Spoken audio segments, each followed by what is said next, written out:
If you're listening, you're a member of the Road Gang because this is Road Gang Radio. Saddle up. We're wasting sun. It's Jimmy Mack. It's Lindsay Lawler. It's New Orleans. It's Nashville. A show about making a living. A show about making a life. It's the biggest... Is that a fat joke? And the best collection of voices in trucking, transportation, and travel. Not only in this world, but beyond.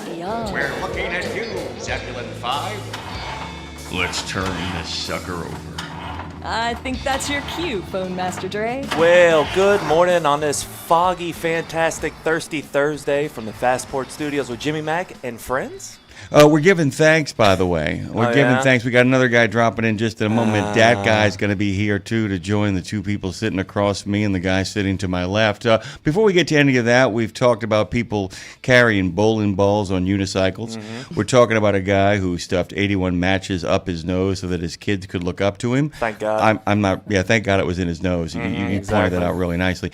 I like so they can look up your nose and light it on fire. I'm not really sure. How about we go with a little bit of human interest this morning? How about we go with something decent?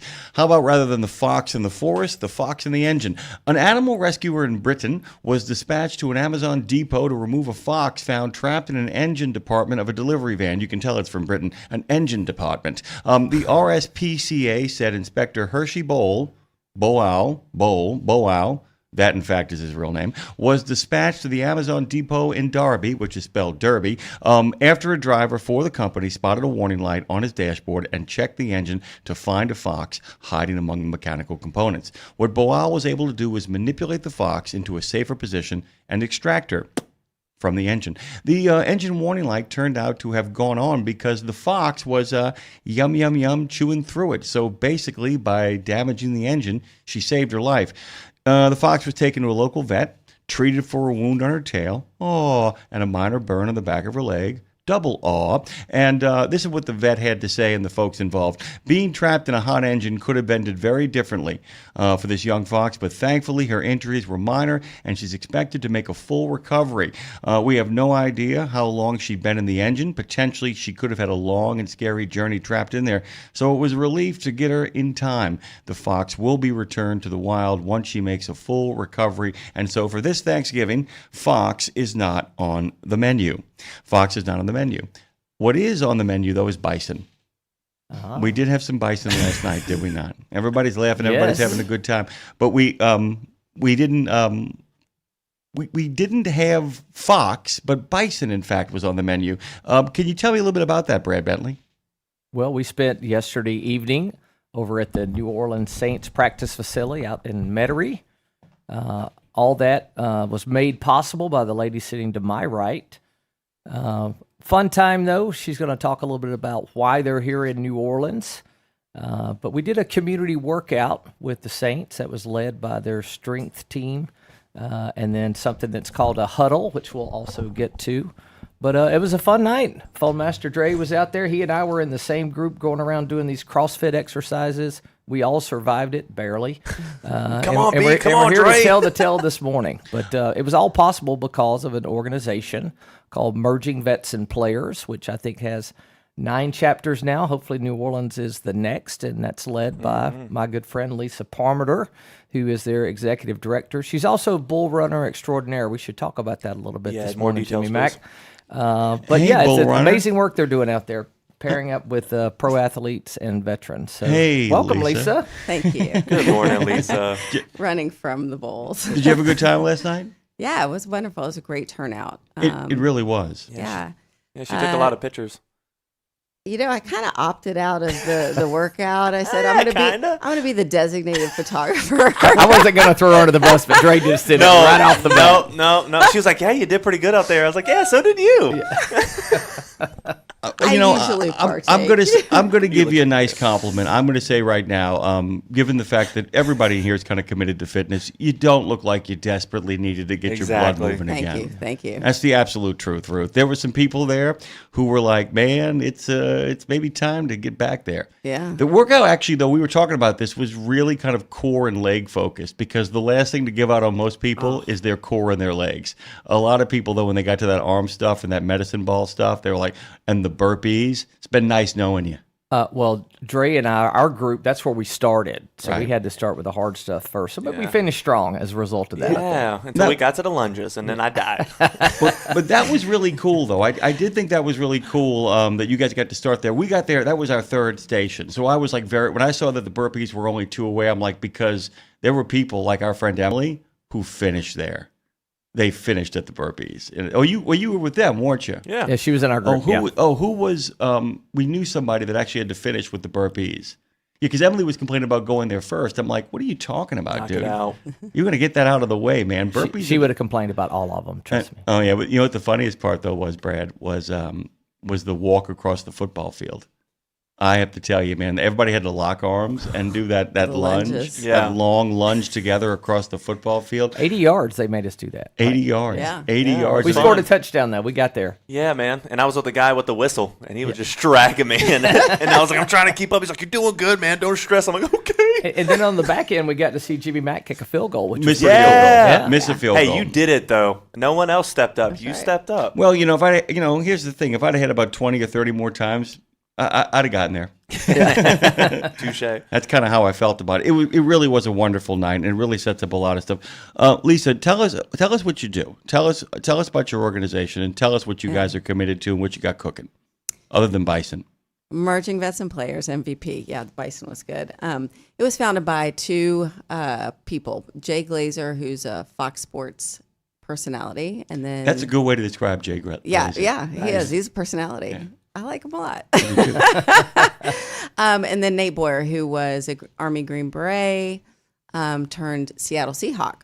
So he has really... A genuine friend of our show. Our listeners know who he is. Okay. He's been on the show, had a great time. We really enjoyed his company. It was good to see him again. It's a great pairing of 2 guys to kind of create this, and I think you're a wonderful addition to it. I'm sorry. Thank Go you. on. Yeah. Yeah, it really is. It's like a yin and yang. I mean, Jay Glazer is if you've seen him on TV, he's pretty intense. And a good reporter, by the way, for all of his personality is. stuff. He actually digs up some real dirt. He's got sources. He's an insider. Well, because people like him. That's the mistake. Oh, I'm going to tell my buddy Jay all this bad stuff. He won't do anything about it. Yeah, if you tell me off the record, I won't. You didn't. Here it goes. Right. Fox Sports News. All right, back to the organization. What do you Yeah, got? so they've been around, I think we're in our 10th year, actually. And essentially what they found was Nate had moved out to Hollywood working towards his goal of being in the NFL. He came across Jake Glazer, who had a gym, who was training him to be in the NFL. A lot of their friends were really struggling on the athlete side, a lot of suicide, a lot of addiction. On the veteran side, same thing. They were coming out of the global war on terror, GWAT. So they were losing a lot of buddies, and they were like, we got to do something. What do we do? And they really just said, let's get a bunch of our buddies, let's get them into the gym, do a workout, and sit around in what they call a huddle. It's like talk. You sit around with your peers and you talk about the good, bad, and ugly. And some of that is, as you all saw last night, some really difficult topics that normally people don't want to talk about. Yeah. Suicide, addiction, things when you're struggling. And I think the mindset is when you transition out of the uniform, we talk about it, sport, athletics, college, you name it. There's a big transition Tribal there. intensity, the diminishment of tribal intensity goes away. Yeah. So people think it's a one and done, but it's not. It's our entire lives. We're going to continue through this wave of ups and downs. And you never know when that's going to hit. It could hit tomorrow. You're just not prepared for it. And so how do you better prepare yourself for that? You surround yourself with friends, you talk about it, you learn, how can I navigate things? Breath work, yoga. I mean, there's some touchy-feely things that people are like, oh, that's nonsense. And I was one of those because I was a collegiate athlete. And I was like, oh, my God, yoga. Who wants to do yoga? That's stupid. I did yoga next to this 75-year-old man. I was falling over, and this man was like so tough. I was like, okay, I've really got to work at this. And I saw it as a challenge because in my mind, being an athlete, you want to perform. So for 3 weeks, I'm like, yoga, I got to get this. And then it dawned on me, oh, it's so much more than that. Right. So That's the thing. Yoga, I got to get this, is probably not the best approach to yoga. Right. And I'm not picking on you. I mean, that's the thing. That's the thing that always happens when it comes to yoga, is that people always kind of, how do I put this? Think that there's like a puzzle or a solution they can kind of get to, and they don't always kind of get to it. And there we go again. We got it back, Dre. It's back. Take a look at it though. But yeah, there's always that attitude of like, I got to solve this problem, and part of what you guys do is not solve the problem. Yeah, is a good way to think about it. You don't solve the problem. What you do is you talk about the problem. You're following me? Because it's the same thing as yoga. If I try to like master yoga, I won't master yoga. If I try to master this thing of like self-help, I won't master self-help. And that's kind of what you guys do. You want to create a huddle. Yeah, and that's why we say practice. In athletics, it's practice. You're going to practice every day. If you're doing yoga, you're practicing yoga. Some of the things that we talk about, we lead them through. We develop something called MVP Pro, which really is health and wellness practices. Instead of people coming together and forming like a bitch session, because we all do it. I'm going to complain that my knee hurts, and like last night, I don't know if you all were able to get up off the toilet this morning, but after your 200 lunges. So we want to lead people through practices, and how do we teach them and educate them. And, it's hard to try something new, like me with yoga, thinking that's the dumbest thing. Why would anybody want to do it? But once I did it, I'm like, oh, okay. Got it. Yeah. There's something different there, and it helped me in a much deeper way. So my Uber driver this morning was one of those oil rig people. I don't even know what to call him. Wildcatter. Yeah, Maybe a wildcatter. Maybe a deckhand. big dude. Gal. Oh my Yeah. God. He was talking about it, and I was saying that, I work in the veteran space, and I think a lot of people, they've seen the movie Rambo, or they've seen the movie, these intense movies about veterans, and so that sticks in their mind. I'm like, I saw Marky Mark's movie about The Lone Survivor. yeah. Well, the one about the oil rig. Oh, yeah. Oh, yeah. And Deepwater Horizon. Deepwater, yeah. And while that's, based on a true story, it's just a snippet of the life of. And so we were having those conversations because it's all these movies that we see that kind of stick in your mind, and you develop this perception of who a veteran is, who an athlete is. Oftentimes with MVP, we get the question, why do athletes need help? And not everybody's is a Tom Brady. Most athletes you never know their name. They may have played a couple games. They may have gotten seriously injured, and then maybe they don't have the collegiate, background or education, because it depends on the sport. Some sports you don't have to go to college. Some sports you go to college for a couple years. I didn't know all this before I came into this space, but yeah. Yeah, and it's interesting. I'm going to turn this over to Brad for a second, but people don't realize is that, it got pointed out yesterday, the window, and a lot of these guys come into the NFL and they're broke after 3 years. Oh, yeah. And the window for most NFL players is very, very short. Sometimes a single snap at a single Seattle preseason game. I mean, sometimes it's as small as that. Brad, you were going to say. Yeah, you're talking about movies. It's just crazy. So I travel a lot for work, and this has been several years ago now, but it's in a hotel. I have a Netflix account, and I'd fell asleep, and then I woke up. It's probably, 12:30, 1 o'clock in the morning, and I look on the TV, and I thought I was dreaming. I'm like, I met that guy. I think I met that guy on Radio Row with BJ Ganem, and I watched Nate's movie. MVP. Yeah. And then I was like, wow, because all I had heard him talk about at that point, there was a lot of controversy about Colin Kaepernick and his opinions. That was the year that we were on Radio Row. But it was incredible to see that story, and then he and I kept bumping into each other in all these other places, and we have a mutual connection with BJ, and it was just kind of fun to see how that rolled out. But can you talk about starting in Hollywood? You mentioned, so LA was the first chapter. Yeah. I want to for hold you MVP. for one Yep. second. We're going to open up this a little bit more. We got to do our regular scheduled pledge, national anthem, bracing cup of coffee from Pastor John. We've also got Dean Croak on the phone. Yep. Correct. What we're going to do is we're going to come back from that break, really short one, and Lisa Palmer is going to continue to actually answer the question that Brad asked, unpack that. We'll jump right back to that, bring Dean on into the conversation. I know he's been listening. He enjoys this kind of thing. Really quickly, I am not going to be the next Raider kicker. Chowder on the chat. That's not going to happen, but thank you for your concern. Probably the Raiders. I'm probably better than the Raiders Yeah. kickers. Craig Daniels says good morning, our Army veteran and citizen driver of the year for TA Petro. Marshall Platter says hashtag RGR, good morning from Arizona. The Paranormal Pie Man, as always, says yo. Everybody saying GM, GM, GM in regards to good morning. Paranormal Pie Man says General Motors to you. Our good friend Joe J says it is definitely foggy. Why don't all four of us take the deep breath? Once we do, we will then honor our country with a pledge, a national anthem, and a bracing cup of Java from Pastor John to the Bennett Trucking family. You ready? 1, 2, 3. I pledge allegiance to the flag of the United States of America and to the republic for which it stands, one nation, under God, indivisible, with liberty and justice for all.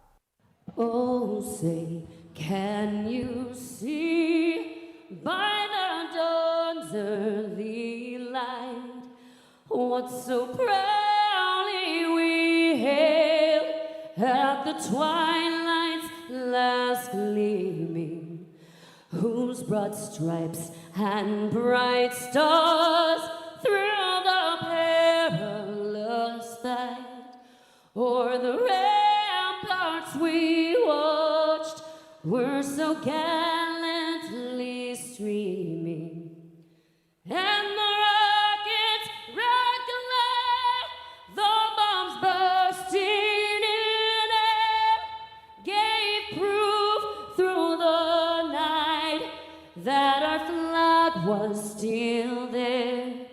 Oh, say, does that star-spangled banner yet wave o'er the land of the free and the home of the brave?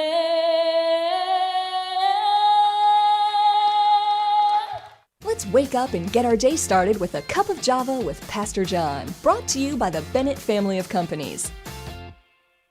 It's Thursday, Thursday, Thursday, Thursday. Well, good morning, good morning, good morning. I hope and pray that all is well with you. I'm praying that God is just so alive in your life. But I want you to know something found in Philippians chapter 4, verse 19.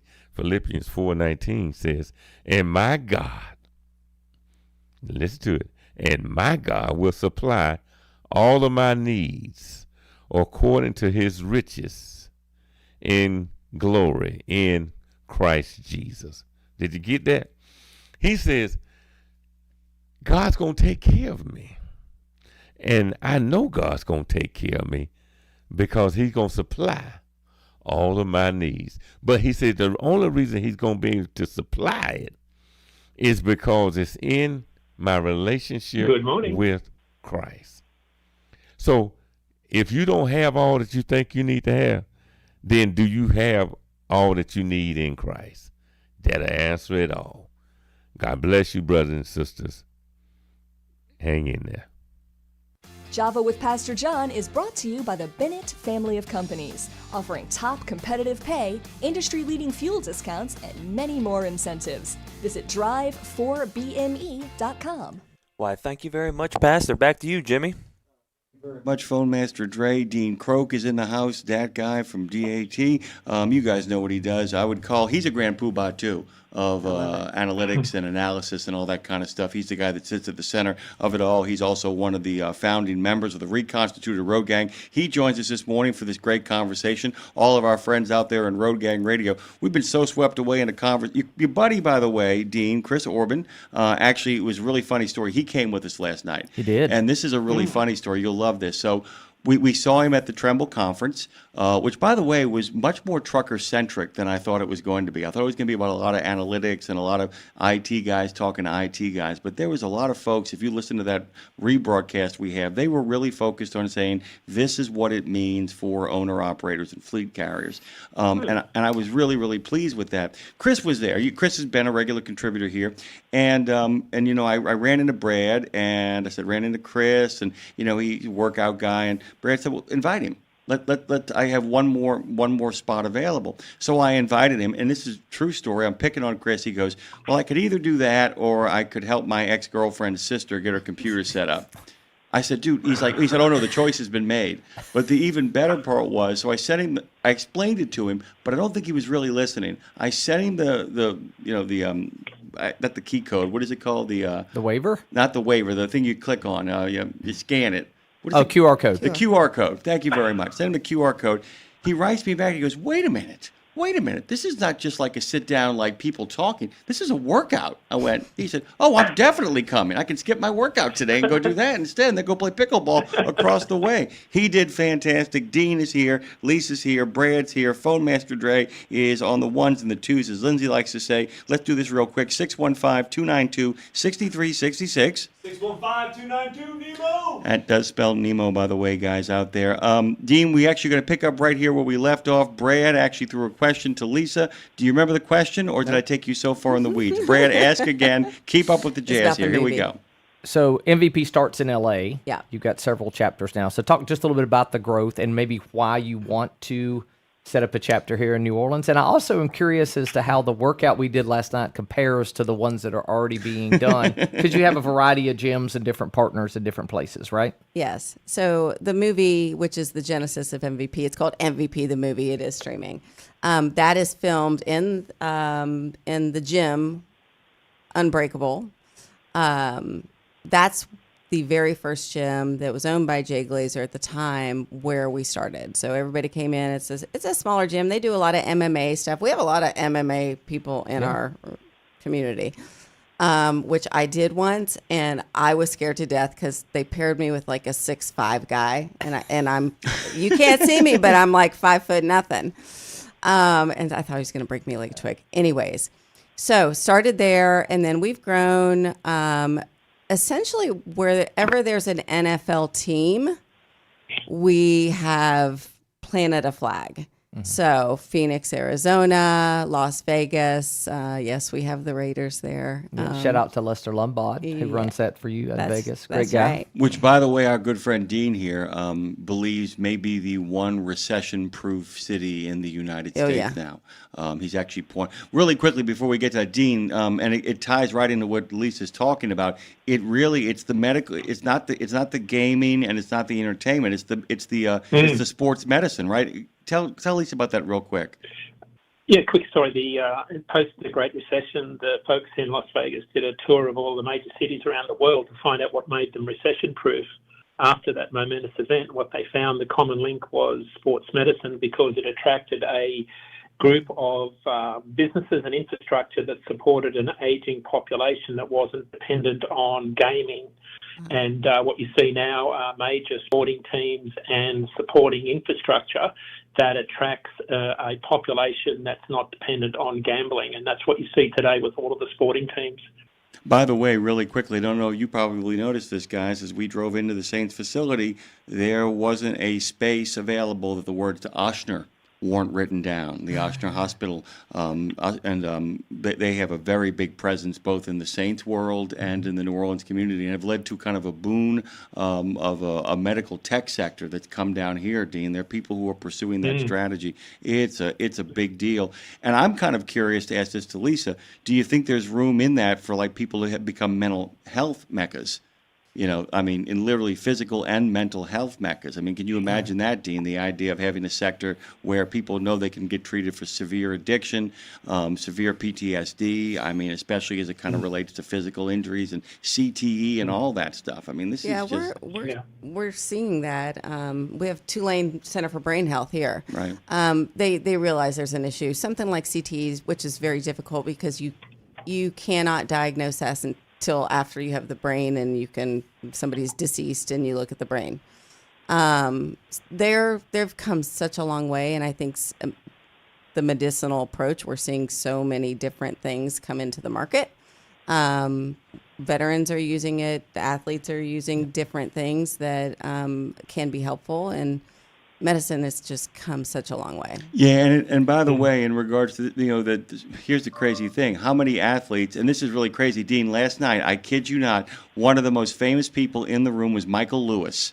He was a famous kick returner for the New Orleans Saints. He never played a day in college. Do you know why he stayed in shape? He was a beer truck driver. Worked on a beer truck, yeah. He was a beer truck driver, and his physical presence, he's a small guy. He's as fast as the wind, and he is still ripped to this very day. But they call him Beer Man. Beer guy, right? I mean, that's the beer man. That's it, the beer man, and he was a real specialist. We're going to run out of time here, and Dean and I are going to jump into the other side and talk about freight and Christmas trees and all that. You guys are welcome to hang around for that too. But Lisa, really quickly, tell people where they can go to find out more about this organization and all the good work you guys do. Yeah, vetsandplayers.org. We're in many cities, but we also have a virtual chapter, so people can sign on from anywhere. If they have access and they're driving, they can listen in. So it's they can literally drive in or sign in from anywhere. Yeah, and this really relates to a lot of our friends who Dean and I talk to on a regular basis, and Brad does too as well. How many former athletes are now truck drivers? How many former veterans? By the way, that's our métier here. I mean, how many veterans are in fact out there on the road?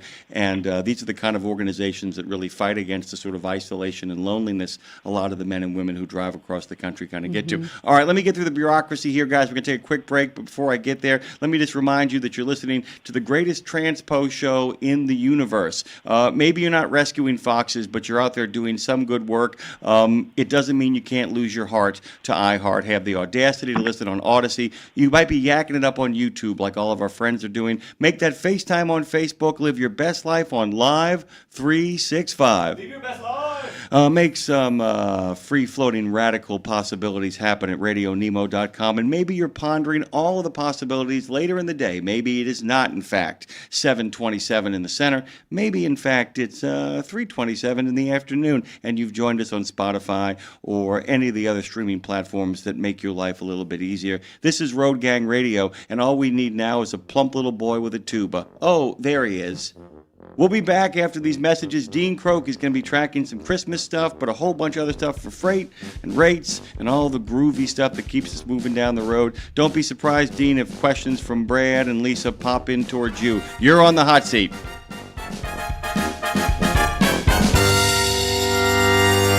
You know Castrol for passenger car oil and racing, but did you know that they're in the heavy-duty over-the-road market? Well, Castrol CRB Multi 15W40 and Vecton Long Drain 10W30 are now available at TA Truck Service Centers nationwide. This is the partnership in preventive maintenance. TA Truck Service and Castrol, offering you premium products and performance at great price points every day. Castrol, performance for the long haul, guaranteed.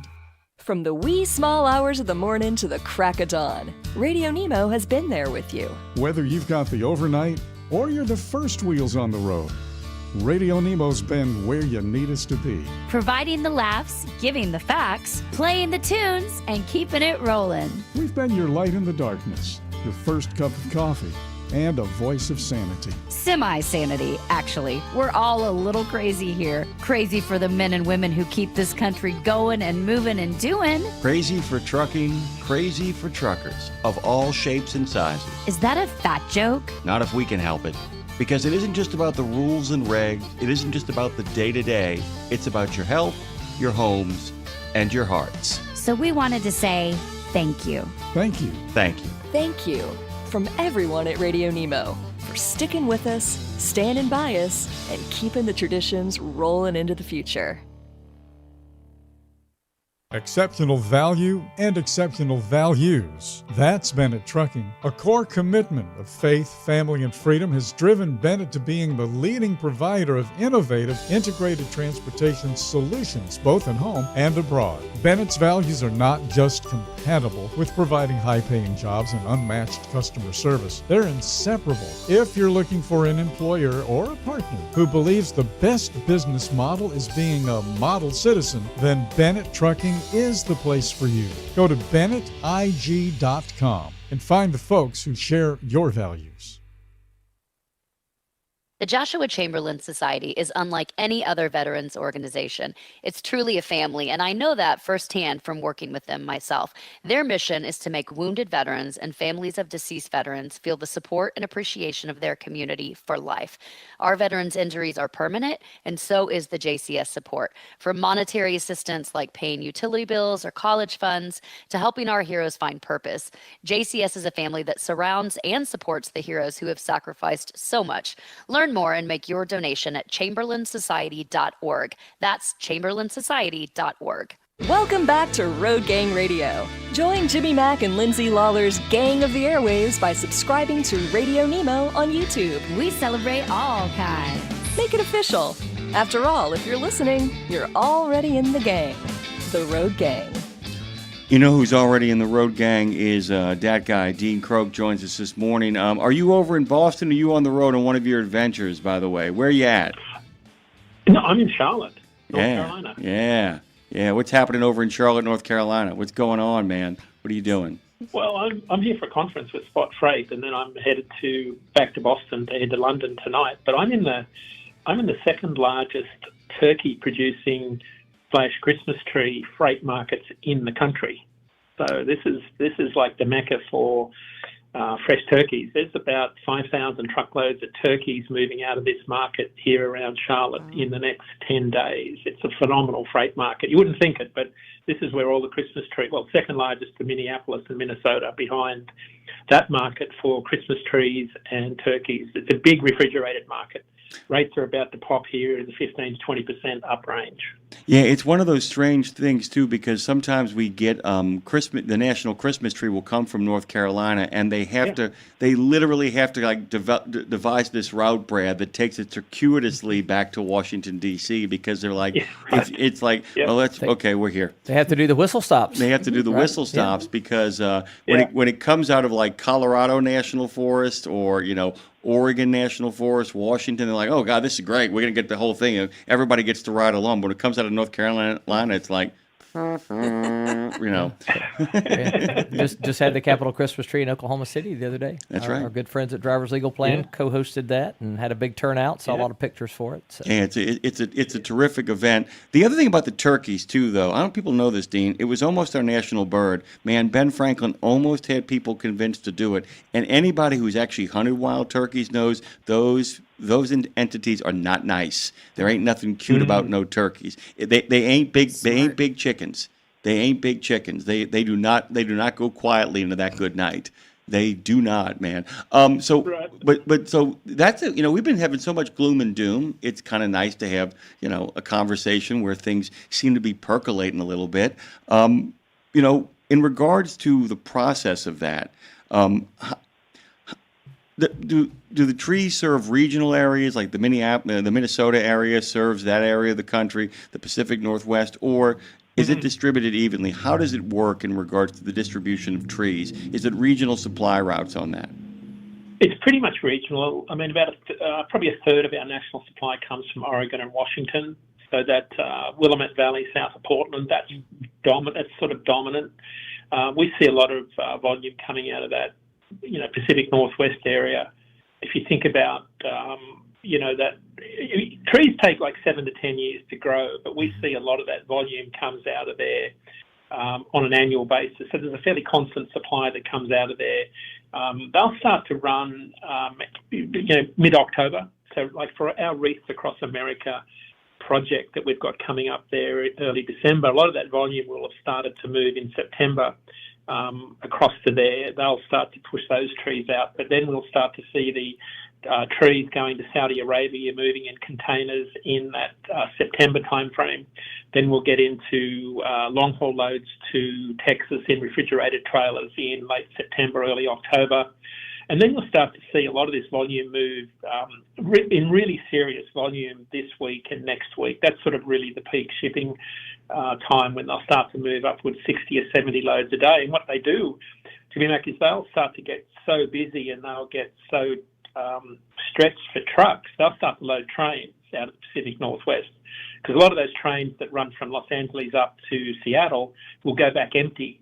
And what they'll start to do is load them with Christmas trees back to Los Angeles and San Francisco. So it gets to be pretty tight with capacity, but they'll load thousands of truckloads of freight back out of the Pacific Northwest each year. I'm going to toss this over to Brad for 1 second, but Chowder on the chat says, I hope Dean doesn't run afoul in North Carolina. You are permanently banned from the chat. Goodbye. He's got dad jokes. He's got dad jokes. That's a dad joke right there. He's actually on the line, too. Our good friend, Tinring, by the way, Tenring, sorry, said, I saw crated fresh live Christmas trees arriving at Costco, D.C. in SLC 3 days ago in a reefer. He backed in next to me. Man, the trees are on the move. Brad's got a comment question for you, Dean, and then we'll drop Chowder in for a second to join the chaos. Dean, welcome to the zoo that we're usually used to at conference time. Go ahead. So Dean, you mentioned Wreaths Across America up in Columbia Falls, Maine. They have balsam fir trees there, and I think you're going to get to experience the beginning of the convoy this year with Jimmy Mack. Is that right? You're going to be up there in a couple of weeks? Yeah, we are. I mean, when do you get there? When do you get there, by the way, Dean? I'm Thursday the 4th. I'm driving up there in the morning of the 4th in my truck. So I'll be there early, around there about midday, I think, so I can get a parking spot. According to Courtney, I need to be there early. Yeah, she's absolutely right. She is correct. She is absolutely correct, Amundo. And Dean, you're going to feel like you've actually walked through a time portal when it comes to that place, by the way. It is a crazy situation. Want to give a shout out to Marshall Platter, who dropped a 10 spot on us. Don't forget, all of that money goes to continuing promotion on YouTube. Want to turn to Dre and say we got a guy who's making jokes about running afoul, but he's also originally from Dean's neck of the woods, Dean's current neck of the woods, as opposed to Dean's neck of the woods and where his origin story is. Chowder, say good morning to Dean and fire your question away or your comment. Chowder. Good morning, family. Good morning, my favorite Bostonian. Dean, have safe travel back to the homeland. Have some fish and chips and pints in Piccadilly Circle for me, will you? Hey, I will, Chowder. Yeah. Hey, thanks, buddy. I just called in with a little file of the Chowder What the Hen Fox Is You Thinking file. This weekend, I'm going to go on a little scavenger hunt, Jimmy. I've been watching some YouTube University on foraging, and I'm going to look for some chicken of the woods, some turkey tail, and some cauliflower of the woods. Those are all edible mushrooms. Nice. And I'm going to try some foraging and make a nice brisk soup with that and see how it actually tastes for survival senses. The other thing I wanted to put out there for truckers, and I don't know if this is right or not, but I've been watching some videos, and I'm going to try taking an Altoid can and a cat food can cleaned out, and I'm going to line it with cardboard, rubbing alcohol, cut some dowels out of like a stainless steel hot dog roaster. And by what I've been reading and studying and watching, apparently this will burn for a good 20 to 30 minutes, and you should be able to boil a cup of water. And I bring this up in trucking because they're lightweight, easily attainable. You can get 91% rubbing alcohol right in the truck stop on that. They don't take up room, and like I said, they're lightweight. Now, these will be important in the winter months coming up, that if you needed a fast, easy heat source to keep your truck warm, along with candles, 2 soup cans cut with a hole to make a rocket stove, you could stay warm and still cook simple foods if we're snowed in, and you know how supplies run low in truck stops for a long time. The other one I saw, Jimmy, is a guy took 4 4x4s, cut about 1.5 feet, 2 foot long, bundled them together, and when your tires were spinning, he would slow his tires, obviously, to stop, get out, shove this in between the middle of the 2 tires of the drives, and that would give you enough traction of the 2 tires fighting and biting against that wood to creep yourself up out of a stuck hole. And I thought those were cool ideas I saw to share with the family, and Chowder will probably try them. and hopefully not end up in the hospital to report back. I got to tell you, I'm not sure if it's MacGyver, MacGruber, or in fact, if Peter Stark's over in Montana right now cackling from on high. I just love all of that, dude. That's Baron von Gruvenstein going on good there. weekend and good travels, Dean. McAuda. McChowder. Yeah. McChowder. Forget about MacGyver. Forget about MacGruber. That's McChowder, by the way. Trucker Bosun says, good morning, everybody. Hey Ho Nemo is in the chat. Good morning, everybody. Good morning to you, Dave. Welcome to the conversation. Welcome to the party, pal. We missed you last night. We were wondering where you were, why you weren't there, why you punked out. What's going on, Dave? I'm sorry, Dean was saying something, though. Go ahead, Dean. I just had another animal reference, thinking about chowder and the turkeys. I was coming through Charlotte one night in my Peterbilt, and I could hit a gator. Not a turkey, but a gator came off the back of an LTL 28-foot pump trailer. It was a full retread. $3,000 damage to my Peterbilt. Took out my 22-inch bumper, 2 airbags, and a whole bunch of lighting. Like, it was horrific, the amount of damage it did. The whole gator came off this back of the trailer, and I couldn't miss it because everyone's going at top speed. So the animal references just keep coming this morning. Oh, fast and furious. And by the way, yesterday, Robert Braswell mentioned that next week he's going to be talking about retreads. And I don't know if you guys know Danny Nassif. He goes by Scat Pack. And he literally, all in caps, was like, all he wrote was, no retreads! I mean, it's all he wrote in just big letters right there. It's like something like deep in his soul was offended by it all. And of course, I'm like, yeah, you can call in next week and talk to the Braz and explain your position in a civilized manner. That's not going to happen. I'm sorry, Dean. We were talking. Go on. So, last week when we met and talked, there was some real kind of hello darkness, my old friend kind of percolating when you were on Nemo Nation. But there are some green shoots around the holidays that always happen, right? I mean, this Christmas season looks pretty bustling. Is that what you're seeing? Yeah, it does. I think we talk about this at MATS, right? Most freight gets hauled regionally, and that's where the good news is for a lot of carriers. Is seasonally we start to see the market lift, but always in last week the market cools off, and it does every single year. The rates drop a little bit. They did last week. They drop a few pennies, and then the market picks up, and they'll pick up between now and the end of the year. There'll be some rates that'll jump fairly sizably between now and the end of the year. If you look at Portland, Oregon, for example, where a lot of Christmas trees and late season fall produce. Last year, they're sitting at about $2.26 right now a mile out of Portland. They'll jump up to $2.60, so they'll jump about 25 cents a mile between now and Thanksgiving. That's significant. And then they'll cool right off again. So what that just means, seasonality is alive and well in the freight market. A lot of those loads are going to move from Portland down to Los Angeles, to Fresno, to Phoenix. So that's sort of regional. So you're going to see a lot of that. You're going to see a lot of that Atlanta to Lakeland. You're going to see a lot of, Dallas to New Orleans, where you guys are. You'll see a lot of Allentown to Boston, a lot of Chicago to Columbus.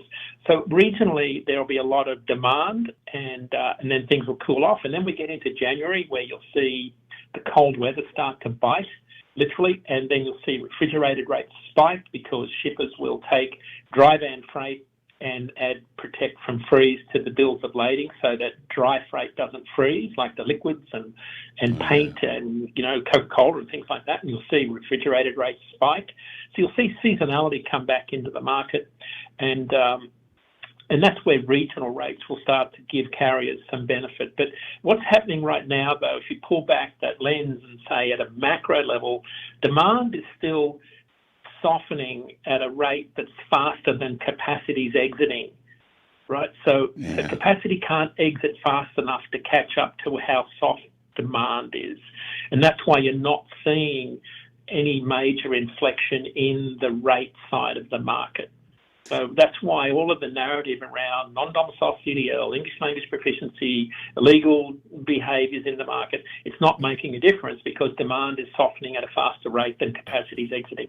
Yeah, and the other thing is, and I keep talking about this, and by the way, guys, you can't convince me otherwise until you show me real data. You can convince me that we are improving the safety of the situation with the non-domiciled issues. You can't convince me in one way or another that this is actually having any sort of impact in a macro, really impactful way. It might be affecting a number of individuals on certain rates and certain roads and in certain situations, but the big time stuff, and I'll fight you, man. You can call me right now, I'll fight you. I also wanted to say a quick comment about Night Beat that I wanted to share with you guys. I don't know if you've heard it, Dean. Night Beat is really charming, really fun. It's an old-time kind of homage to the old road gang.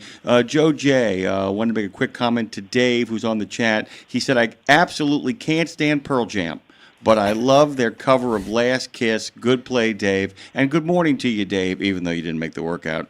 We're all sore here. What are you doing? Why, what's going on with that? But yeah, I just, Dean, I feel like that I'm worried that they're overhyping the non-domiciled issue, and the reason. And by the way, there's a good way to play this. Is like, look, we're making the roads safer so that when the rates do improve, it'll be a safer environment with which to drive, and it will actually take it will take one step towards removing some of the black eye we've gotten. But this is not a magic bullet, a silver bullet that will fix anything in regards to the market. I think you and I agree on that. I don't think we have any breathing space between us on that one, right? I mean, we're kind of eye to eye on this. It's just all right, okay. So let's talk a little bit about. We talked about what's happening with the trees, and we talked about what's happening with the turkey. What are other seasonal routes that are really affected? You talked about the reefer stuff, but I always kind of like the fun stuff. Anything about the holly or the ivy? I don't really mean that, but you get my idea. Yeah, I think the next couple of weeks are going to be really important. If we really need, we were talking last week's show, I think you asked me the question and you were kind of inferring, are we going to see coal in our Christmas stockings, or are we going to see something a little bit more positive? The jury's still out on that one. We need to see some serious consumer activity on the goods side. We need to see some positivity and some really good orders come through on the freight side for the market to pick up in the final, 3 or 4 weeks leading into the end of the year for the market to pick up. Otherwise, it's going to be a pretty bleak end to the year. That's what I'm most worried about, that side, because things, we're seeing a bit of a softening in the freight market. That's what a lot of the market is seeing right now. The setup for 2026 is shippers are sort of telling us they're seeing rates flat, maybe up 1% to 3% next year.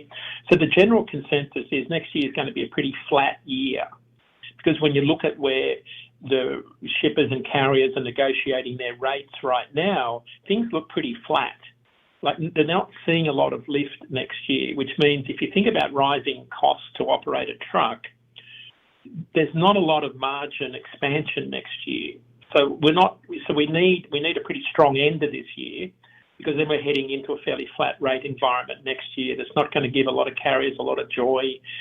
Brokers are getting margins compressed, right? So we're not in a strong broker expansion market either. So the setup for next year is not very strong, and I think that's why we need a really strong end to this year. We're still seeing capacity exit. It just means, I think, next year you're going to see a much tighter market where it's more capacity constrained, which for a lot of folks, that means it's better. Like, it's a better environment because you've got less capacity fighting for less volume. Yeah, and it's kind of where we need to be. And by the way, Tenring wants to echo your sentiments. He goes, absolutely. We reefers haul a lot of liquid laundry detergent in the winter under protest from freezing. He leaves it simply right at that. But yeah, that's really going to be the big kind of thing. And one of the things, and and Lisa and Brad are here as well too. Do you know, and Dean, I'm going to ask you the question, what keeps saving the American economy? You and I keep talking about this magnificent figure right in the center of it who just somehow keeps on stepping in and saving the day. Would you care to give him a name, Dean? the American consumer. There he or she is, man. You know what? I got to go do my patriotic duty and go buy some shit. I mean, basically, that's what it kind of comes down to. I mean, it really is. So they can't afford. They can't afford it, and they can't afford it, and the interest rates haven't come down enough to take out that extra credit card. I need a Discover card right now. I'll save the economy, me and Discover. Yeah. But they might come through one more time. There's that wish fulfillment sense of maybe I can wish this across the finish line one more time. And by the way, once again, editorial opinion, you can fight me. Maybe the Supreme Court saves the president from himself, and maybe they say, hey, you know what, dude, you can't have those tariffs. But that's a crazy scenario. I mean, I'm almost at the point where I don't know if them doing that sets off another whole wave of uncertainty. I mean, it's like that's the other thing that Chris keeps talking about. The only certainty right now is the perpetual state of uncertainty, right? We just don't know. We've never been here before. It's foggy this morning, but it's foggy in regards to the outlook, right? Well, imagine a new chair of the Fed and interest rates being driven down. And we've got a whole new 2026 scenario unfolding where suddenly there's this magic stimulus to the industrial economy, and we have a freight demand scenario that none of us planned for. So that's why I look at 2026 and say anything beyond rates going up, flat to maybe low single digits, anything other than that is pure speculation. Because we've been in this scenario for about 3 years where we really don't know, because this word unprecedented has been, you and I have been talking about an unprecedented freight market for probably 5 years now. Yeah, and by the way, that means it's precedented. That means basically that's become the new normal. It's just like, this is unprecedented. The last decade has been unprecedented. In the scope of human history, maybe. In the scope of life? No. I mean, that's the long run. I mean, that's an Eagles song right there, dude. That's a classic now is what we're talking about here. Yeah. And the other thing is so here's the rosy scenario. This is my rosy scenario. The Supreme Court steps in and says, you don't have emergency powers anytime you want them, and the tariffs go away. The Fed then goes, oh, we got goods coming back into the economy? Fantastic. We're going to drop your interest rates. However, we do like some of the onshoring that's going on here, and American manufacturing picks up, that efforts at the border to strengthen the border actually create a safer environment for people to work. I mean, there is a best case scenario for this. We just don't know. You want to guess? You want to bet on this? You want to bet on anything at this point? I mean, that's where we're at, right? That you can't. It's even money on everything. I think we don't know. I mean, there is no. And there are so many, and everything I just laid out, you could have one of those things go right, and things hold serve. So I just don't know. So all we can do is go out and get that Discover card and keep this economy going until we can figure out the next step. I mean, no idea. Okay, so we're going to talk about really quickly here what kind of effect Thanksgiving has on the rates. Does that really bring things down, or does that big giant bump, even though they say Black Friday is a little bit diminished, Thanksgiving really, unlike Christmas, doesn't really slow the market down, does it? Thanksgiving mostly in the reefer market. So we're seeing dry van rates will go up because the reefer capacity tightens. So a lot of those reefer carriers that haul dry van freight flip over to the better paying reefer freight. So the market does tighten in the next couple of weeks. There's no question about that. So yes, Thanksgiving lifts the entire market. But in a strange way, flatbed rates start to lift between now and May. So there's seasonality that happens there. So, but that happens every single year, in a bizarre way. Even though it's colder, lumber manufacturers start to produce and restock all of their lumber inventories over winter in readiness for spring. So you start to see pretty good volume of lumber moving, and that's why flatbed rates start to move. But then you'll see dry van and reefer rates really lift in the next couple of weeks. They'll probably move up in the order of 5 to 10% between now and the end of the year. But that's, again, seasonally. But I think what you're seeing in the broader market is fairly interesting rate negotiations that are going on in the background that are setting up a fairly flat 2026. That's the more important number, because that's 80% of the freight that gets moved is contract freight. They're the contract rates that are currently being negotiated because it's bid season, where shippers send out all of their freight for carriers to negotiate. Word we're hearing from large contract carriers on the street is that they're asking for rate increases, but they're settling for holding their ground in terms of low single-digit rate increases to maybe nothing. Holding their rates at what they were last year. That's what we're seeing in the rates coming into our routing guides in the last couple of weeks. Not a lot of rate increases at the moment. All right, last things last, fun stuff now. I can't think of a better group of people, Lisa Parmenter, Brad Bentley, Andre Thibodeau, Dean Croak, myself.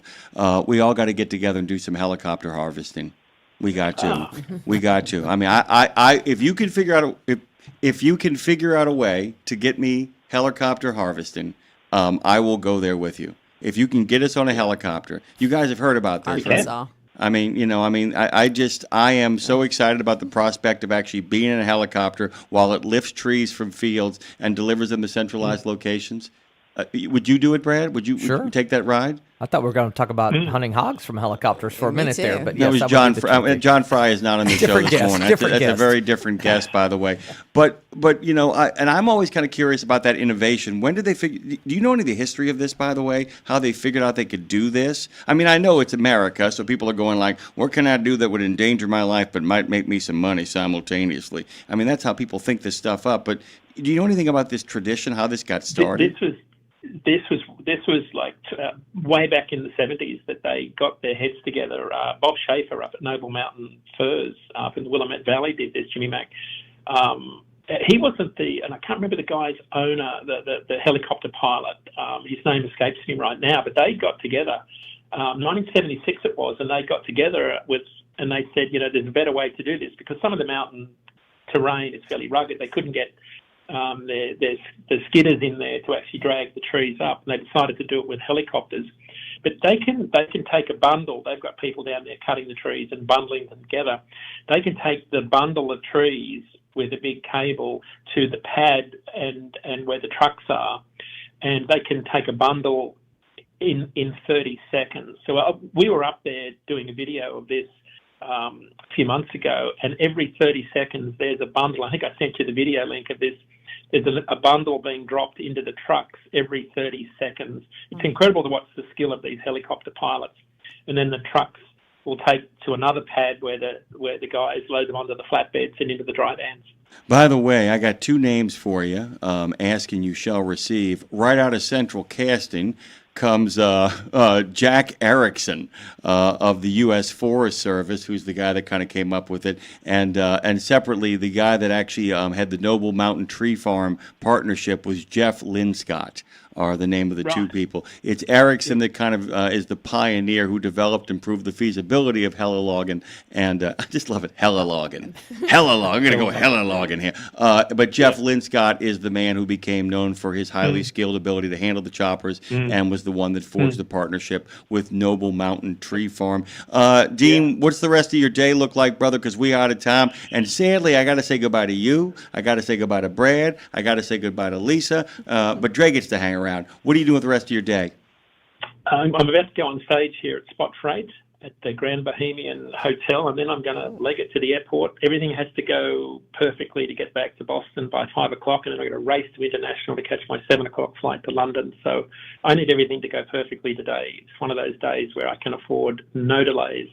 Only one person in this conversation has ever been to London. Looking at you, Phone Master Dre. We're going to cure that conversation really soon.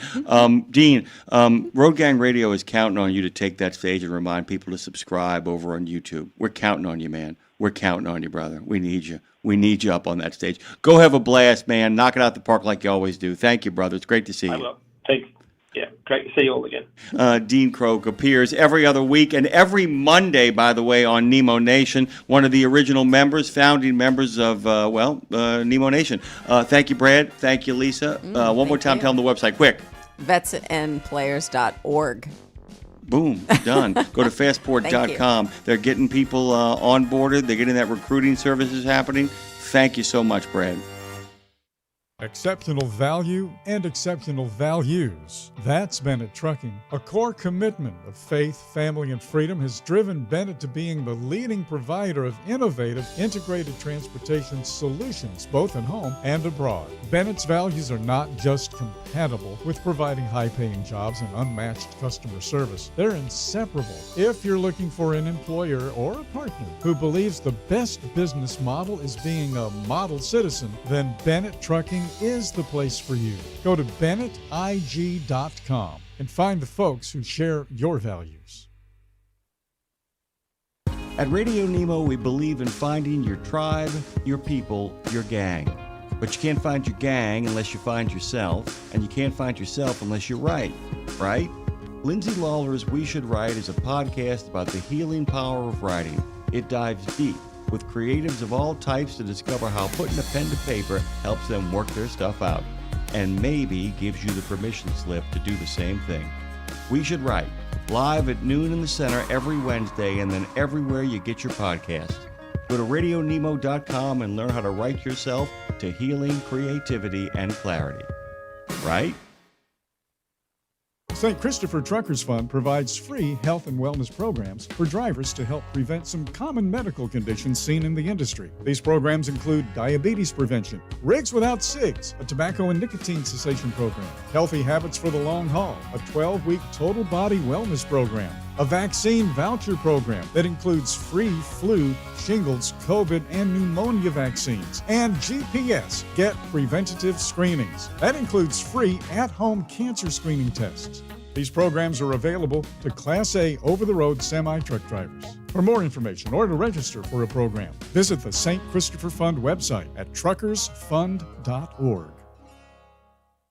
The mission of Wreaths Across America is unwavering, remembering our fallen heroes, honoring those who are currently serving, along with their families, and most importantly, teaching the next generation about the value of freedom. And you can join our mission with a $17 donation that sponsors a fresh Maine Balsam Remembrance Wreath. Each wreath will be laid in honor of a veteran who gave the ultimate sacrifice for our nation. To sponsor your wreath, please visit wreathsacrossamerica.org. That's wreathsacrossamerica.org. Just one more hour until reinforcements, aka me, arrive to save the day. But until then, keep your eyes on the highway and keep on trucking with Jimmy Mack on Road Gang Radio, y'all. I am going to have to allow Bryce Mungen, when he gets here for Washington Trucking Week, which always comes after our friends at Canada Calling, I'm going to have him unpack Jamie Jones's great story. That was actually on his docket for us today anyway. It's an ongoing conversation about a non-domiciled CDL that was given to a member of a terrorist organization from abroad. It's a little bit more complicated than that in regards to the simplicity of my comment. It isn't any less sinister than it sounds, however, and Bryce Mungen we'll be talking about that and much, much more as another edition of Washington Trucking Week with OOIDA will be at 8:30 in the center, 9:30 in the east here on Road Gang Radio, the best transpo show in the known universe, at least one that is live. The best pre-recorded one, of course, is Trucking with OIDA. Going to give you guys a preview of that a little bit later on in the show when Lindsay Lawler, the double L, arrives here with Megan Kate Nelson and what we hope will be kind of a strange sort of Western of the month, because we're trying to kill three birds with one stone. We don't want to kill anybody here. We love people. We love people, and we especially are the best transpo show in the known universe because of our contributors like Dean, like Bryce Mungen, and like the two lovely people who join us here this morning. So glad to have our good friends Jim Park and Joanne Ritchie. We're going to pivot to them, get a little music going on here, and start our segment now.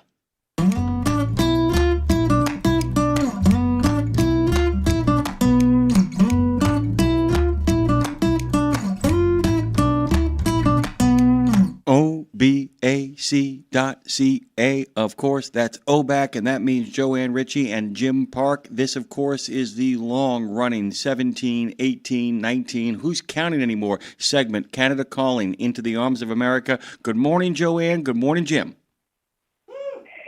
Good morning to you, Samina. Good morning. Good to have you both. So, What happened? something's going on there. Came in. Somebody went underwater. Like a wrecking ball. Something's going on. Something's happening here. Joanne, we're going to start out with a shout out. Maybe we can overpower all the chaos going on in the background. Somebody's got to get muted here, man. This is chaos, dude. What's happening? All right, Joanne, tell us about the National Tank Services. Am I okay to go? You're okay to go. We're all okay. Yeah. Shout out as usual to start off. This is to the team at National Truck Services shop in Sarnia, Ontario, for reaching the safety milestone of, get this, okay, 20 years with no lost time injuries. That's pretty amazing. That's a remarkable 7,300 consecutive incident-free days. So I think that's a pretty darn good milestone to celebrate. The National Tank Service, by the way, or NTS, is a division of Trimac. Trimac's one of our larger trucking companies and a bulk carrier they are. They're based in Calgary, Alberta. It's family-run business that celebrated its 80th birthday earlier this year, and the company has a reputation as being extremely safely conscious. They've been recognized with a number of awards for their strong safety culture, and that certainly shows in the recent milestone at the Sarnia NTS shop. So NTS provides maintenance and tank wash services not only for Trimac's own fleet, but for other commercial customers. They're at a number of locations across North America, including in the U.S. And as I've learned from Park, who hauled tank for many, many years, the tanker industry can be extremely dangerous if everyone in the chain, especially, isn't exceptionally safety conscious. That's all up and from drivers to those tank wash shops and everybody in between. Safety conscious and well-trained. So there's much celebration going on at the shop in Sarnia and within the company, and I think they also deserve a big shout out from us. By the way, in case anybody wants to know, it's 6 billion seconds we're talking about here. 6 billion seconds. It's a million seconds for 12 days. 12 days is essentially a million seconds. So we're talking about 365 days a year. That's absolutely amazing. It is staggering no matter how you cut it, how you slice it, what you do with it. And that, by the way, if I was a trucking company, if I was a company that actually, had OSHA issues on a regular basis, I would simply call those folks up and say, hey, can I just observe? Can I just take a look to see what you're doing? I was kind of curious, Joanne, it's a great story. Is there anything that really does distinguish them? I mean, it's like when you have the same people running it, I understand all of that. But is there anything that you think really separates them, separates the women from the men? Sorry, the men from the boys. I'm sorry, the girls from the women. I have no idea. What separates them? Actually, Tripac, the company, is considered by women in trucking and organizations here in Canada as a very good place for women to work as well. By the way, I think actually it's got to start with at the very top of the company. Company management all the way down with a real, not just your the lines that you put out in your promos and that sort of thing, but a real safety conscious company, good equipment, good surroundings, good, very well trained people, and that is, I think you can see that through their whole company, their trucking operation and National Tank Services. It's just part of the culture. And if you talk to people who work there, drivers and other people, it's a really good company to work for. So I think it is, their safety is a big part of it, and that is something to celebrate. But I think that it probably permeates through everything in the company. Good God Almighty! And hats off to them, by the way. National Tank Services shop in Sarnia, Ontario, 20 years. no lost time injuries, 7,300 consecutive incident-free days. We're talking billions of seconds. I mean, think about it. And tick, tick, tick, tick. I mean, the clock is no longer their enemy. I mean, there are people who look at the clock just waiting for the next accident, the next on-site workplace incident, as it were. And not many things, put me in awe. There's a lot of good deeds out there. I'm not in awe. I admire a lot of the good stuff that goes on. I find the courage stirring and moving. I find a lot of people's good works wonderful. This is kind of awe-inspiring. This is the literal definition of awe. Anytime things in the seconds measure in the billions, awe-inspiring. Speaking of awe-inspiring, Jim, Ontario, by the way, steps a little bit closer to closing some loopholes. Would you care to expand on that particular situation? Yeah, we've got our own CDL problems here. Maybe not allowing terrorists to have their CDLs, but certainly there's some people who slipped through the cracks over the years that shouldn't have been granted a CDL for various reasons. Some of those reasons stem from the lack of, shall we say, consistency in the application process. Oddly, and this came as a surprise to me when I learned about this, in Ontario, you can basically, as an immigrant, new driver coming to Canada, arrive here on our shores on a Monday, for example, get a Class G license, which is a passenger car license, and then the next day, literally, apply for a Class A CDL. There's no minimum waiting period. There's no sort of year or some period of time to accumulate the skills required to maintain the car driving license, and you can jump right into a truck. Also, the other problem that we've uncovered here is that we don't always verify the applicant's residency. Apparently, like the non-domiciled CDL issue, but it's a completely different issue, I'll tell you that. It's not the same thing, at least, in real life. But you don't have to be a permanent resident of Canada or a temporary resident of Canada to get a CDL in Ontario. You can still maintain your nationality of whatever country it is you came from and be issued a CDL. You can even get a CDL here if you're on a student work visa, which is not supposed to happen, or at least nobody thought it was happening until they realized that it was. So that posed some problems. But the biggest issue probably is this one with the waiting period between applying for a passenger car license and then moving up to a commercial license. So the Ontario government has got a bill in the pipeline now. It's called Bill 60. It was introduced back in October that proposes to change all this. Now, this isn't a standalone bill. It's one of those deals where it's some text tacked on to another bill that is likely to pass, and it's got more to do with building more homes and getting apartment buildings and residential construction started. So everybody's pushing to get that through and hope that happens. And the current government in Ontario here does hold a majority, so it seems that any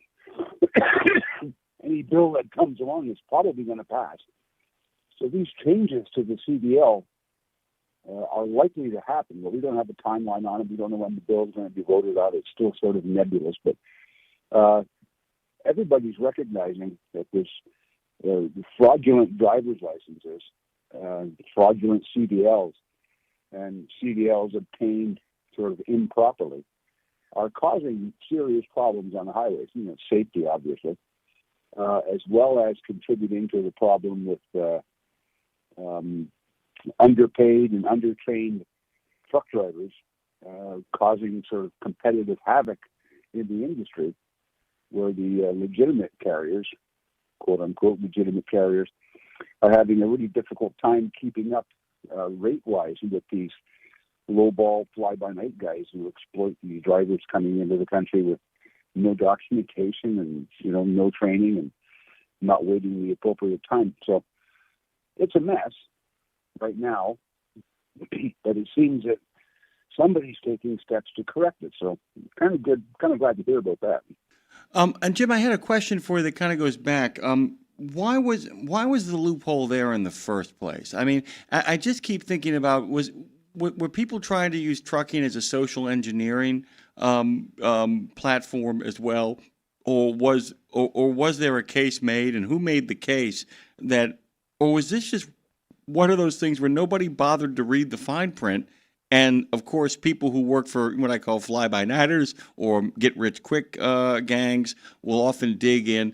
I've often said that there are people who work harder on reading for loopholes than they do in actually serving their customers and the freight that they are supposedly hauling. I really mean that. I mean, there are people who look for like, oh, my God, there is a way to get rich quick here really fast. And because the idea is that, we all know that the profit margin on running a trucking company is often sometimes borderline grocery store, except if you can really underpay and churn and burn the people that are sitting in those trucks.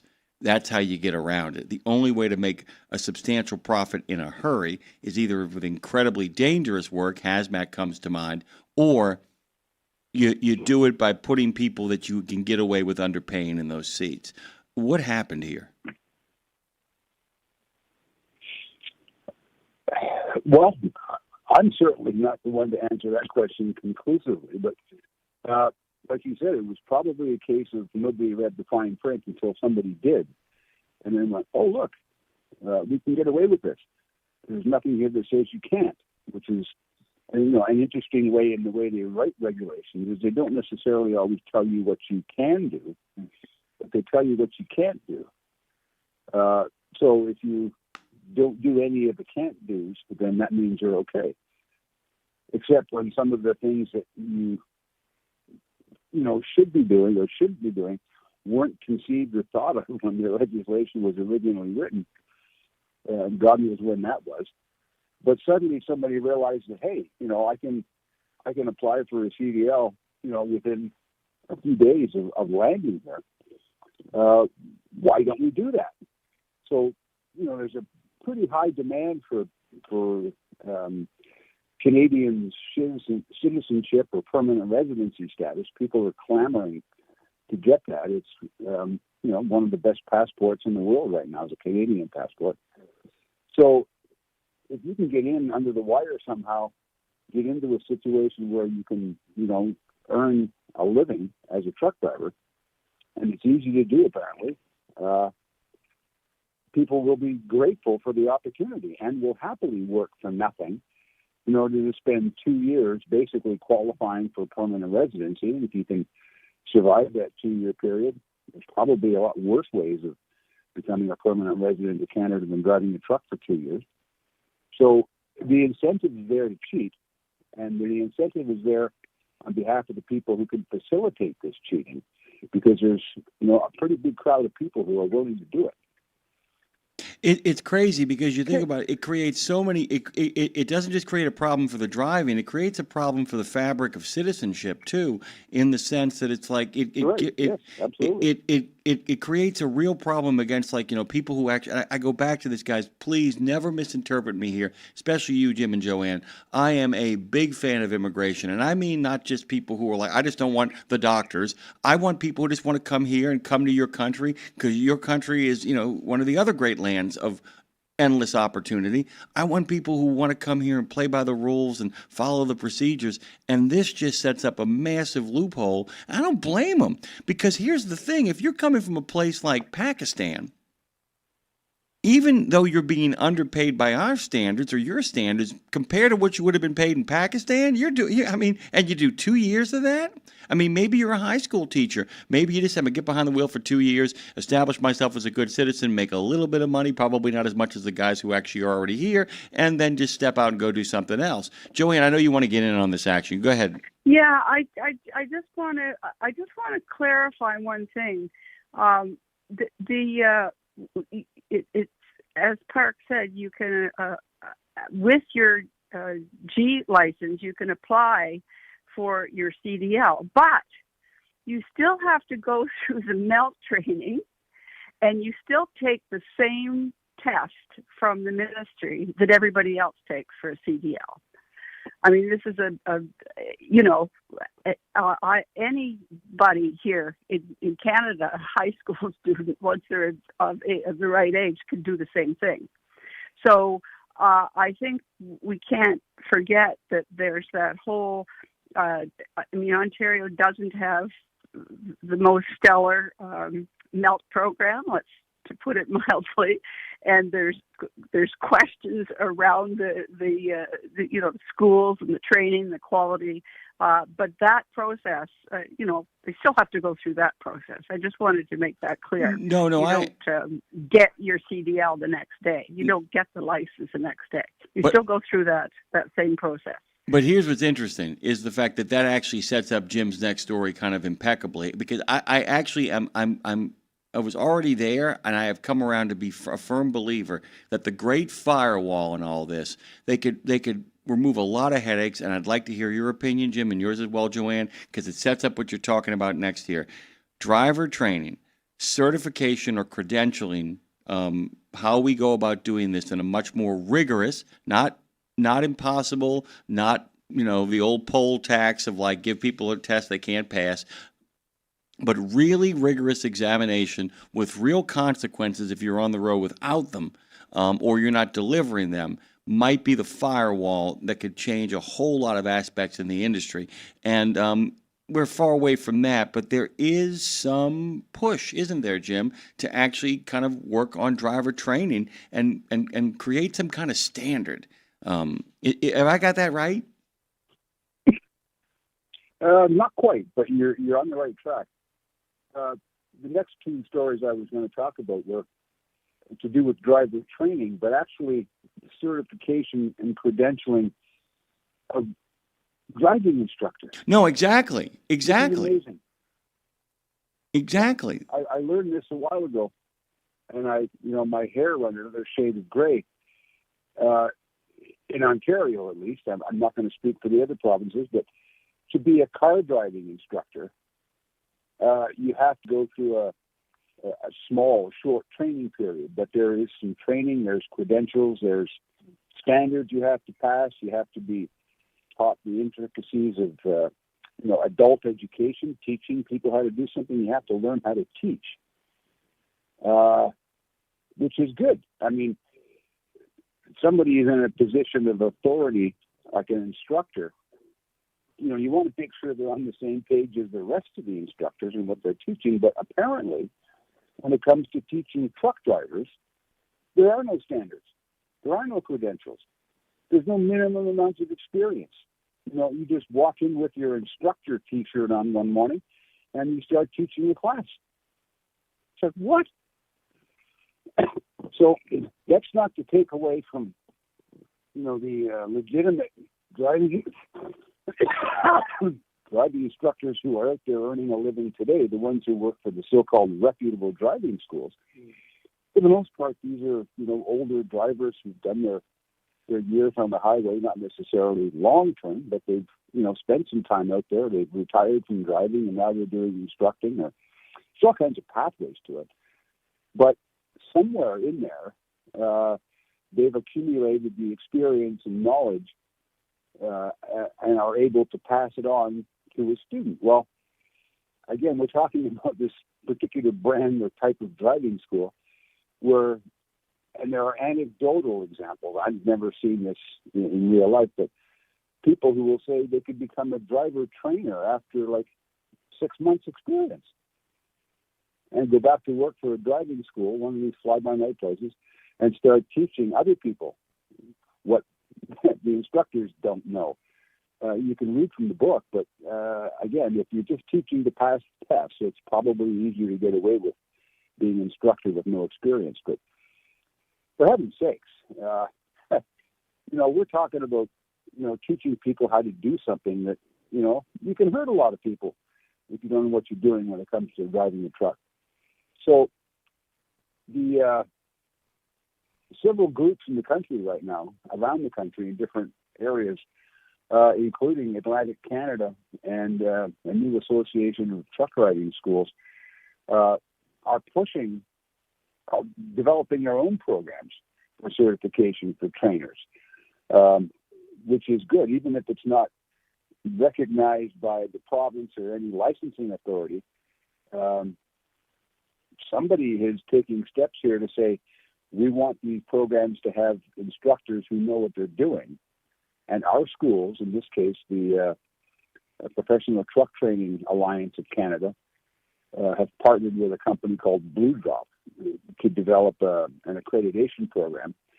And I guess we'll start getting some of those instructors run through that program and at least have the bona fides to say, yes, our schools have certified instructors.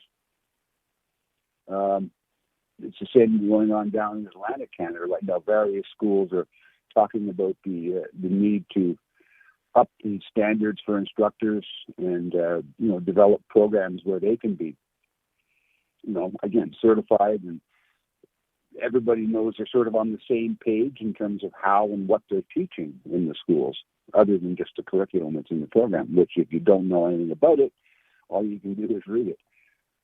So I was shocked when I learned that there was no credentials for truck driving instructors. But apparently that's going to change, or at least there's movement here that suggests there's people who want to change this. And it's interesting that it's coming from the driving schools themselves, as opposed to some government agencies trying to slap more restrictions on private enterprise. So I like this idea. Yeah, I do too. And from a law enforcement standpoint, I can tell you right now, the problem with the way it is set up right now, and simply putting together the simplest of credentialing, will actually see a lot of bad actors drop out of it, because the moment anybody who is a hustler, a grifter, what I call the lowest of the lowest common denominator, know they have to stand in line and fill something out and get a piece of paper to do something, they won't do it. This is like a monstrous loophole for anybody looking to run a racket. I mean, this is a monstrous loophole. I mean, basically, this is a license to print what I call $5 and $10. I mean, it's not big money, but you could see how you could parlay this into something kind of more sinister than what it is. And it seems so simple, and we're talking about it now, but this is foundationally really sketchy. They got to close this. They got to shut this down, man. That's a bad scene. Because, like I said, the simple act of having to go someplace and literally sign a piece of paper and show up someplace and say that you can do it by going through a class, a lot of those people, well, they became criminals because they didn't want to learn, and they became criminals because they wanted to stay off the grid. Any attempts to bring this onto any sort of grid is going to be a good thing. I can tell you that right now. Let's roll out a little accreditation program, shall we? Let's roll it out. Let's do it. I mean, let's. I think it's overdue. I really will tell you this right now. I think that making this happen is what I call that first step to what we were kind of talking about, the idea of creating a firewall. Joanne, I'd love your thoughts on this, because I know you have some thoughts on how trucking is taught. You got about 2 minutes. I have a great story about this. One of the things I used to do at truck shows when they had the big recruiting pavilions with all the carriers there looking for drivers, I would go around and pretend I was a new driver looking for a job. And I would ask the companies all these different questions. And I used to ask them about their wellness programs and all that sort of thing. Most of them didn't have any idea what I was talking about. But I can remember on more than one occasion talking to the recruiters from fairly reputable companies about what would happen if I got out on the road and I was I'm a new driver and I didn't like it. After a week, couple of weeks, I didn't think I could handle it. And more one recruiter told me, well, that's the great thing about our company. There's so many opportunities. If you don't like it out on the road, you can always come back. You know, you can be an instructor. That's one of the things that's open to you at the company too. You know, and I used to just kind of roll my eyes and laugh, but their point was that, you know, after a couple of weeks of a new driver on the road that doesn't really know what they're doing, come on back and help mentor and teach some of our other drivers. Hey, man, So come back. Were you terrified out there? Come back there and relay your terror to others. We'd love to have you out there. Jim and Joanne have joined us. Boy, that went by really, really fast. I just want to say one more time, 6 billion hours of safety, ladies and germs. Good God almighty, may we all aspire to go to our grave with billions and billions of miles of safety. I'm willing to bet that people who have that kind of safety in their lives live to be 110. That's a lot of seconds. Thank you, Jim. Thank you, Joanne. Happy Canada Catch you all the next time. Thank you, guys. Canada Calling gives know. way to Washington Trucking Week. We go from the Great White North to the Emerald City and wade into the swamp with Bryce Mungen. Jamie Jones got herself a story cooking. We're going to talk about that too as well. And then Double L shows up on the scene. I love this show and I love all of you. In a video game, if you get enough experience, you level up. And when you level up, you gain more skill. And with enough skill, you beat the boss and win the game. Sounds a lot like trucking, doesn't it? Except in trucking, you don't beat the boss, you become the boss. And if you want to be the boss, you gotta meet the boss. And that boss? Carrier's Edge boss, Jane Jazrawi. Want your drivers to level up? Carrier's Edge has the training, comprehensive safety, compliance, and best practices on one website. It's a simple subscription with no contract and no commitment. Learn more. Try it out. Level up. CarriersEdge.com. Hey, come on! We're starting the game! All right, I'm coming. Wait for me. CarriersEdge.com. There was an era when truckers were out there, alone. Long rides, dark nights, miles from home. As part of the Road Gang, though, Dave Nemo helped change all of that. As a voice in the darkness, Dave kept drivers going with music, jokes, and of course, friendship. And if you miss those days, Radio Nemo's got something for you. Nemo's Night Beat puts the gang back together with an hour of trucking tunes and road songs, classic comedy, and those fun factoids that you came to expect. Nemo's Night Beat is Dave at his very best every Monday night at 7 in the Center on iHeart, Odyssey, and Live 365, as well as Tuesday night at 9 on Reese Across America Radio. So head on over to RadioNemo.com and join the gang on the beat. Nemo's Night Beat. 17 Sapp Brothers Travel Centers are known for great food, hospitality, and mom-approved showers and restrooms. But don't forget the service centers. Sapp Brothers ASE certified technicians can repair nearly any issue in shop or roadside, including axle repair. Dig into your free steak dinner with your oil change. That's a Sapp Brothers tradition to thank you for your business. Tires? Sapp Brothers will beat any competitor's advertised price on tires. And download the Sapp Brothers app for exclusive promotions in the shop, restaurant, and store. Your spot under the coffee pot is waiting for you at Sapp Brothers. Back to Road Gang Radio with Jimmy Mack, Lindsay Lawler. Give me a minute, y'all. I'm coming. And you, because if you're listening, you're in the gang. Take it away, founding member Phone Master Dre. The fog has lifted and the sun is shining. It is Thirsty Thursday at the Fastport Studios with your host, Jimmy Mack. Just in a moment here, Dre, we're going to be talking about Uzbekistan. Good God Almighty, it is one hell of a story, and Jamie Jones has one hell of a headline, one hell of a byline, and one hell of a rockin' good story here on Road Gang Radio. Bryce Mungen will be joining us on the other side of a brief breath of music as we slide our way into Washington Trucking Week.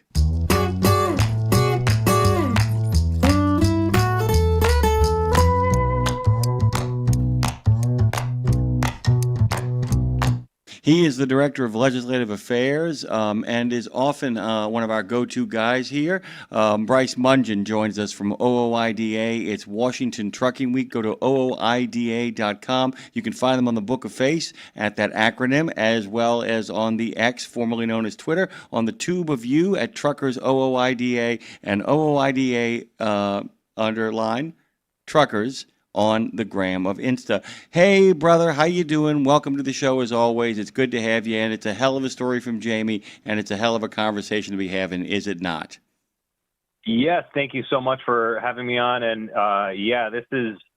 it doesn't stop with these issues that we've been covering now for the past few months on non-domiciled, English language proficiency, and everything else that's going on. It's a real Pandora's box that seems to have been opened. Yeah, and to kind of put this away, I don't think the administration expected this. I mean, they've gotten ahead of it and they're on top of it, but I think that they had other thoughts. They didn't realize that the real pipeline for a lot of the nonsense that's been kind of unfolding. I'll give you the lead. News had barely broken on the arrest of an alleged terrorist wanted by Uzbekistan. Almost immediately, lawmakers began demanding to know why he was issued a non-domiciled CDL. You want to unpack this, brother? Yeah, I mean, it really just fits the profile of everything else, or really fits the profile and highlights the shortcomings that we've been talking about now for a long time, which is when you don't have the proper vetting systems in place, when you don't have a way to gather information on folks who are applying for these non-domiciled CDLs, you are inevitably going to have dangerous situations come up. So from really the beginning of this year and over the summer, we've been urging USDOT and states to really pause this program, figure out what's going on, and at a minimum, implement reforms that will get the information necessary to figure out who's applying for these and what their safety background is. So in this case, as you said, it's relatively straightforward. Uzbekistan issued a warrant for this individual for being a member of a terrorist organization. Despite that, he was still able to apply for and receive a non-domiciled CDL. So clearly there is a breakdown in the information that should be part of the process for someone getting a CDL. Yeah, and look, and I'm not withholding judgment, but I'm gonna say this: there may be more to the story, because I have to tell you, there are people in other countries who have been labeled members of terrorist organizations, and I have to tell you, there are times. I'll give you an example: if Vladimir Putin labels your human rights organization as a terrorist organization, you might wear it as a badge of honor. We don't know the full story, but we do know that another country labeled him a terrorist organization, and it doesn't seem that anybody did the diligence of even finding out that status was the case, and then digging deeper to find out what the purpose of that assignment was to him from Uzbekistan. And like I said, I'm not his defense attorney. What I'm saying is, it doesn't matter if it turns out that he was part of a freedom fighting group. It doesn't matter if he was standing up for oppressed Christians. It doesn't matter. What we know, the simple basic thing that we know, should have prevented him from ever having a CDL. Full stop, right? Yeah, absolutely, yes. And I think that's a good way to frame it. Some sort of red flag should go up, regardless of who or what is accusing this. If you've got some sort of alleged ties to terrorism, jihad, that should be a red flag that warrants some further review.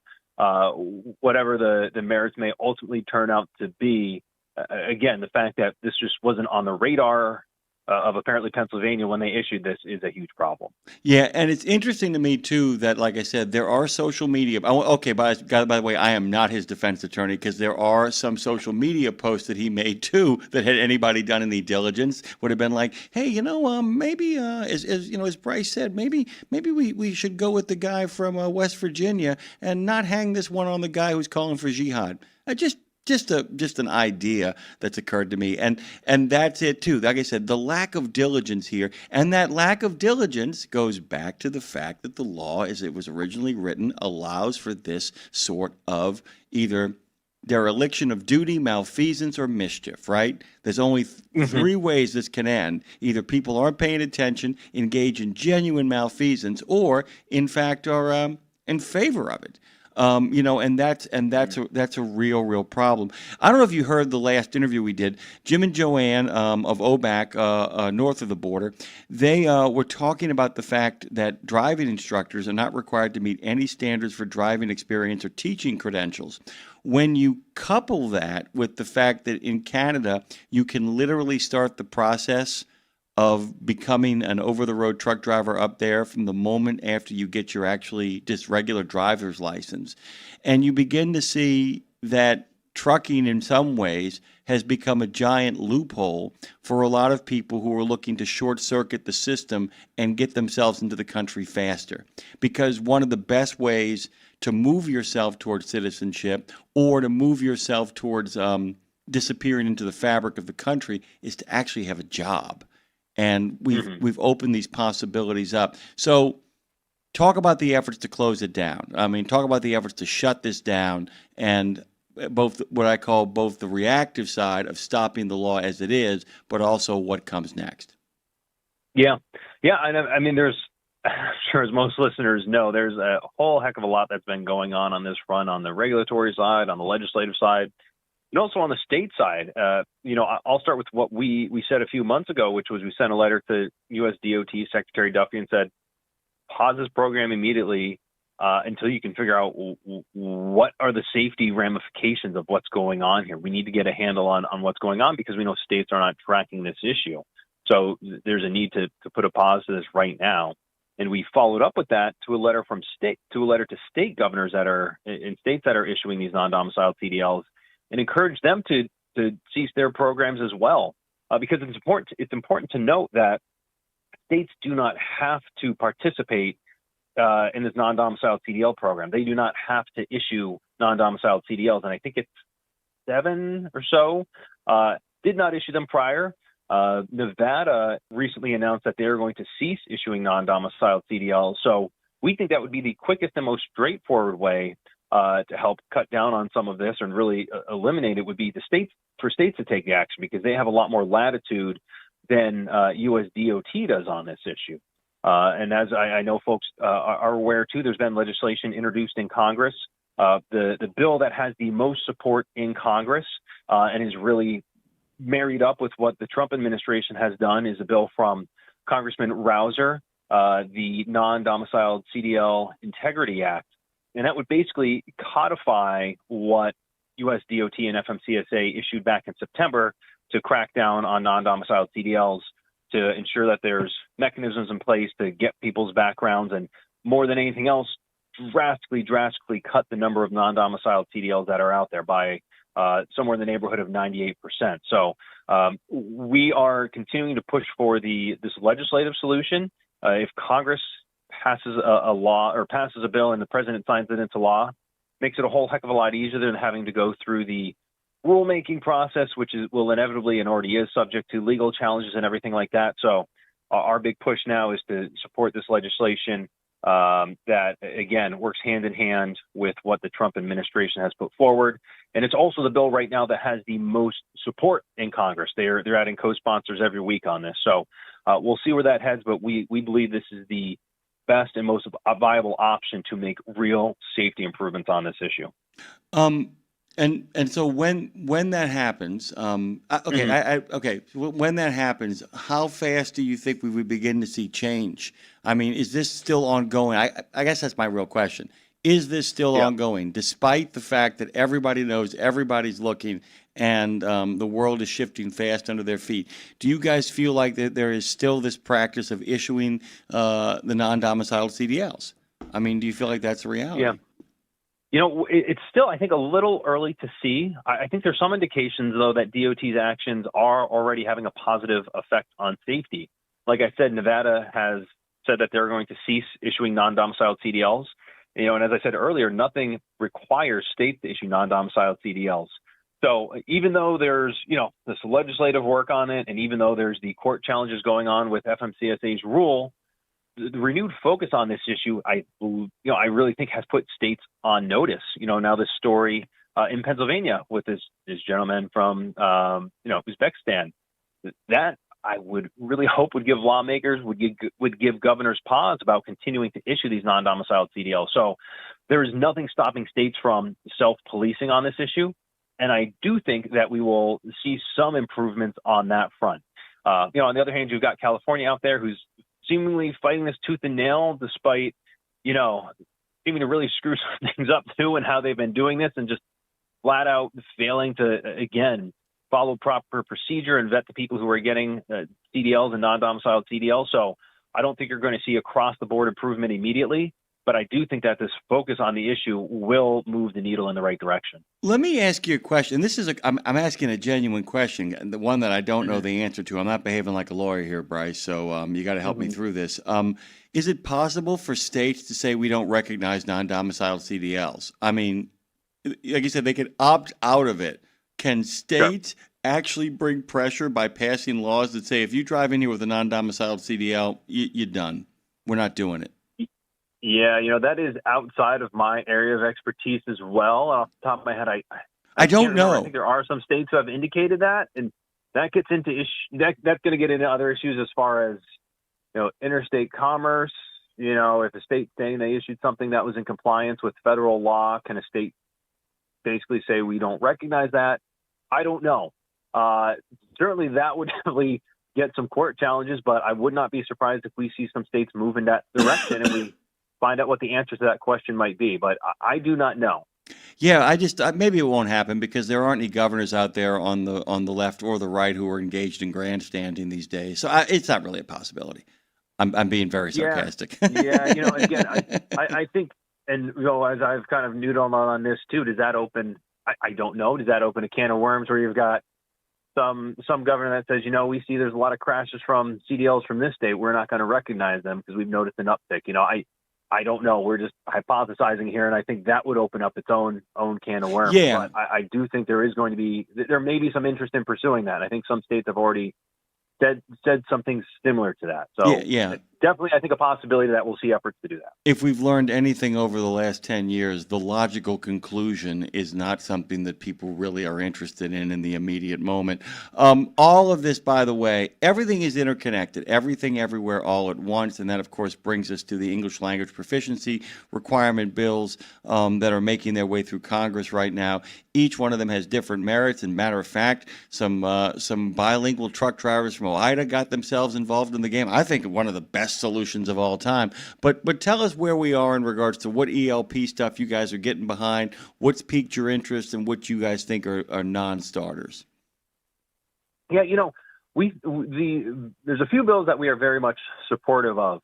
I'll start with the one that was introduced earliest this year, which is from Congressman Dave Taylor from Ohio, and then later in the year, Senator Cynthia Lummis introduced the companion bill in the Senate. It's called Connor's Law, and would basically ensure that English language proficiency is part of the CDL process, and it would put English language proficiency as an out-of-service violation into law. So, as I said earlier, Congress passing a bill, the president signing it into law, short-circuits a lot of the frustrations and challenges that can come with the regulatory process. So this bill would put into law those changes that we, again, believe would improve safety and that we've been asking for a long time. There's other legislation, and there's a couple different bills here. Senator Marshall from Kansas introduced a bill, the Commercial Motor Vehicle English Proficiency Act, which is similar to Mr. Taylor's bill in that it would ensure that drivers are able to demonstrate English language proficiency before they get their CDL, and it would also prohibit tests from being administered in languages other than English. So both the knowledge and skill portions of the test would have to be conducted in English. There's also a bill from Senator Cotton from Arkansas and Representative Andy Barr from Kentucky that would do something similar, ensure that testing is done in English so that CDL applicants have English language proficiency. So there's a couple different bills that are floating out there right now. And I think where this is headed is to the highway bill process. It's unclear exactly what language will be in the final highway bill, but I think we can expect to see some combination of these bills that will ultimately ensure that English language proficiency is an out-of-service violation, will ensure that that testing is done in English, and will also ensure that there's English language proficiency before getting your CDL. And I think that last point is one of the most important because we've said from the start this is about safety. This isn't about trying to go get people off the roads on technical violations or trying to ruin people's livelihoods just to make a point. But if you're ensuring that people have English language proficiency before they get their CDL, you're avoiding all of these other problems down the line. You're avoiding putting someone out of service because they're not safe. So by addressing this on the front end, we think that these bills will help to really, again, improve safety and make sure that we're not getting back to the point where we are today. The other thing is, too, is that, if you do it that early in the process, you're telling people you're not invited. And I hate to put it that way, but that's exactly it. It's like, hey, man, you want to be a part of this game? Even if you are here legally, it's basically telling people, hey, next step. It's time for the next step. You can't balkanize. You got to actually get in the game. And by the way, there are plenty of services around the country. I'm going to tell people this right now, having actually worked for one as a volunteer for the better part of 2 years, there's a lot of places and a lot of organizations that are teaching people conversational English.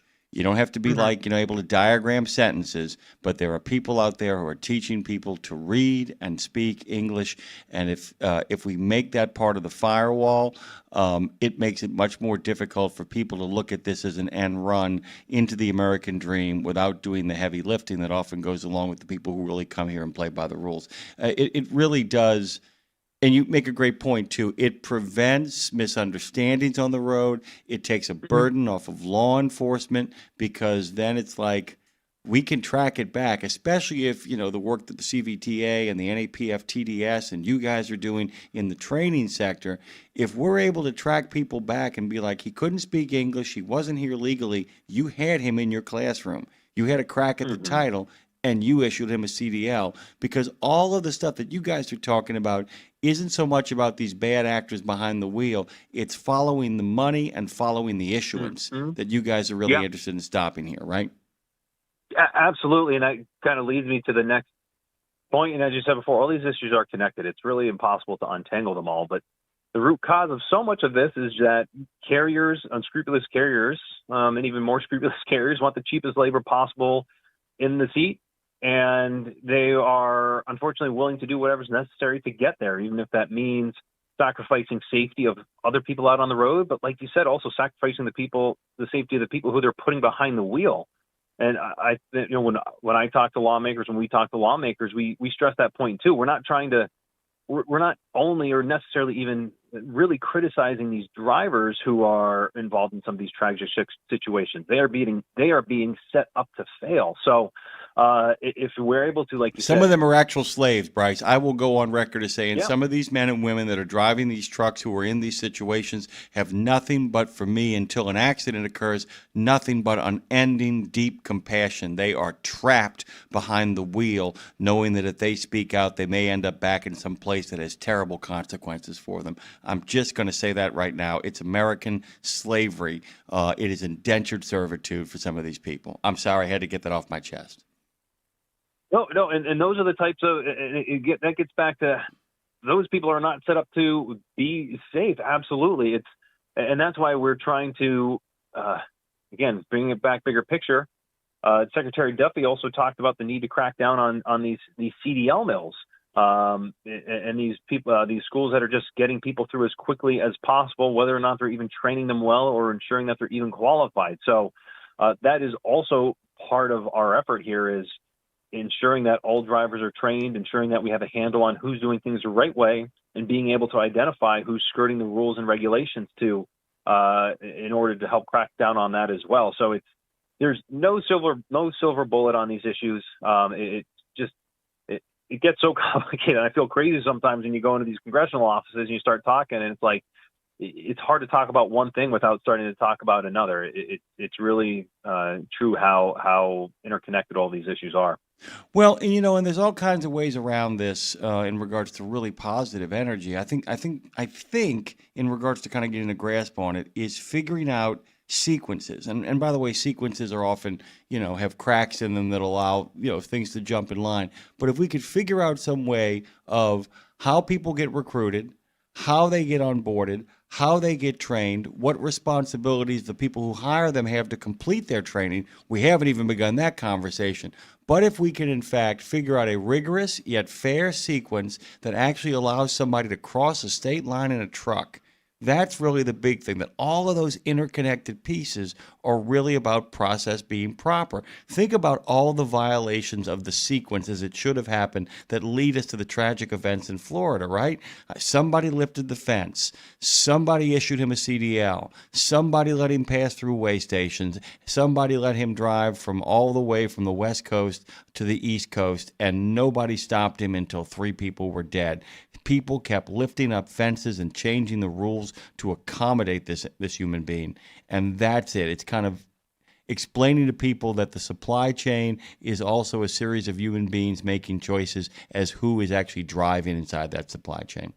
I mean, I think the only way to get a grasp on it is to remember that it is a journey to get somebody behind the wheel and do it properly. And that's what you guys are trying to figure out right now, with the best, most efficient, and yet most rigorous way to do that is, right? Yeah. Yeah, and absolutely. And getting back to something we've been advocating for as part of that is just a bare minimum number of behind-the-wheel training hours. That was something that Senator Cotton actually raised in a letter he sent to Secretary Duffy on talking about CDL mills. He also flagged maybe the U.S. DOT should be looking at a minimum number of hours behind the wheel.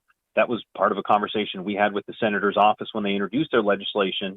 Again, we reiterated what we've been talking about here is that, yes, these steps will improve safety that we're talking about on English language proficiency on non-domiciled CDLs.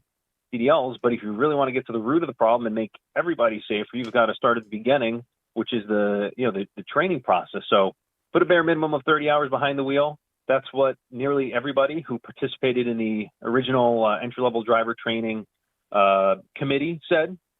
It's less than a full work week. I love the line that our Vice President, Louis Pugh, uses. In Missouri, you need I can't remember if it's a couple hundred or 1,000 hours to cut hair, and you don't need any to drive a truck. And he's never seen anybody die from a bad haircut. So what are we even doing if we're not willing to require that bare minimum time behind the wheel before someone can get their CDL? By the way, you should check out how much time you have to spend in training as a massage therapist before you're actually able to make a living off of it. It's staggering. It is staggering. Yep. And it just and I got to tell you, it hurts my heart. It hurts my heart that state legislatures are willing to pass those kind of things and yet aren't willing to pass this kind of stuff.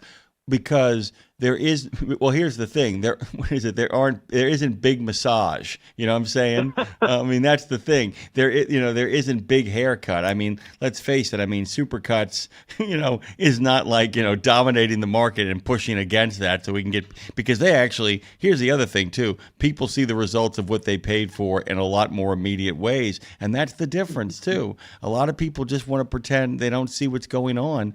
And the problem is these accidents mount and these disasters like, terrorist watch lists from Uzbekistan show up. It becomes harder and harder to ignore. Okay, so as we head towards Thanksgiving, what else are you guys looking for this week over on the Hill? Anything you got your eye on coming up? We're going to keep watching, see if there's any new developments, any more English language proficiency bills that come up here before the Thanksgiving holiday. It seems like there's more than any other issue I've worked on since coming on at OOIDA, just a constant flow of bills addressing this topic. So we've always got our ears to the ground on that issue.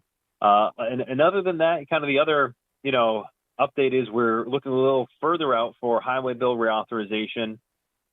Chairman Graves of the House T&I Committee had set an ambitious schedule of having a bill released around this time and starting to consider it in committee. But with the government shutdown, he's pushed that timeline out. So I think it will be, at least outside of these English language proficiency, these non-domiciled CDL issues, a little more quiet on Capitol Hill for our issues through the end of the year.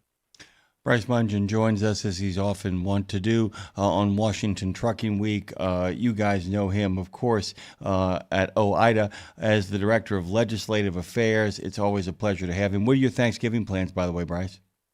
Heading up to going to see my parents, spending time with family. So it'll be a nice time to relax a little bit, and recharge, get some quiet time. As I'm about to say in the next half hour when Lindsay joins us, guys, start thinking about what's going to make the perfect Thanksgiving dinner happen for you next week. Don't turn Thanksgiving morning into a meditative state to brace yourself for Uncle Lou, who's emotionally too. Bryce Mungeon has joined us, both emotionally and intellectually, a man beyond his years. Thank you so much, my friend. Happiest of holidays to you, and we will talk at you soon. Thank you. You too. Appreciate that. Have a wonderful Thanksgiving. You as well, my friend. Hey, guys, look busy. Double L is coming to the house. We've changed it out. We've got the welcome mat out for Lawler. I want you guys to hold on tight, not get thrown to the wolves. Don't forget to go to truckdown.com. Had so much going on the show today, I forgot to tell you, they serve 50 states, 8 provinces. Man, if you get out in the ditch and you need to find a provider, download truckdown.com. They will get you on the road. They've been doing it since 97. They're doing something right. Just like Lindsay. The mission of Wreaths Across America is unwavering, remembering our fallen heroes, honoring those who are currently serving, along with their families, and most importantly, teaching the next generation about the value of freedom. And you can join our mission with a $17 donation that sponsors a fresh Maine Balsam Remembrance Wreath. Each wreath will be laid in honor of a veteran who gave the ultimate sacrifice for our nation. To sponsor your wreath, please visit wreathsacrossamerica.org. I can hear the commercial very loud, but I can't hear you guys. wreathsacrossamerica.org. There you go. There you go. At Radio Nemo, we believe in finding your tribe, your people, your gang. But you can't find your gang unless you find yourself, and you can't find yourself unless you write, right? Lindsay Lawler's We Should Write is a podcast about the healing power of writing. It dives deep with creatives of all types to discover how putting a pen to paper helps them work their stuff out, and maybe gives you the permission slip to do the same thing. We Should Write, live at noon in the center every Wednesday, and then everywhere you get your podcast. Go to RadioNemo.com and learn how to write yourself to healing, creativity, and clarity. Right? You know Castrol for passenger car oil and racing, but did you know that they're in the heavy-duty over-the-road market? Well, Castrol CRB Multi 15W40 and Vecton Long Drain 10W30 are now available at TA Truck Service Centers nationwide. This is the partnership in preventive maintenance. TA Truck Service and Castrol, offering you premium products and performance at great price points every day. Castrol, performance for the long haul, guaranteed. From the wee small hours of the morning to the crack of dawn, Radio Nemo has been there with you. Whether you've got the overnight or you're the first wheels on Dude, the road. I'm about to Radio Nemo's been dote where on you, need us actually, to Gray, be. because providing the laughs, giving the facts, playing the tunes, and keeping it rolling. We've been your light in the darkness. You told me your a long first time cup ago, of and I didn't coffee, dig in. And a voice And of sanity. last night I literally was like, I'm Semi-sanity, going to start actually. listening to We're all a anything little Grace crazy here. Crazy for the men and women who keep this country going and moving and doing. Crazy for trucking, crazy for truckers of all shapes and sizes. Is that a fat joke? Not if we can help it. Because it isn't just about the rules and regs. It isn't just about the day-to-day. It's about your health, your homes, and your hearts. So we wanted to say thank you. Thank you. Thank you. Thank you from everyone at Radio Nemo for sticking with us, standing by us, and keeping the traditions rolling into the future.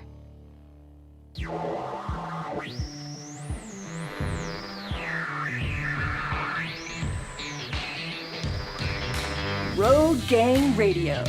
We've talked about making a living. Now let's get a life. It's Jimmy Mack and Lindsay Lawler with the best stories, the ultimate road trip, the concert of a lifetime, and a home when you're not at home.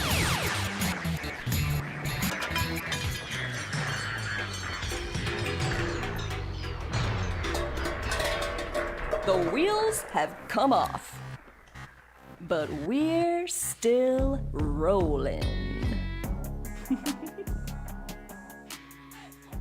Hey. Hey. Hey. By the way, this is a Thursday show of Thanksgiving. Lindsay's going to give some thanks for some things that she really loves and some people she really loves in just a moment. But what time and what kind of giving thanks differs as to the date. If, by the way, you're listening today, November 20th, then it's 9 in the center and 10 in the east. But if it's November 27th, then it's 7 in the Central, and Lindsay and I are joining Macy balloons hovering over the streets of Manhattan. Either way, you are a member of the I gang. have a mimosa in my hand. What do you have in your hand? Of course, iced coffee. But what's really important is I got pastries from Celtica, which is the upscale bakery by my parents' home. They have a chocolate almond croissant, Lindsay. Either way, whether you're having that mimosa, whether you're having that coffee with that chocolate croissant, or both. My mom, by the way, I have coffee in the left hand, mimosa in the right. My mom, by the way, is a both. My mom is an absolute both. My mom loves a mimosa. You know, my mom likes vodka too, but only if it's absolute and only one at dinner. Mom's my girl. Yeah, I'm all the things you just said. She and I are KK and I are spirit animals. I got to tell you, if you ever see my mom dressed out on the town for the evening, you'd be like, oh my God, that's maybe where I'm going to end up, and you're not going to feel bad about it at all. Yeah, I'm here for it. Either way, whether it's the 27th or the 20th, you are a member of the gang at Road Gang Radio on the RadioNemo platform, the greatest make a living and get a life transpo show in the known universe. And most importantly, over there on the ones and twos, as you like to say, is Phone Master Thanksgiving Dre. Jimmy Mac Cornucopia is the best holiday setting. And of course, just arriving, Lindsay, this town needs a little Lawler and order. Good morning to you. Just a little, though. Not too much. That's why I said little. I said Yeah. I even shortened little to lil when I wrote that down. Yeah, little. Just a little bit. Not too much. I'm always so thankful around Thanksgiving time. Obviously, besides the obvious, we're all grateful around here. But, Jim, I'll talk about this later because we're going to bring on Meg and Kate here in just a bit and dive into some real thankfulness. But when my daughter is adopted. My daughter Frey is adopted. She's 7 this week, today, or a couple days ago, depending on when you're hearing this. And she, the year we adopted her, which was in 2018, we found out that she was in labor coming into the world on a Tuesday. She came home with us on a Thursday, and that Thursday was Thanksgiving Day of 2018. Wow. So Thanksgiving hits very differently for us because it's the day I became a mom. Wow. And by the way, and I can tell you this right now, and she will actually, some people have Christmas birthdays. That sucks. Some people have July the 4th birthdays. That sucks. Halloween, not so good. Although I know a few people that kind of pull that off kind of nice and neat. But a Thanksgiving New birthday, Year's Eve is tough too. New Year's Eve is brutal. I mean, people are already partying, so everyone's gonna be like, "Sure, we'll go out for your birthday," but it's not about you. It's brutal. The only way out of the New Year's Eve one is if you can get a sit-down dinner at some like really fun hip restaurant where you get the idea. It's still tough. It's a tough navigation system. Thanksgiving birthdays, I'm letting you know right now, she will come to love them because people still celebrate your birthday, and you're guaranteed that everybody who actually might buy you presents for quite some time is going to be available at a particular home at a particular time. And people will say, hey, it's Freya's birthday today. We might as well pick her up something. We'll give her 10 spot. We'll give her a 10 spot. I don't think, because your birthday's a little later, so you have fallen on Thanksgiving Day, I assume, before, Oh, right? yeah. Every 7 Freya years. is the 20th, though. So, like, Ooh, she tough. came home with us on the 22nd. Her birthday's November 20th. So, her birthday wasn't Thanksgiving that year. Celebrated on Thanksgiving one time, just for giggles and Well, nips. I mean, that is, I guess, the beauty that it does extend. I hate people. They're like, it's my birthday week. It's my birthday month. But I don't hate people that do that. I just hate I just them. think you're annoying. I just think you're annoying. No, you're That's crazy. nice. I'm mean. I hate them. You're annoying. You find them annoying. I don't do hate that, 'em. but I do want people to do it for me. I do want people to say it's your birthday month and me be like, oh, it's not a big deal, but make it a big deal. So anyway, the cool thing is at least for this year in particular, because we are, we're going to go out to dinner with just my immediate family tonight for her birthday. And she wants to go to Chili's, by the way. And then Chili's baby back ribs. And then she's having a little birthday party Saturday, but then all my family's coming in town and we're going to go to Dollywood and it's Thanksgiving. So she really she's going to think all this is for her, and I'm going to let her think that. Because she should have a lot of pomp and circumstance. You know who should also have a lot of pomp and circumstance, Jimmy Mac? Are we gonna make a really clever transition here to a? I thought I just did it. You did. You did. Isn't that enough? I think it's a terrific. Bring on the pomp. Bring on. I just had the thought. The moment you said "bring on the pomp," I had all this image of all these people in the street going, "We want the pump. Bring Gotta on the have pump." the pump. Yeah. So I called myself Jimmy Mack. Cornucopia is the best holiday setting, and Lindsay, this town needs a little Lawler in order. I have a name for our next guest, by the way, Andre. Lindsay. It is Megan Kate. That meal put me in a wrestling full Nelson. I like it. I like it very much too. Feel good about it. By the way, regardless of what Thursday you were listening to, you were in a Thanksgiving pre-trip here. It is the 20th. Start thinking about all that it's going to take for that perfect turkey dinner. And Lindsay, do you have an Uncle Lou? Anybody who is like Uncle Lou, who is emotionally too? Do you have yes. I have a lot that are emotionally too. Okay. Well, if it is the 27th and you're listening, take this show as a momentary respite to brace up for Uncle Lou emotionally too. And in the spirit of Megan Kate Nelson's favorite sci-fi time travel western, Back to the Future 3, we're hoping she can transport this transpo show to the past and give us a non-traditional vision of giving thanks. Would you care to give our guest Miss Megan's bona fides of how awesome she is, Lindsay?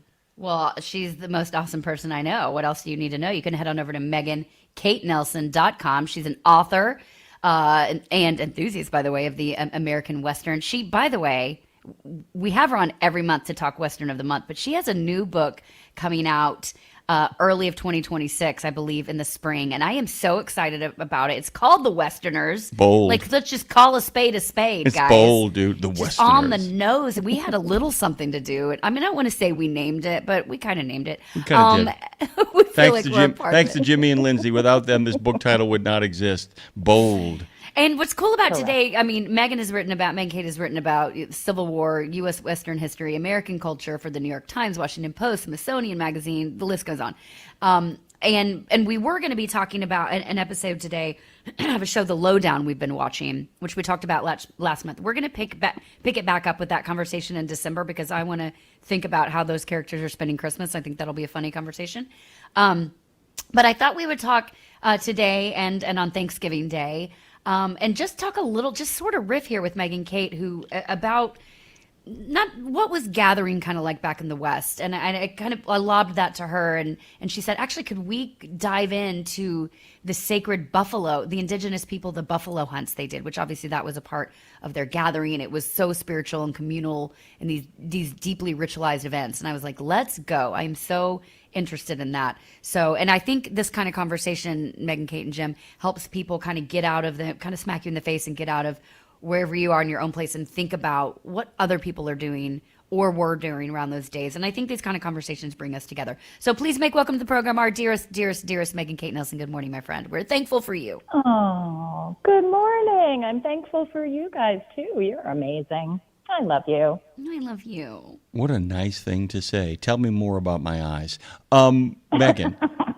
Megan, so last night, Dre and I did this thing, and we ended up having bison steaks. I won't get into any more than that. They were terrific, by the way. Lindsay, they're terrific. Yeah, I mean, back me up right now.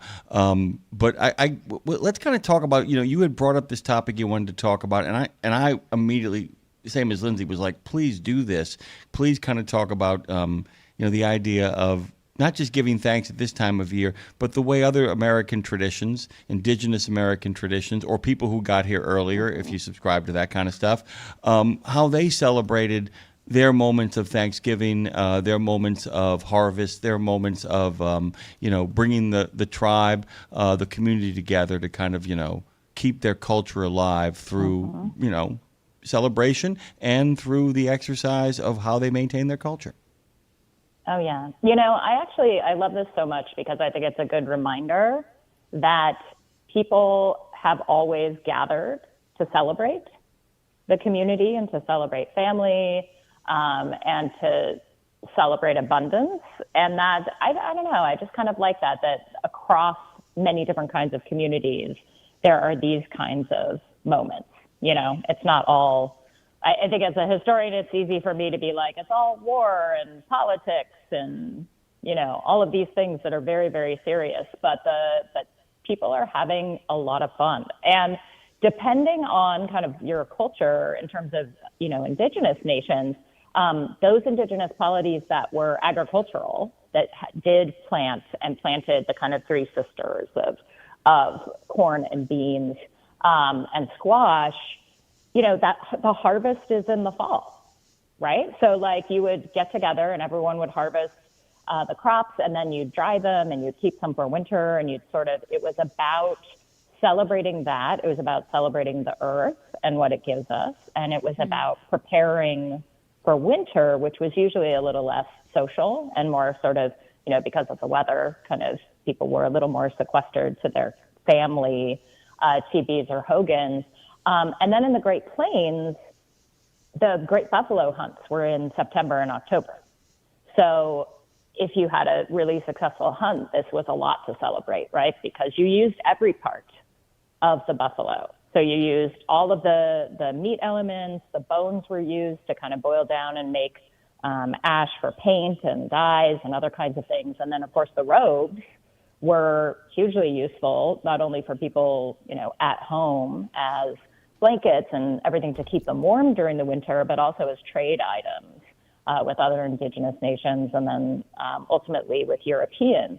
So, a lot of indigenous peoples in the Great Plains kind of had their more collective celebrations in the summer. Like that's when bands would come together in these kind of large encampments, and they would have a summer camp and make a lot of political decisions. But it was also a lot of celebratory eating and a lot of games, a lot of competitions. I love celebratory eating. Celebratory eating.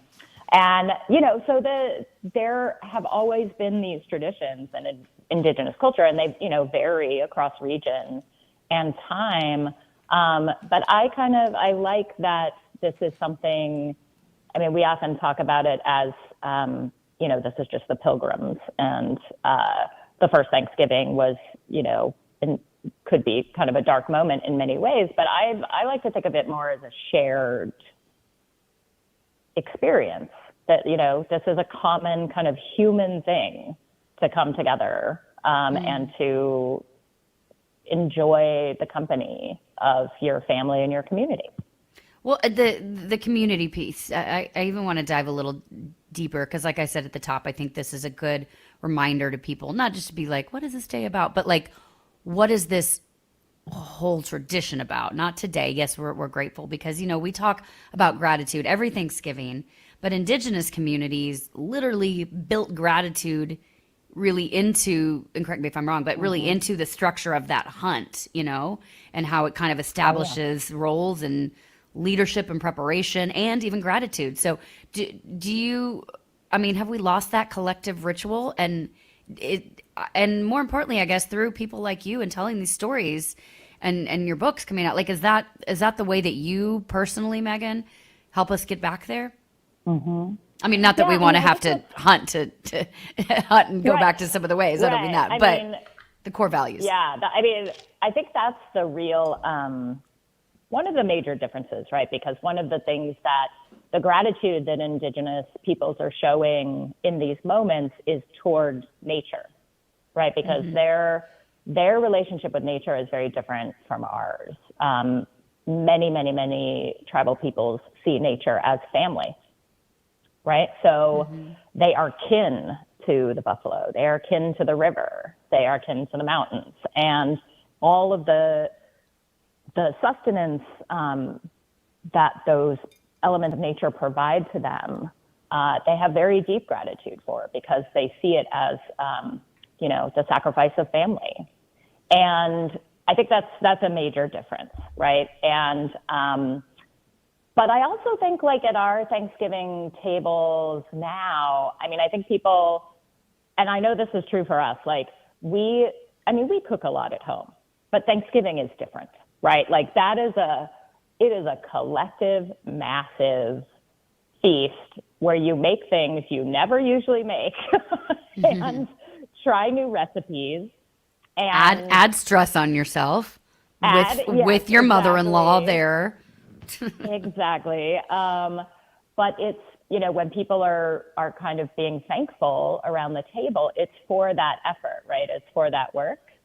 and hopefully, and for that sacrifice that your family members are making, your friends are making, to provide these things for you.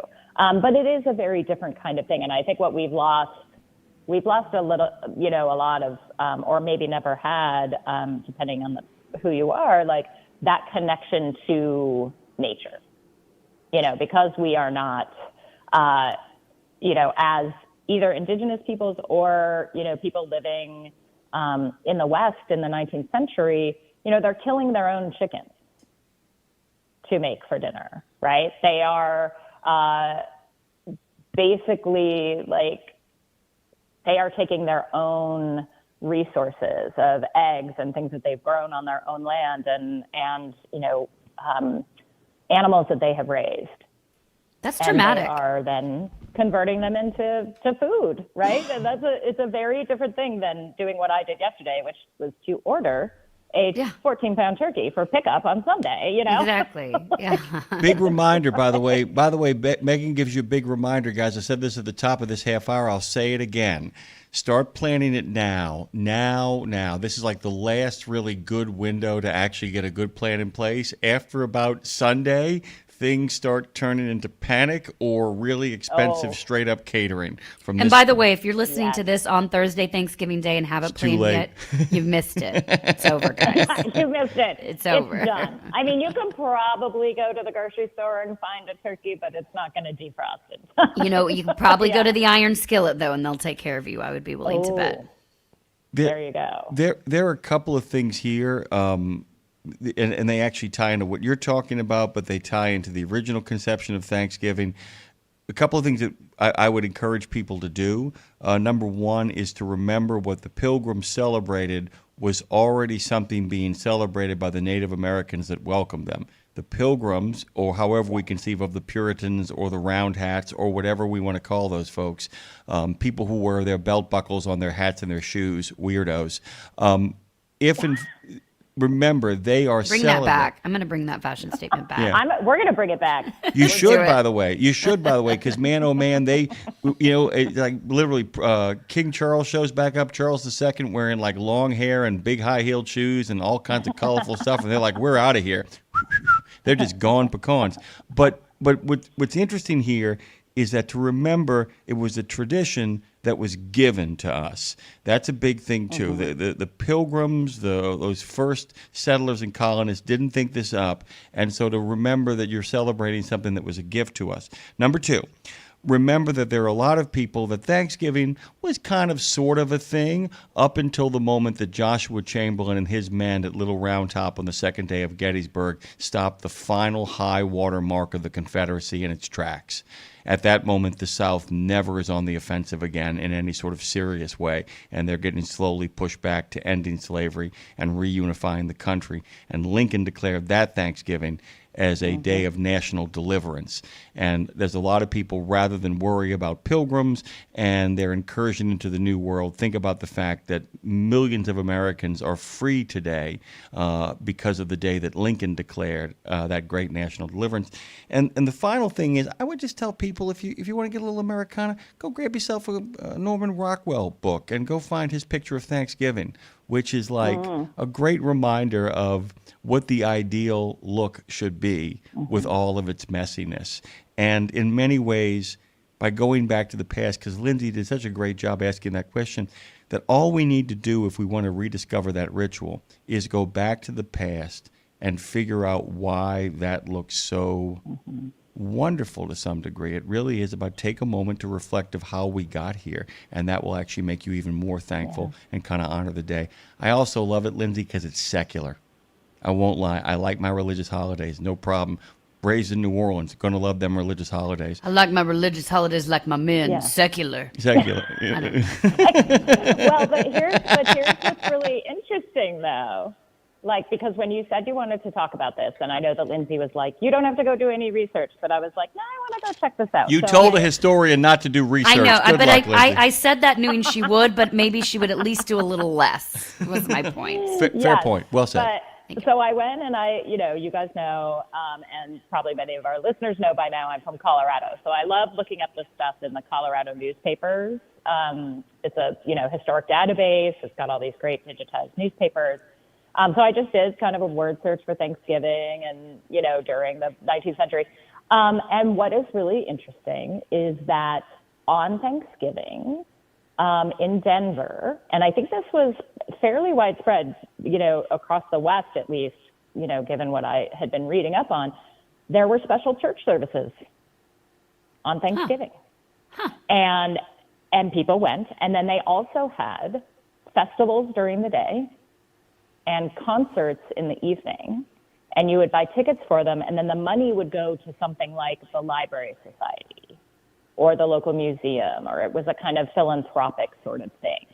And that also is something I think that we have lost. Not necessarily the church service part, but that community aspect. The celebration with our neighbors in the streets kind of thing. Yeah, the give back. Yeah, exactly. And we're all sort of thinking, oh, okay, like this is like that image that Jimmy was name checking of everyone sitting around a table. It's family, it's the crazy uncle, it's, little kids running around.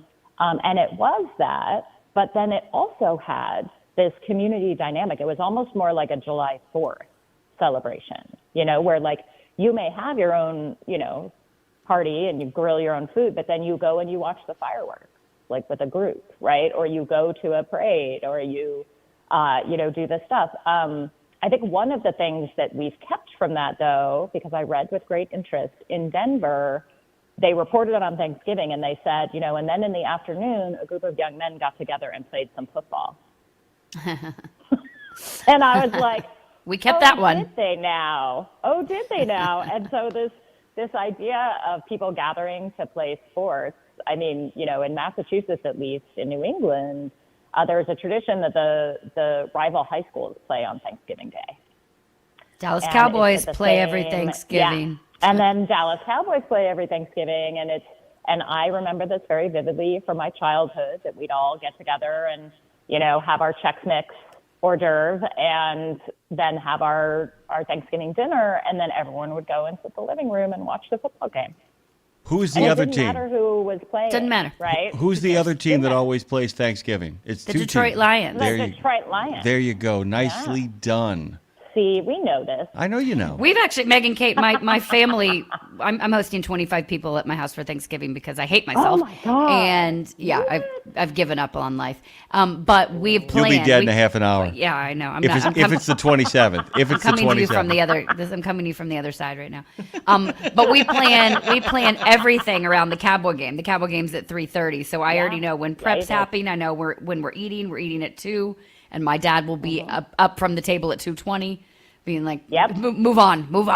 Let's go. But we plan around. But even I think of everything's a Friends reference for me. I think of the Friends reference where they go play touch football or tag football on Thanksgiving Day after they have their meal. But I also think too, like when I was growing up, we would go every night. Like we'd do our Thanksgiving with family. We'd watch football, but then that night, a neighbor or friend had a party every year, a Thanksgiving party that night, and it was one of the best things to look forward to. Friendsgiving. Well, it was like because it was for the high school, so it was like the parents were friends, the kids were friends, that kind of thing, and it grew and grew over the years. And even I went to it every year growing up, and then when I met Shane, it like brought him home for it. So then you start seeing new spouses and stuff playing. It was a really cool tradition. So to go back what you're talking about, I think this is a cool thing to bring back because Thanksgiving has become so much about spending it, at home, sort of, and hunkering down with your core family, which is a beautiful thing. However, not everybody has that, and so for a lot of people, their community is their family. So I think, and families look so different today anyway, self-included. So I think that this kind of conversation, Megan, like I guess maybe then it goes back to what is the one through line. Which, by the way, real quick, when you were saying about Denver, like what year is that when you were talking about they would do those festivals? What era?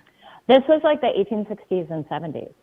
Okay, way back. That's straight Teddy Roosevelt stuff going on there. That's like early. That's even when Colorado was just a territory. It wasn't even a state yet. That's and they were doing these things. Yeah. Really quick, I want you to ask you a question. We can go as long as we want. I don't care. I make up the rules as I go along.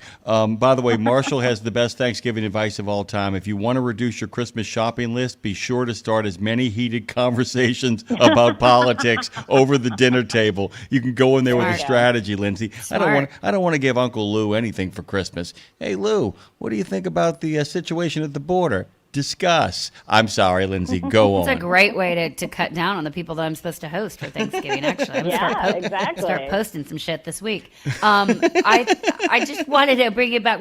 What is one thing that you were doing? What do you do traditionally for Thanksgiving, Megan Kate? Mm-hmm. And what is something you do that is untraditional?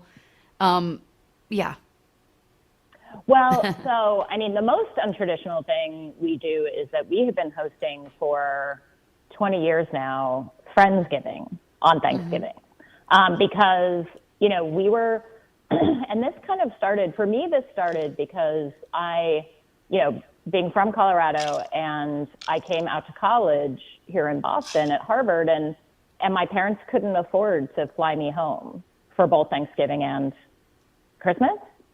So I didn't go home for Thanksgiving for all 4 of those years. And so I had Thanksgiving dinner with whoever had stayed kind of in the dining hall. And so I kind of got into that tradition. And so Dan and I started hosting. And so we have hosted Friendsgiving like every year for ages. And, we kind of play around with the menu a little bit, but and I want to talk about food in a second because I have a menu to share with you, Lindsay, for your, to get inspired for your own Thanksgiving because it's insane. Yes, thank you. But yes, so what we usually do is that we provide the turkey and the potatoes and the stuffing, and then our friends bring, and we also provide the wine and the cocktails, and then our friends bring everything else. You do a lot. You do a lot. You're not gonna, because I'm the same as you. I'm doing turkey, mashed potatoes, booze. My mom's doing stuffing. And that means what everyone else has to bring a green bean. It's a lot. It's a lot. But I want to hear the rest of the menu. Okay, we're going to hear the rest of the menu when we come back after this break, by the way. Megan, you're going to stick around. Sorry, you're compelled to. Yeah, she's in. Yeah. You guys can call at 615-292-6366. That's 615-292-NEMO. The power of Thanksgiving compels you. The power of Thanksgiving compels you. It is The power of Thanksgiving Thanksgiving itself that compels you.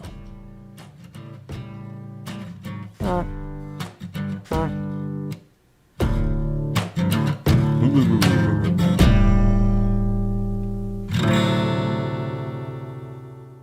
17 Sapp Brothers Travel Centers are known for great food, hospitality, and mom-approved showers and restrooms. But don't forget the service centers. Sapp Brothers ASE certified technicians can repair nearly any issue in shop or roadside, including axle repair. Dig into your free steak dinner with your oil change. That's a Sapp Brothers tradition to thank you for your business. Tires? Sapp Brothers will beat any competitor's advertised price on tires. And download the Sapp Brothers app for exclusive promotions in the shop, restaurant, and store. Your spot under the coffee pot is waiting for you at Sapp Brothers. There was an era when truckers were out there alone.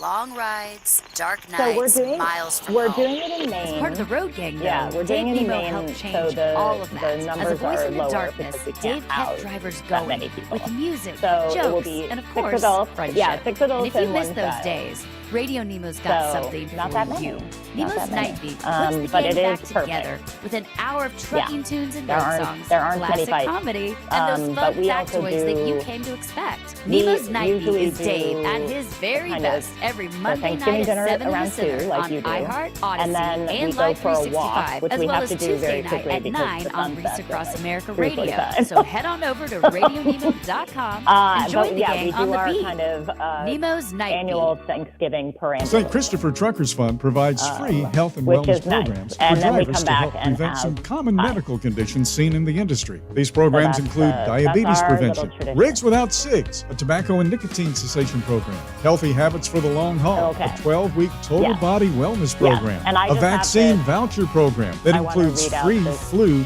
shingles, Thanksgiving COVID, dinner and bill of pneumonia fare vaccines, from a and hotel in GPS, get Colorado in the preventative 1880s. screenings. That includes free Make you at-home laugh. cancer screening tests. These programs are available to Class A over-the-road semi-truck drivers. For more information or to register for a program, visit the St. Christopher Fund website at truckersfund.org.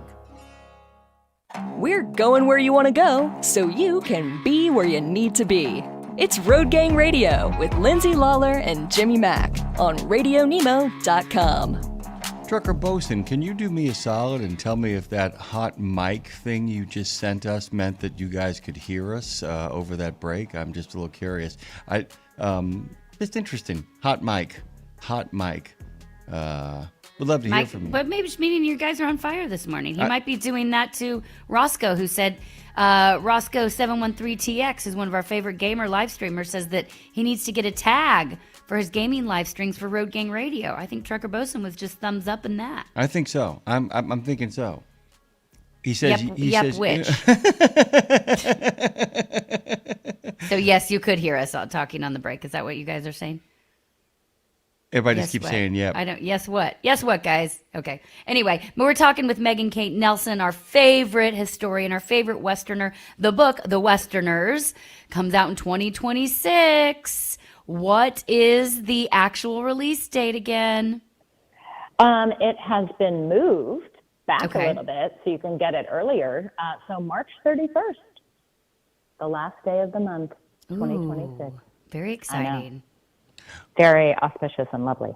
It's very exciting. Obviously, I certainly want to have you on We Should Write when that happens. Yeah, that's got to be, There will be no discussion of that on Road Gang Radio. We will simply export the whole damn thing to We Should Write. I might even be in like glib, sarcastic, bitter, or anything. You guys need to dig into that in the log. No, you really do. I mean, it really deserves a full hour of discussion, plus the fact that it's like, I know that sometimes writing keeps you very, very sane, especially when you have to do stuff. Mm-hmm. That's a question I have for you in regards to this. I mean, we'll get to the menu stuff as well. But my question is that, how do you find time? I know how I do to keep writing during holiday times when things are so busy and schedules are so out of whack. How do you actually make time and find time to do that writing? I can't do any research and writing or work when I've got hosting responsibilities. Like when we go up to Maine, I will do work on, and I have to tell you guys this too, and Lindsay is going to be especially excited about this, I think. I just sold my next book. So I will be starting research for that as I am promoting The Westerners as well. But so we are going up to Maine on Sunday. What's the next book? What's the next book? What's the next book? What's the next book? Next book. It's a Civil War Texas book. Girl, am I in it? I know. You are not, unless you actually have lived since 1864. I think I have. You look amazing. Thank you. Thank you. Let's be honest. I was there. You were there. We were all there. It was weird. It got weird. Punches were thrown. Okay, sorry. Go on. Congratulations. Yes. Go on. Thank you. Yes. So it's the narrative superstructure will be the story of a Kiowa Comanche raid on a ranch community on the Brazos River in Young County, which is kind of north central Texas, like right on the border of West Texas. I used to tube the Brazos River. It was hard days. It was hard days for me. Oh, yes.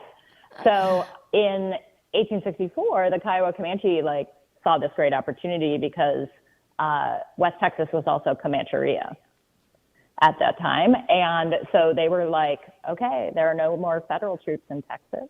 And all of the kind of white guys here are away, fighting in the war in other regions. So they raided constantly in Texas. And so there's this raid in 1864 where they raid this ranch and they took 12 captives who were both white and black.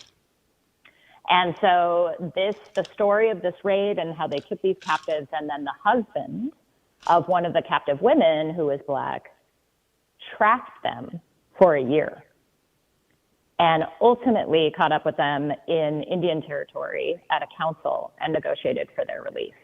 Wow. And then came back with most of them to Texas. And that character... So I was going to say that character is the basis for Danny Glover in Silverado. I'm just saying. Oh, interesting. He actually is. He actually is. I'm not being a jerk. I'm not. Yeah, he actually is. He's like one of the things that was kind of Kasdan, who wrote and directed the first Western of the month that we ever talked about, Megan Kate Nelson and I, Silverado. That character is based partially off of him. It is based partially off of him because Kasdan, like Costner, is a Western obsessive, mixing both movies and history into one thing. It's really cool. That's really cool. Yeah. That's a really cool. Yeah, so story. it's a great, and then it'll be there will be chapters on Civil War Texas and about why Texas was it's a weird state for the Confederacy, right? And so Sam Houston will be in it because he, basically gets thrown out of the governorship because he does not vote to secede. He's a Unionist. And lots of interesting characters when the Kiowa Comanche are on their way back to their territory with these captives. They fight Kit Carson at the first Battle of Adobe Walls.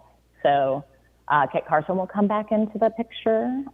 So it is a story of sort of why Texas was in the Confederacy in the first place, but then why it became a kind of problematic place because it's such an interesting place of great diversity. Again, it actually has 4 different communities: Anglos, Hispanos, enslaved Black people, and some free Black people, and then Indigenous people. So it's a fascinating place. So it's totally a piece with most of my work, which is about kind of all of these conflicts and engagements between different communities in the West. I'm going back to the Civil War. You're going back to Texas. Trying to get back to Texas. I have a song for you. I have a couple. I will write the soundtrack for your book. The playlist. Yes. Okay, that's happening. Okay, 2 things, Megan. Okay. We want to. Somebody is on Pack Rat's waiting in the line and wants to talk to you. But first, you've got. I want to hear about the menu. We got to talk about dessert, and then you have a Denver proclamation of sorts to read to us here. Yes. So this, when I was kind of looking around to see what people were doing and the kind of food they were eating in Colorado during the 19th century for Thanksgiving, I found this Thanksgiving dinner bill of fare. So the hotels are making money by serving Thanksgiving dinner. And this was in Salida, Colorado. So not Denver, but okay. So first there was a soup course, and the soup was oysters and tomatoes. Imagine. Then, wait, I don't understand. Does it explain what that? I am so confused. No. Also, where were they getting the oysters? Where were they getting the oysters in Colorado? They were canned oysters. Ew. Canned oysters were a huge deal in the West. There were like oyster bars. I know. Here's the irony. While many things back in the past are much more gross than things in the present, much less gross, Lindsay. Well, yeah, they're less. They literally probably just put an oyster in a can. Yeah, right? I mean, genuine canning, good old-fashioned canning, the kind that tastes like $1 million, the kind of thing like, if we kept doing that, we'd all be much more healthy. I don't think most things in the past make us more healthy. I do think the way we used to can stuff actually was terrific. Were they Roma tomatoes or cherry tomatoes? I think back then they were just tomatoes, right? Right. Yeah, I think they were just tomatoes. But but I mean, I think you can sort of see a little bit of this, right, in oyster stuffing, which was not part of my tradition, but is in other regions. Yeah. Okay. So then there's meats. Roasted turkey with cranberry sauce. So they were having that. Ocean spray out of the can. Chicken. Ocean spray out of the can, right. Or yeah, the tube. Yeah. I don't know how they made it. Roast beef, roast pork, and then something called baked heart with dressing. Huh. I don't know if that's an actual heart of. Is it I mean, HART? it's under the meat section. Yeah, HEART. Let's see what that Maybe is. it's an artichoke heart. It refers in the to meat section, it refers to a dish made from. Section. It refers to a dish made from the animal hearts. Yeah. Most commonly beef, pork, or elk that are cooked in an oven. Ooh, preparation usually involves slow cooking, like braising or roasting, to tenderize the muscle meat of the heart, often after being stuffed with various ingredients. Pass. Yeah. Okay. You know how big an elk heart is? Do you know how big an elk heart is? I know. It must be huge. They named the whole city kind. after it. Elkhart. I know. Oh, no, I'm sorry. Okay. So kind. Okay, so go on. here are the vegetables. Okay, mashed potatoes. Ovs. And then I couldn't tell if this was a typo or not. It says cold slaw. Must be it. So I don't know. I don't know if it was originally called cold slaw, but then everyone just sort of converted it into coleslaw. Yeah, because the southern drawl was like coleslaw. Maybe it exactly cold slaw. Cold slaw. Yeah. Corn, tomatoes, turnips, peas, squash, and string beans. Okay. All right. So that's pretty. Okay. Then we have a series of desserts, Lindsay. Let's go. Indian pudding with brandy sauce. So that's just kind of like a bread pudding, like a British bread pudding. With brandy. Coconut I like it. pudding. Yeah. Coconut pudding with lemon sauce. Okay. And they may be actually thinking you're of talking like the British do, but there's also a second thing for cake, which I'll get to in a minute. And then silver pudding with rum sauce. And I think that means that's where they hid the silver coins, where you would find them and it would all be fun. Or you'd swallow them and it would be a problem. Then there were pies, coconut, mince, raspberry, custard, and apple. Then also cakes, Lindsay. Pound cake, marble cake, gold cake, jelly cake, fruit cake, and tarts. Then fruits, apples, pears, and grapes. Then tea, coffee, and chocolate. And then under extras, it says wines of all kinds. Fancy. Sounds like a good year. I feel like you're talking dirty to us right now. First of all, when you were like, I know. I knew it was coming. I knew it was coming. With the lemon sauce. You could be like cake, you could be like cake. You also sound like Then There Were Pies. It sounds like another a Martin Scorsese movie. Then There Will Be Pies. That's right. Coconut pudding with lemon sauce. That sounds like the best thing in those desserts. Coconut pudding with lemon sauce just sounds outstanding. Right? Do you guys know actually the story of how the turkey pardon comes into existence? No, but I have a feeling you do. I do, actually. I do. It actually starts in 1863. It's Lincoln's son, Tad, bonds with the turkey that they're going to eat for Christmas. So over Thanksgiving, Lincoln's like, I pardon the turkey. He actually had classic Tad Lincoln. Tad Lincoln, man, classic Tad. But it's the Classic. absolute truth. Is that the fact is that it actually began. It was the Christmas turkey because the Thanksgiving turkey already got the business. But Tad was Tad saw them bring out the actual Thanksgiving turkey, and he knew the turkey he bonded with, which was, by the way, called Tad 2. Tad Jr. Little known fact. TJ. Oh no. So basically Tad sees him bring out the Thanksgiving turkey and he's like, wait, you're gonna do that to Tad too? I don't know if that's the exact dialogue, but I have a feeling it was. That's close. And then Lincoln said, you know what? I have the presidential pardon power. You are pardoned. And he pardoned the turkey. That's hilarious. And that's, by the way, guys, That's all the president should be allowed to do. In my humble opinion, that is all the president should be allowed to do from here on out. Wouldn't that be We've proven awesome? that we don't know what to do with the power. All you can do is save a turkey's life. Can you imagine that? In A the national arms election? of an angel. A national election to pick a turkey partner. Oh, they do that anyway. Oh my God. I like it. Yeah. They do it twice. Yeah. They do it once. Actually, they do it 4 times for Thanksgiving, and then once at the end of all of their terms to let all their friends off. And then they There get you go. to pick one of their friends that is the turkey. One of their friends, too. And you get to pardon him, too. If it was only one. If it was only one. If it Okay, was- Megan, so real quick, what desserts are you having at your house? And then we're going to go to Pack Rat's call. Okay, so one of my friends is the pie baker. So he's making apple and pumpkin. He's And the then- pie baker? You're like a friends with the pie baker? It sounds like a Batman the villain, doesn't it? The pie maker. Pie baker. He loves it. He makes these beautiful pies. And then, okay, and here's a sad truth, you guys. I despise pumpkin pie. Same. That's okay. I'm with you. I know. I'm with you. I mean, Yeah. I love pumpkin pie, but I completely understand its texture and its taste. And it's complete. I get it. I Dude, get I'm it. with you. All of it. I'm with you. I'm with you. All of it. So when I was, I've hated it since the beginning of my life. And so Same. my Auntie Boo, my great aunt, used to make me. She was a great baker, and so Hey, on Boo. Thanksgiving she would make us eggnog pie, Okay. which was amazing. So like graham cracker crust, thin layer of dark chocolate, and then eggnog pudding. What? Which is amazing. Megan, Dusted with cocoa. Lindsay, What? I have to It's say, so good. Megan is so smart that she figured out a way of telling us and our listeners that she's a communist without ever having to say it. And maybe an alcoholic. Maybe also an alcoholic. Well, all communists are alcoholic, man. Once the system shuts down, all you have left is potato vodka. That's the end of it right there. What's up, Jay? America. Megan, you know what I saw my niece do the other day? What? Take a piece of pumpkin pie, and spread it on a piece of bread and eat it. I'm like, Ew. who raised you? Who hurt you? Ooh. I'm gonna try it. I cannot condone that. If it's- I cannot condone It was that. sourdough No. too, so I was like, maybe. No, sourdough, no. Brioche bread. No. I could see brioche bread. I could see a sweet brioche. At least I you have didn't ordered, guys. I've ordered, by the way, Barbara's Country Cooking up the road from us. I'm not a baker.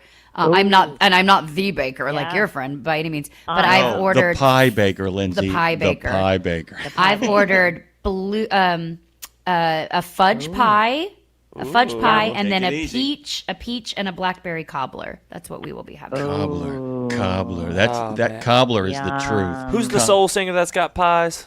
Patti LaBelle. Who She's cares, got thighs, man? thighs and pies. Dude, Hey, her girl. sweet potato pie. Woo!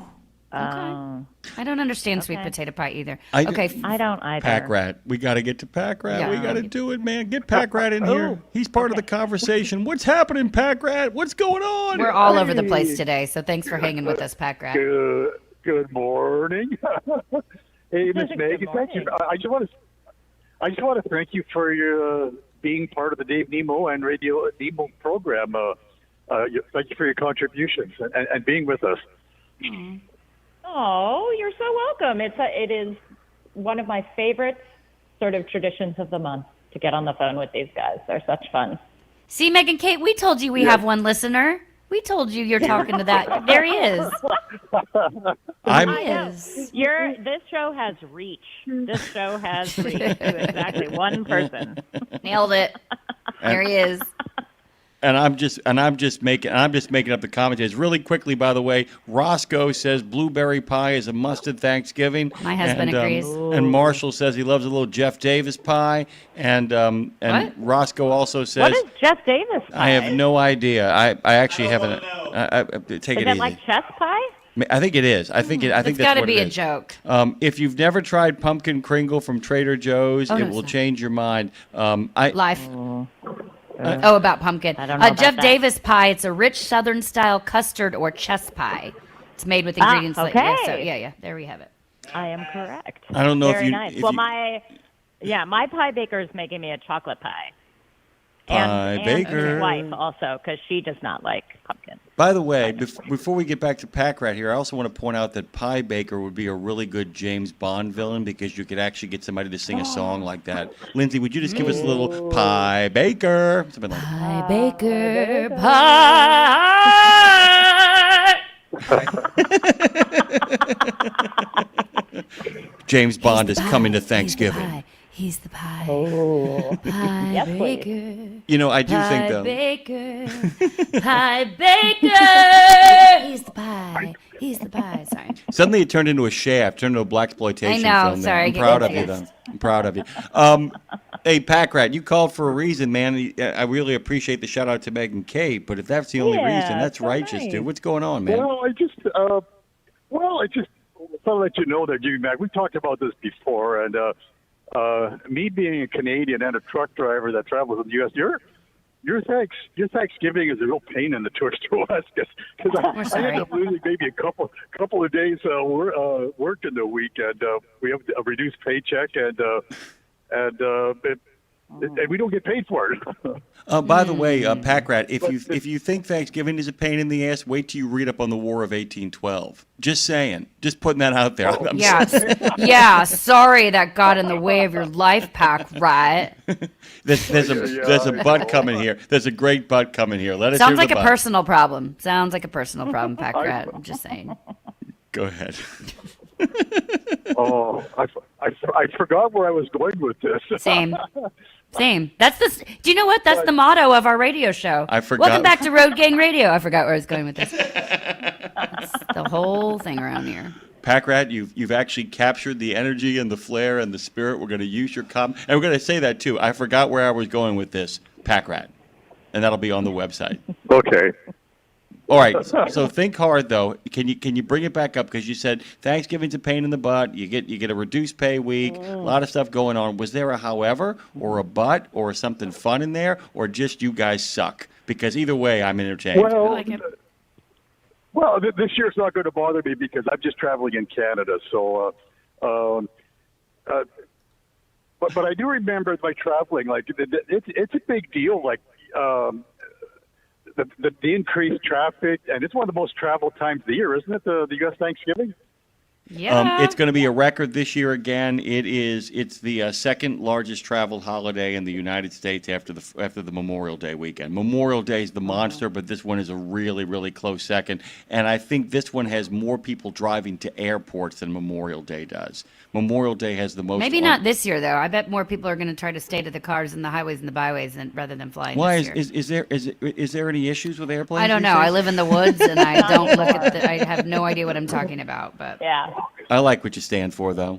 Out there hollering at the moon. Pack Rat, do you do anything for Thanksgiving or just stay away from America? By the way, once again, no wrong response. Well, we hardly ever.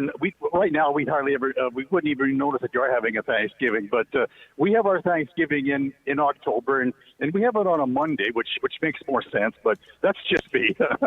Actually, if you think about a consumer culture like America, I got an idea, Bob. Let's have it on a Thursday. That way people take a long weekend. That way we can jumpstart the Christmas shopping tradition. Did you know that Franklin Roosevelt tried to move Thanksgiving a week earlier to get the recession kind of jump-started and get out of it? yeah. Also, Black Friday started today and it's Thursday. I don't know what is happening. Right. And by the way, Black Friday does not mean going into the black. That's a lie. That's a lie created by corporate America. It's about the black ice and the black About your snow. black soul. You're damn right it is. And all the who's down in Whoville, they say that my old heart grew 3 sizes that day.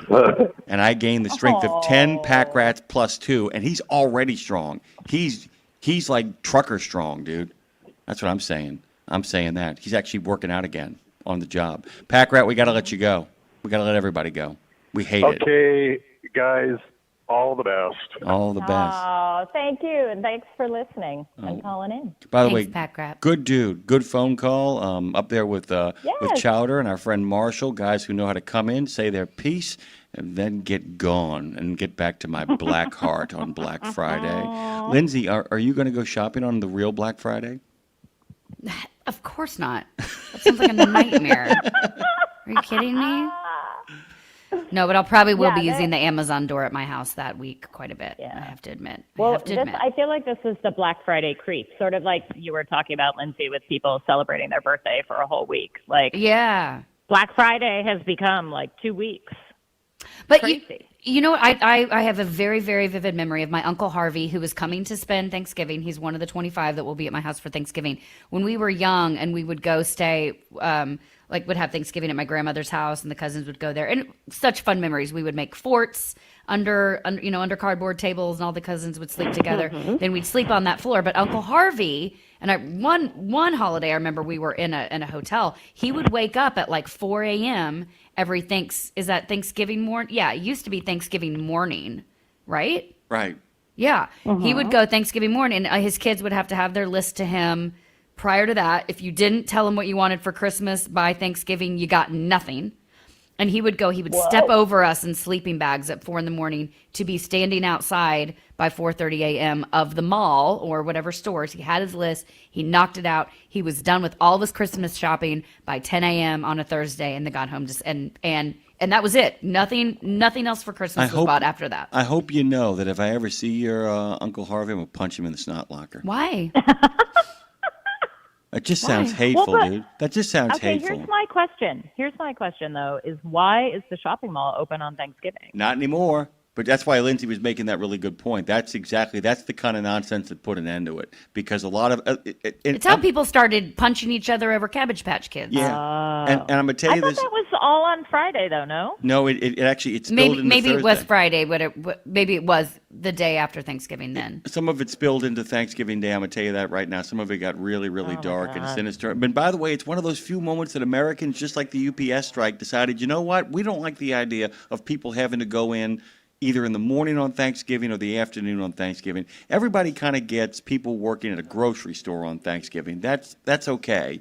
And a lot of grocery stores are set up to have people on what they call shorter shifts to kind And of they come close. in. They usually close like at noon. If you forgot something, you can get in the morning, but then Yeah. let them go and they can have a Thanksgiving And dinner then, still. yeah. But this sort of mandatory sort of everybody's got to be here, full battle stations. Here comes the fuzz. Here comes the lady who Here wants. comes the fuzz. We want the fuzz. Here comes the pump. We want the Meg. Megan Kate, we love you so much. We've done an hour with you, which is such a beautiful thing. Thank you for staying, even though you had no choice. And I'm excited to introduce you at some point to our next guest, Anthony Nally, who is with the RVers, who y'all would be an interesting conversation. That his show, The RVers on the Discovery Channel, we're going to dive in. We're going to hopefully be doing some cross promo with him. But it would be cool. He and his wife make their life off of traveling in this whole community they built in the RV world. Talking about, the connection of RVs and the covered wagon. A lot of synergy there that we can discuss. Oh, yeah. Yeah, well, and that's a major theme in the Westerners is kind of one of the things that distinguishes the region is people are always moving back and forth across big distances. Just saying, Jim. By the way, you just actually described everybody out there listening right now. And Trucker Boaston says, Yeah. don't forget Cyber Monday either, another corporate cash grab creation. How about we have Proletariat Wednesday, where everybody shackles off their chains and confirms Megan's communist state of mind and overthrows their oppressors and goes out in the street declaiming themselves as, well, you get it, power to the people, all that kind of stuff. The Westerners is coming out soon. What's the website again, Megan? Where can we find you? At MeganKateNelson.com. And it's a new website. Ooh. Now how did you come up with that? How'd you come up with that domain name? It's unbelievable. I know, it's shocking, isn't it? And it wasn't taken, which is amazing. Which is amazing, by the way, because I got to tell you, the vice president of Douchebagistan is out there someplace doing his thing, being like, I'm going to take her name and make her pay like $25,000 for it, and then act like I did something important. I slipped met in that a little. guy. Yeah, we know that know guy. that guy. To work with us. Personal friend guy. Personal friend. Oh, boy. Yeah, we're just kind of airing the grievances now. It's not Festivus yet. It's know. Megan Kate Nelson time, even better than PBJ time. Love you, Megan. I love you guys. Have a great day. Happy Thanksgiving. Thankful for you. Whether it's the 20th or the 27th, happy Thanksgiving. We're thankful for all of you listening right now. We're also thankful for RV life, road life, adventure, travel, all those things that get us out on the open road. Anthony Nally is joining us next to talk RVers. 17 Sapp Brothers Travel Centers are known for great food, hospitality, and mom-approved showers and restrooms. But don't forget the service centers. Sapp Brothers ASC certified technicians can repair nearly any issue in shop or roadside, including axle repair. Dig into your free steak dinner with your oil change. That's a Sapp Brothers tradition to thank you for your business. Tires? Sapp Brothers will beat any competitor's advertised price on tires. And download the Sapp Brothers app for exclusive promotions in the shop, restaurant, and store. Your spot under the coffee pot is waiting for you at Sapp Brothers. Did you know it's extremely easy to join the Wreaths Across America mission to remember our fallen heroes, while at the same time honoring those who are currently serving our country and their families? Plus, you're helping to teach our younger generation about the value of freedom. With just one $17 donation to Wreaths Across America, you're sponsoring a fresh Maine Balsam Remembrance Wreath. They've really become a symbol of America's respect for those who bravely served and are no longer with us. To sponsor your wreath, just visit wreathsacrossamerica.org. That's wreathsacrossamerica.org. The Joshua Chamberlain Society is unlike any other veterans organization. It's truly a family, and I know that firsthand from working with them myself. Their mission is to make wounded veterans and families of deceased veterans feel the support and appreciation of their community.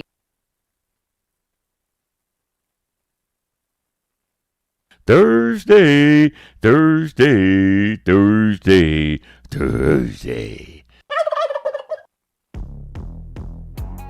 It's a trucking, transportation, and lifestyle show like none other. And you call this a life? Road Gang Radio is back for another half hour of the best transpo show in the known universe. We come in peace.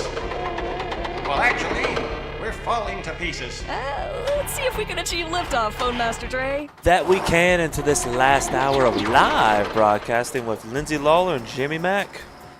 Well, hey, girl. Hey, good morning to you. What fun, by the way. What fun talking to our good friend Megan Kate Nelson. Felt like a real Thanksgiving.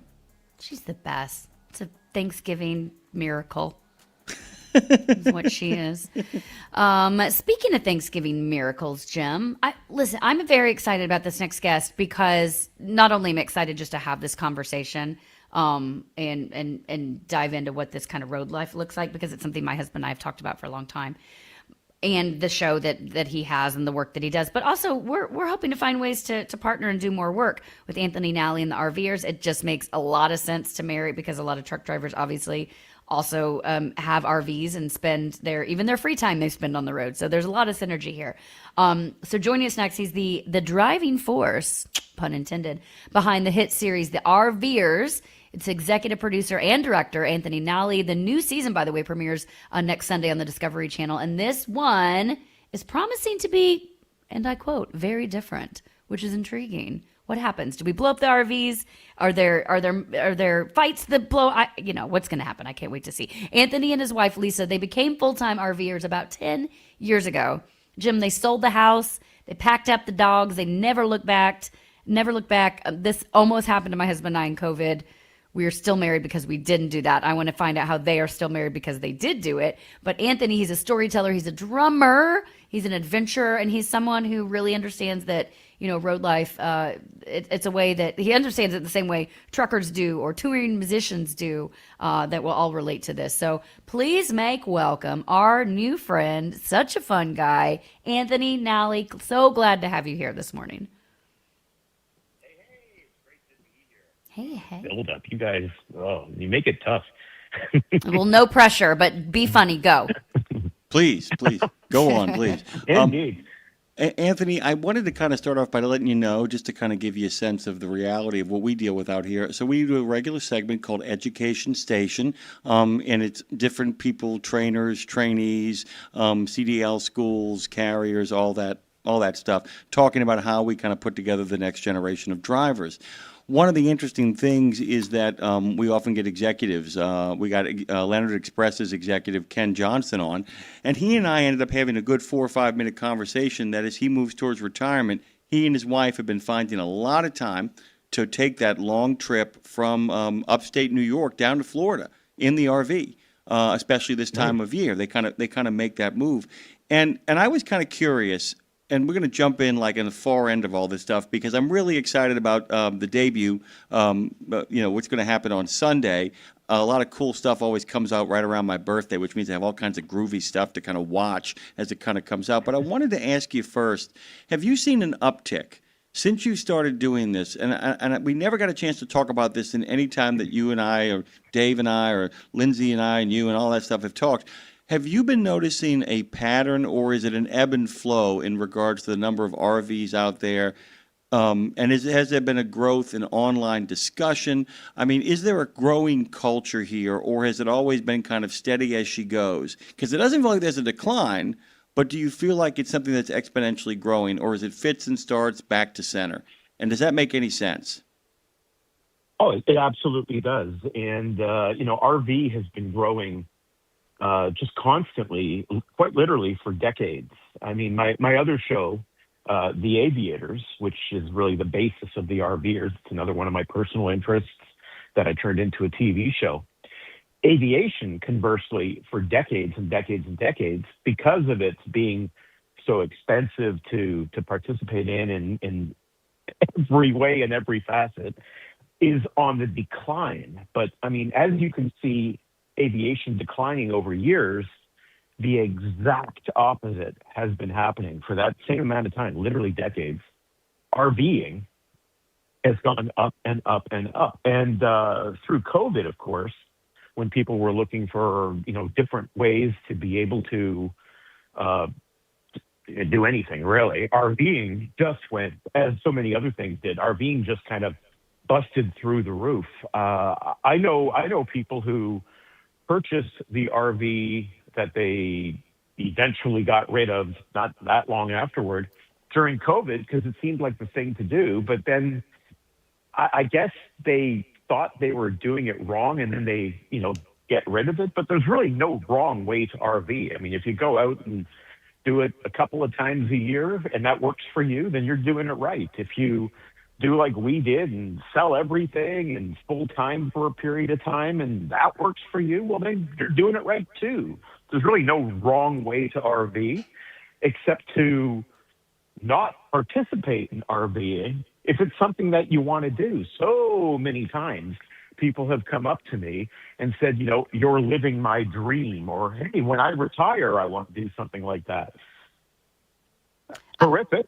Again, if that works for you, then that's great. But, why are you waiting? I mean, first of all, with the way inflation is, the RV that you're going to get into 5 or 10 years from now is only going to be ridiculously more expensive than it is right now. So if you think you're going to RV ever, or you think you might want to, jump in whatever way you can, whatever way that you can afford. There's no wrong way. There's no wrong RV. Don't wait. What are you waiting for? Tomorrow's not guaranteed. You want to do it when you retire. What if you don't make it that long? Then you really missed out on something. A couple of things here. First of all, I want to, I feel like RVs are kind of like tattoos. It's like one of those things like, oh, I don't want one. Oh, I got one. Oh, I want them all now. Like, that's how I feel like I would be, which is kind of why my husband and I haven't dipped our toe in yet. I feel like we will do it. And once we do, we'll be all in. But so maybe, and you just told me, get over yourself, go do it now. But, Anthony, my husband and I, during COVID, we almost sold our house. We were looking at RVs. We were going to sell it. We had a toddler at the time who's now 7, but we almost went all in. And it was funny, as we were looking around, we really did the research, Anthony, and we were looking around, and of course, then we started out RV, and we end up looking at tour buses, full on coaches, motor coaches. And the guy, we were about to pull the trigger, and the guy said to us, "Can I ask you guys a question?" We said, "Yeah." He said, "Have you guys spent any time on tour buses, on motor coaches?" And we're like, "Oh yeah." He goes, "Okay, let me rephrase it. Have you guys been in charge of a motor coach?" We're like, "Oh no, I've just slept on it." And he's like, "Please don't do this. Please don't do that. Please just back up and get bit." So I say all that to tell you, to ask you, when you say there's no wrong way to do it, do you also believe that start small? Because I think the only wrong way would be if you got in over your head and sort of overwhelmed yourself before you got a chance to see why you loved it. So do you believe start small and grow, or can people just go all the way in? I'm curious why you were waved off of the tour bus thing. I mean, because the reality is, if you're not a handy person, you're gonna be. Yeah, fair. I mean, RVs are small houses that undergo, a 10 Richter scale earthquake almost constantly. So, I mean, things are going to shake loose. Things are going to break. Things are going to not work as they should. And you're going to have to find ways to fix it. And, whether you're in a motor coach or a small travel trailer, it's going to happen either way. So, I mean, to say, maintenance concerns or whatever other complexity that they backed you off of,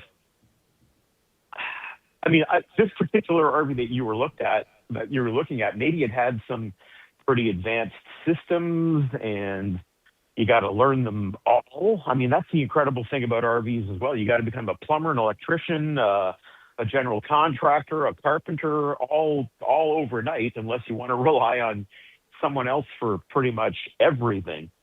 Yeah, I think the general consensus is, as best you can, try to get your second RV first. Because I think almost everyone doesn't know exactly what it is that they want. They don't know what their preferences are. And that's perfectly reasonable. How would you know how you're going to RV if you've never RV'd?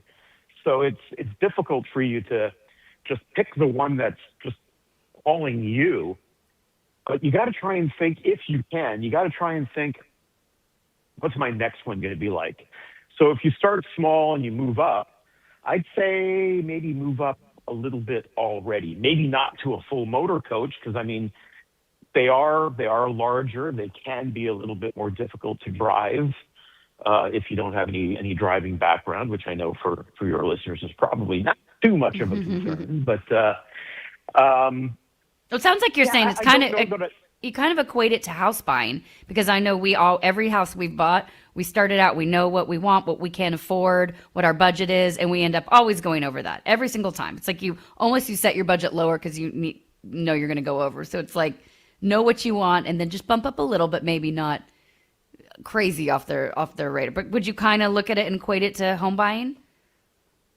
Yeah, it really is very, very similar. And it sounds like what you and your husband are in the midst of is very much what Lisa and I sort of did as well. Because, I mean, I've wanted to RV my entire life, whether I knew it or not. I mean, there was a show on, you ever watch TV when you were a kid, Saturday mornings, and you're watching? Of course. It starts off with the cartoons, and then it goes to the really interesting kind of live action shows, but like geared toward kids on Saturday mornings. Do you remember doing that? Yeah, of course. Land of the Lost comes roaring to mind. Well, there was another show, and I always mention it because I'm waiting for someone to say, hey, that show, I love that show. And it hasn't happened yet. So it had an impact on me, but maybe only me. It was called Arc 2. No, nothing. I have heard of it, but I got to tell you, I was so badly wanted to know it, Jim. I was so busy getting washed down 1,000 feet below with Marshall, Will, and Holly on a routine expedition to the Land of the Lost. I never really caught that one. I didn't see Arc 2. But go ahead. I'm going to go check it out now. In Arc 2, they had some futuristic science lab on wheels, and it's some cross between, loosely an RV and some kind of a futuristic craft of some kind, Land Rover craft.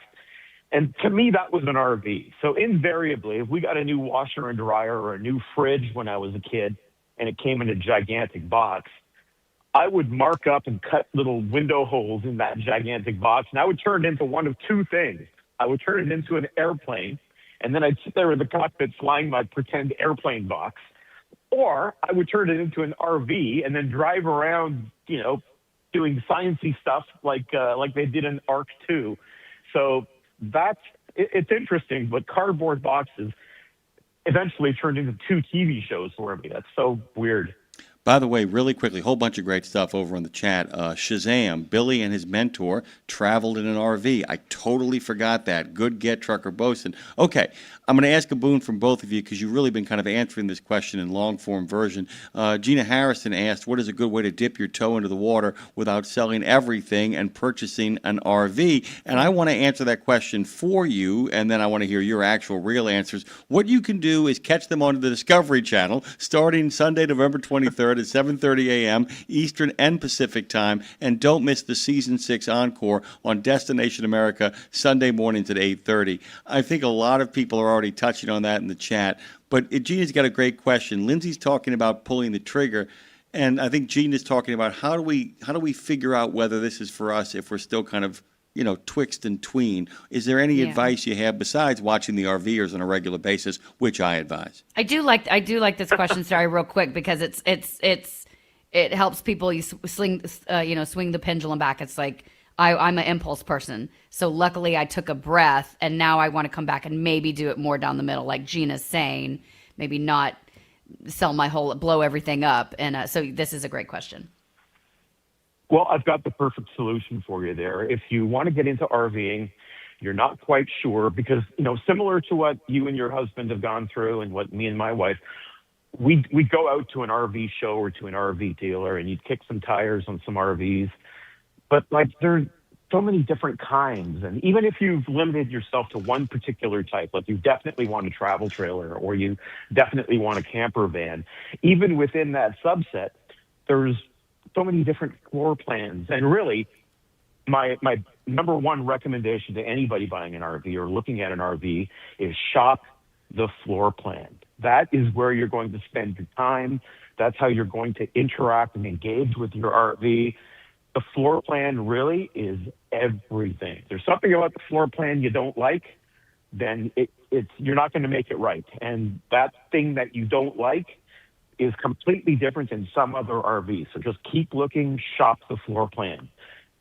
But if you're not sure what the ins and outs are that you might be interested in, I think a great suggestion, one of our sponsors is RV and Go. And that's an RV rental platform.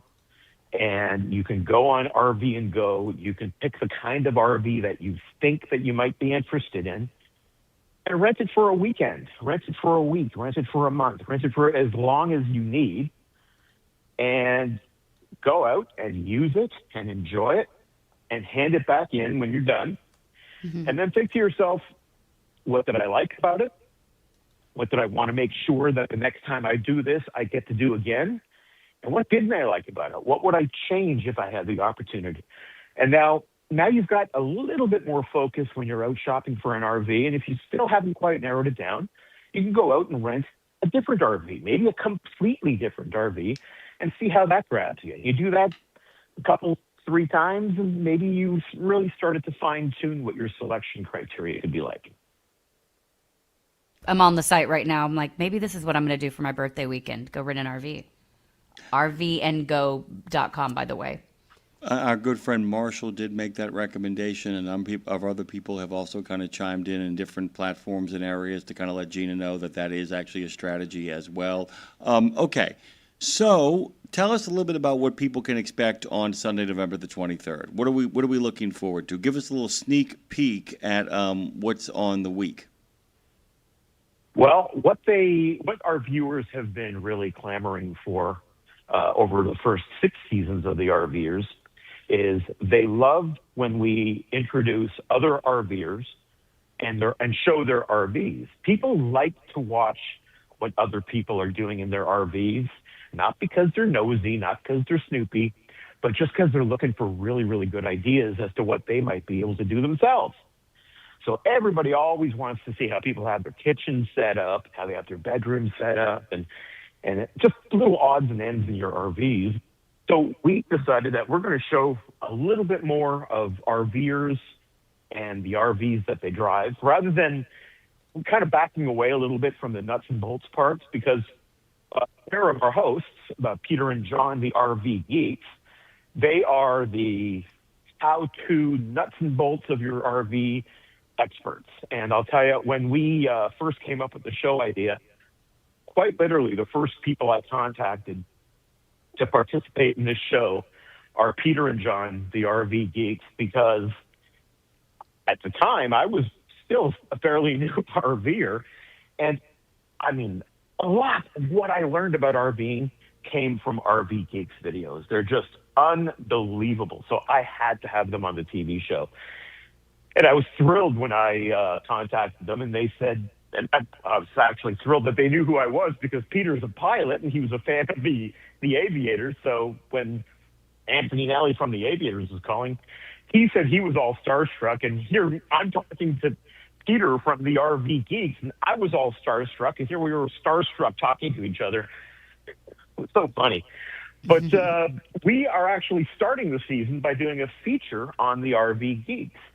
And so that's going to be really, really interesting.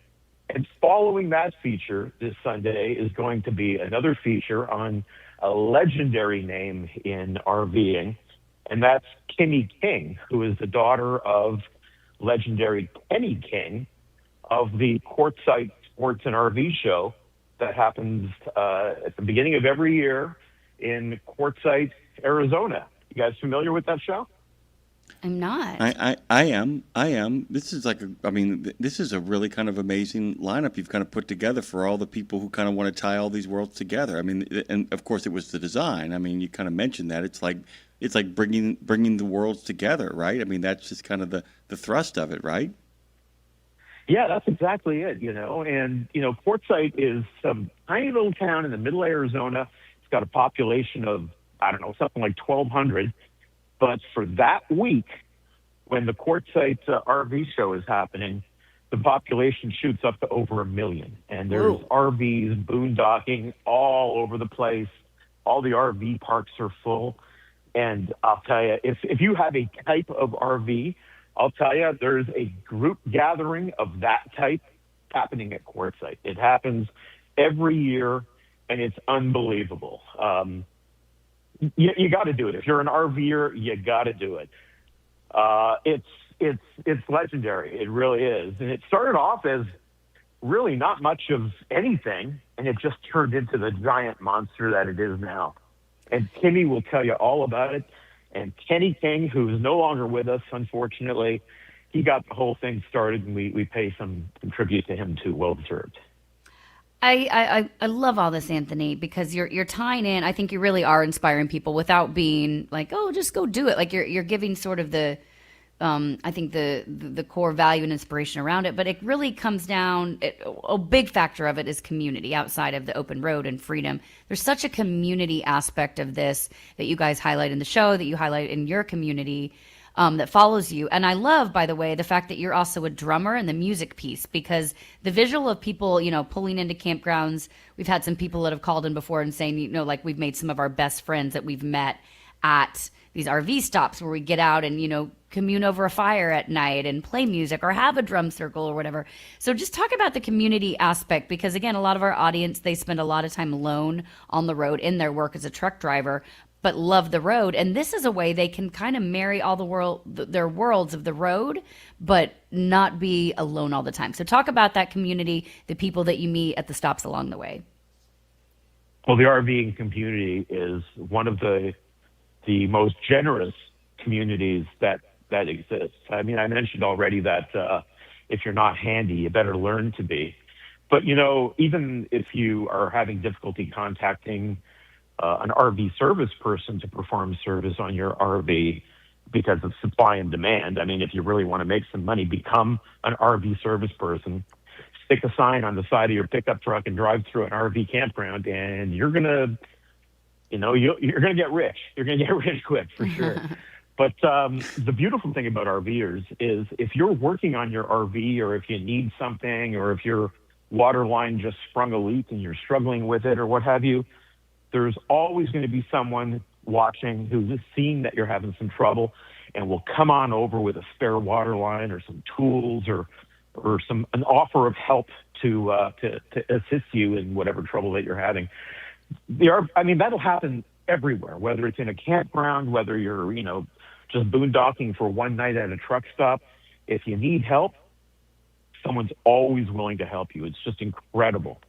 But as the other thing, as far as community is concerned, is you don't really have to do anything that you don't want to do. So, a lot of us don't like to hang out in, huge groups and do stuff. And if you're more of someone who wants to keep to yourself, RVers aren't nosy. They're not going to come up to you and impose upon you anything that you really aren't willing to do. It's just, the community is there. They'll embrace you, they'll assist you, and they'll welcome you into any aspect that you yourself have an interest in. It's truly, it's a beautiful, beautiful thing. My curiosity, if I can throw a question back to you guys, one of the interesting things about RVing is I did a conference to a bunch of people working in the industry.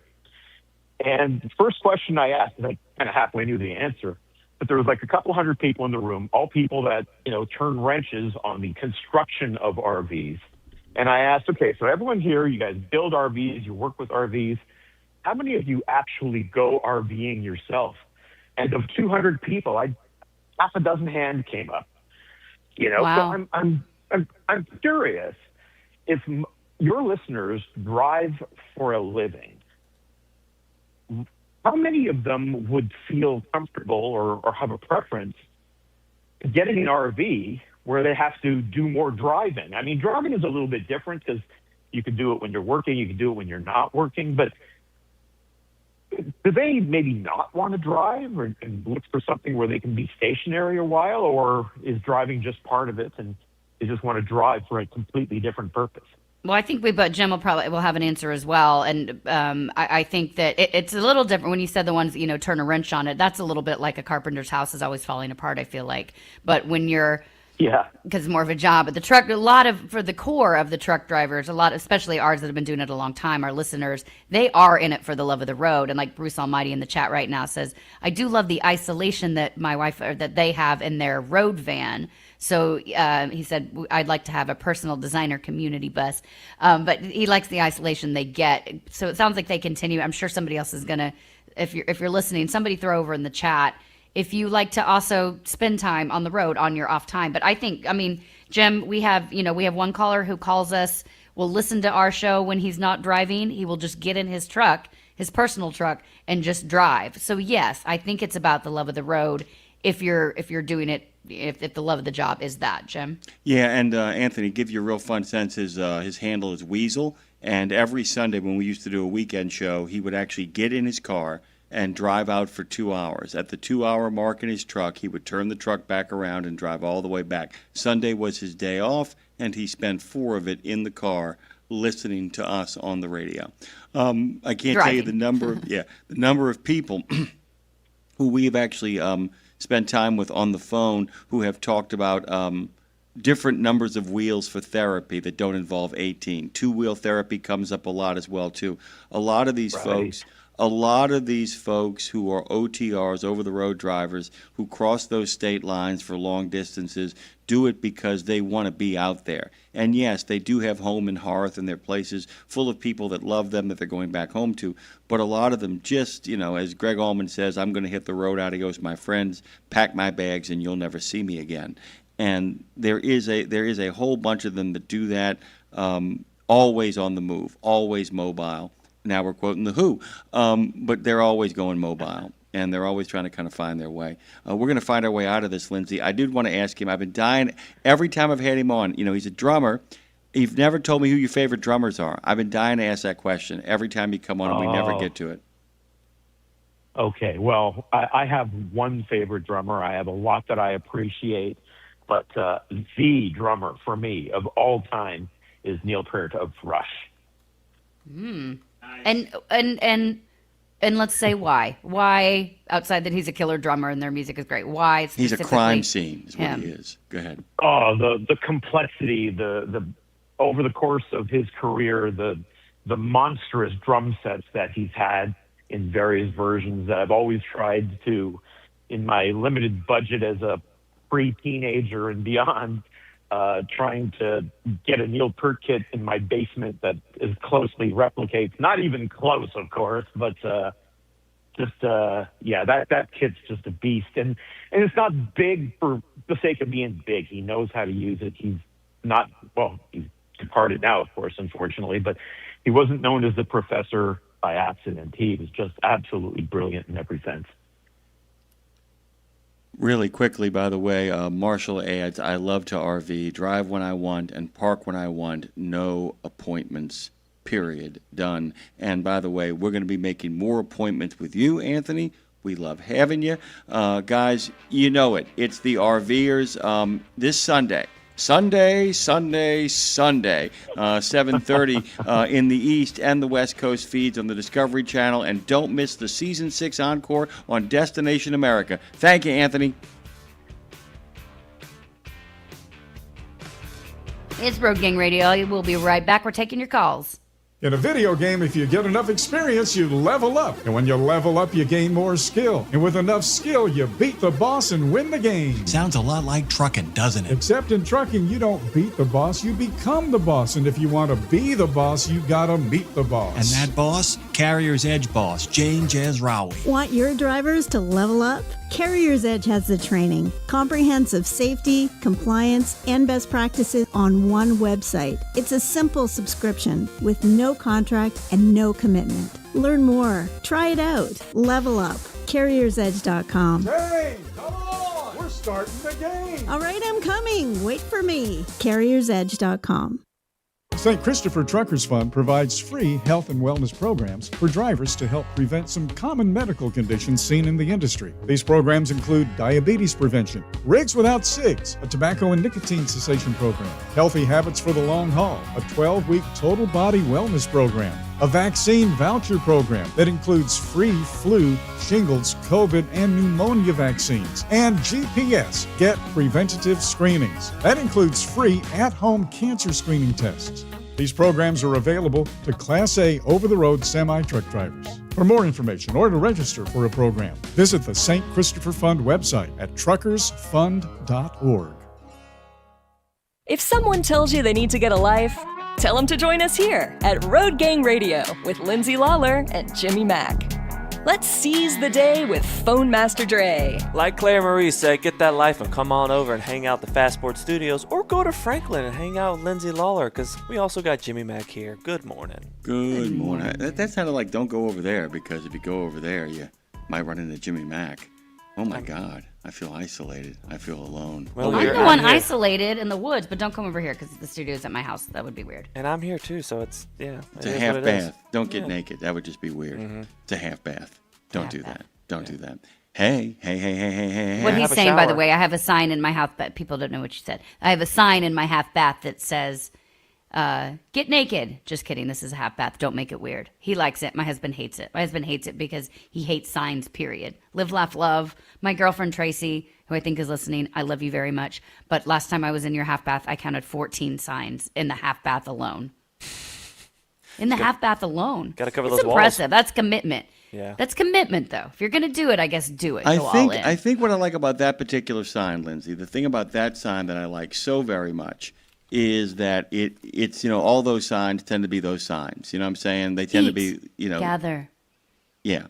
And that sign is like, don't get weird, dude. Don't get naked. Don't do that. You're a weirdo, dude. Why are you in this bathroom even thinking about that? I like that it undercuts the spirit of those signs. Well, you want to know where it probably stemmed? My friend Amanda gave it to me, but it does stem from, we had a Christmas party years prior, and and two people that came who did not know each other. One was my hairdresser at the time, and one was a member of my friend's band. They met at the Christmas party, and they decided to go into my half bath, and they were in there a long time, and the door was locked, and I came out, and the hand towels were disheveled. I'll just say that. So that sign stems from them. I'm just, like I said, I don't mind writing on the wall. They had sex in my half bath, is what I'm trying to tell you. Classy. I believe me, I got it. That's impressive.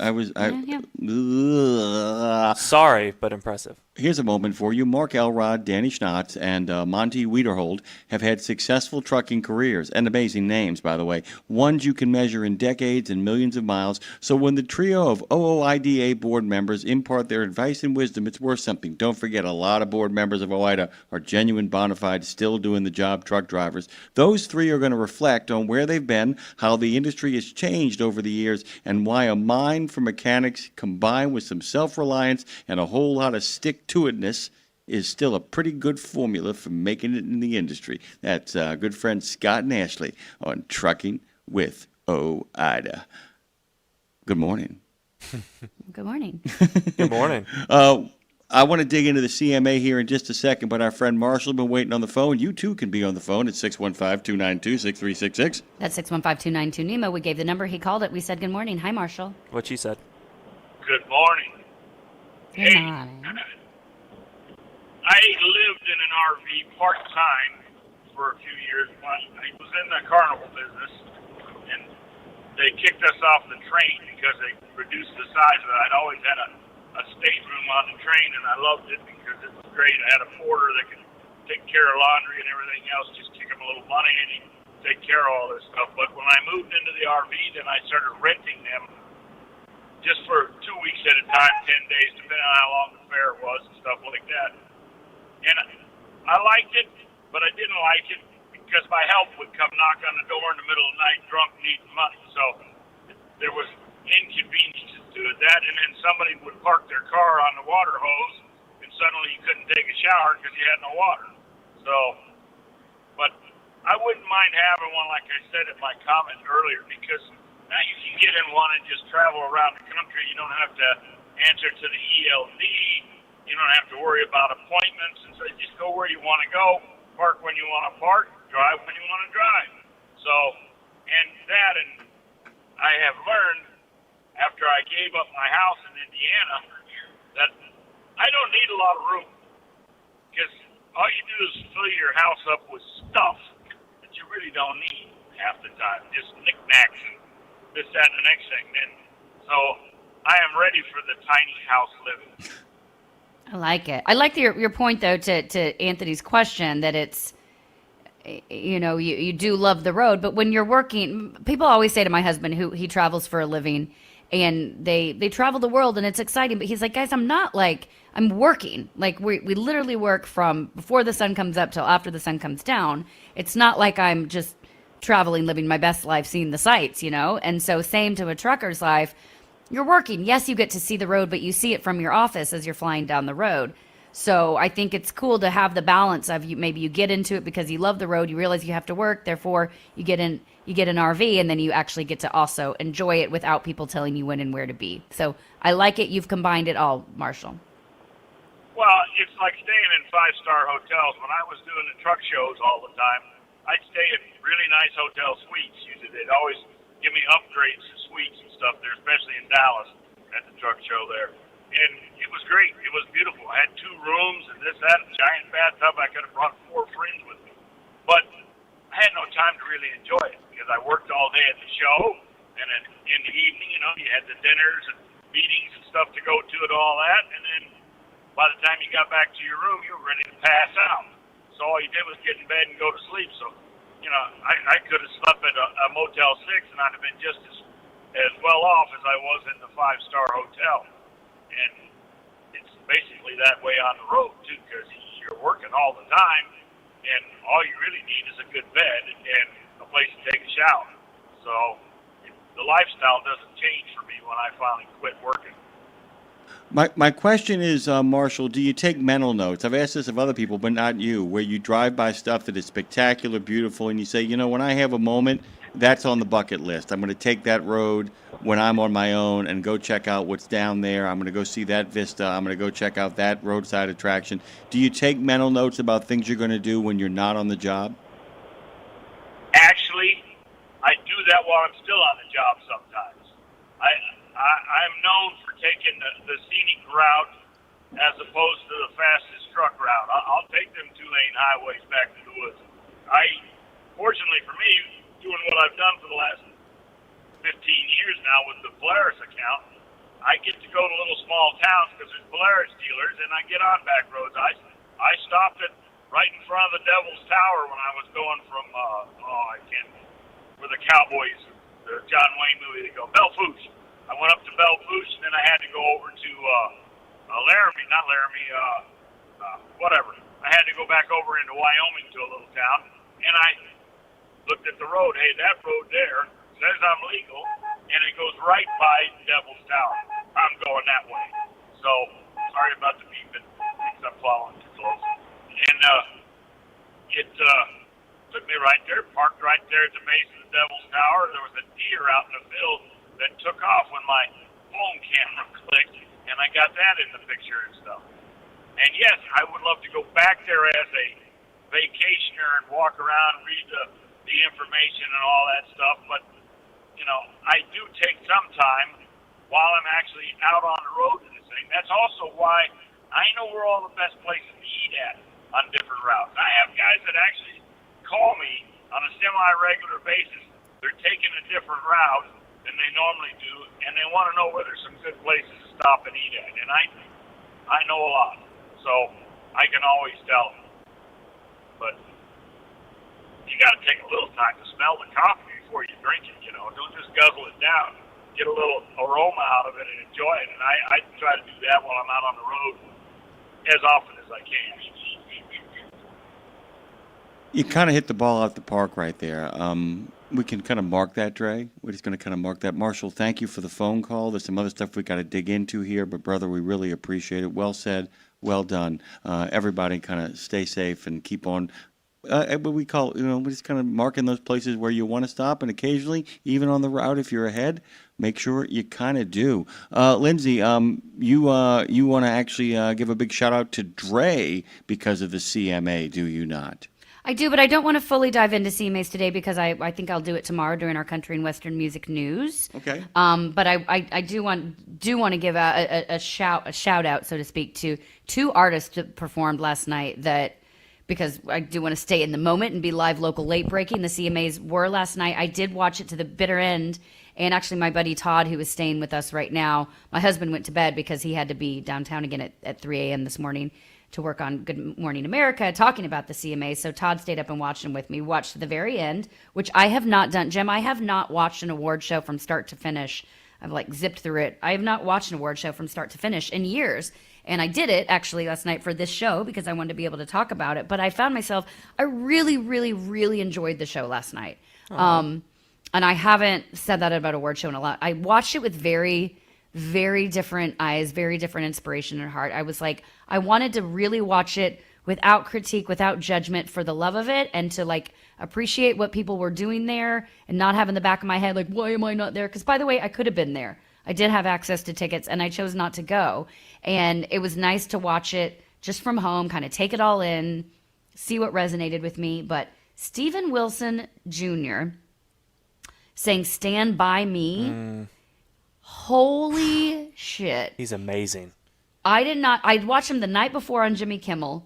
I'd never watched him. I watched him on Kimmel the night before, and then I watched him on the CMAs last night. He performed also with Shabuzi, which was also a very moving performance. But he did Stand By Me, and here's what was so cool about it. He did Stand By Me, just him and a guitar, and he filled, and he did his very much his own take on Stand By Me. And I'm talking about When the Night Has Come, that one, not his own song, Stand By Me.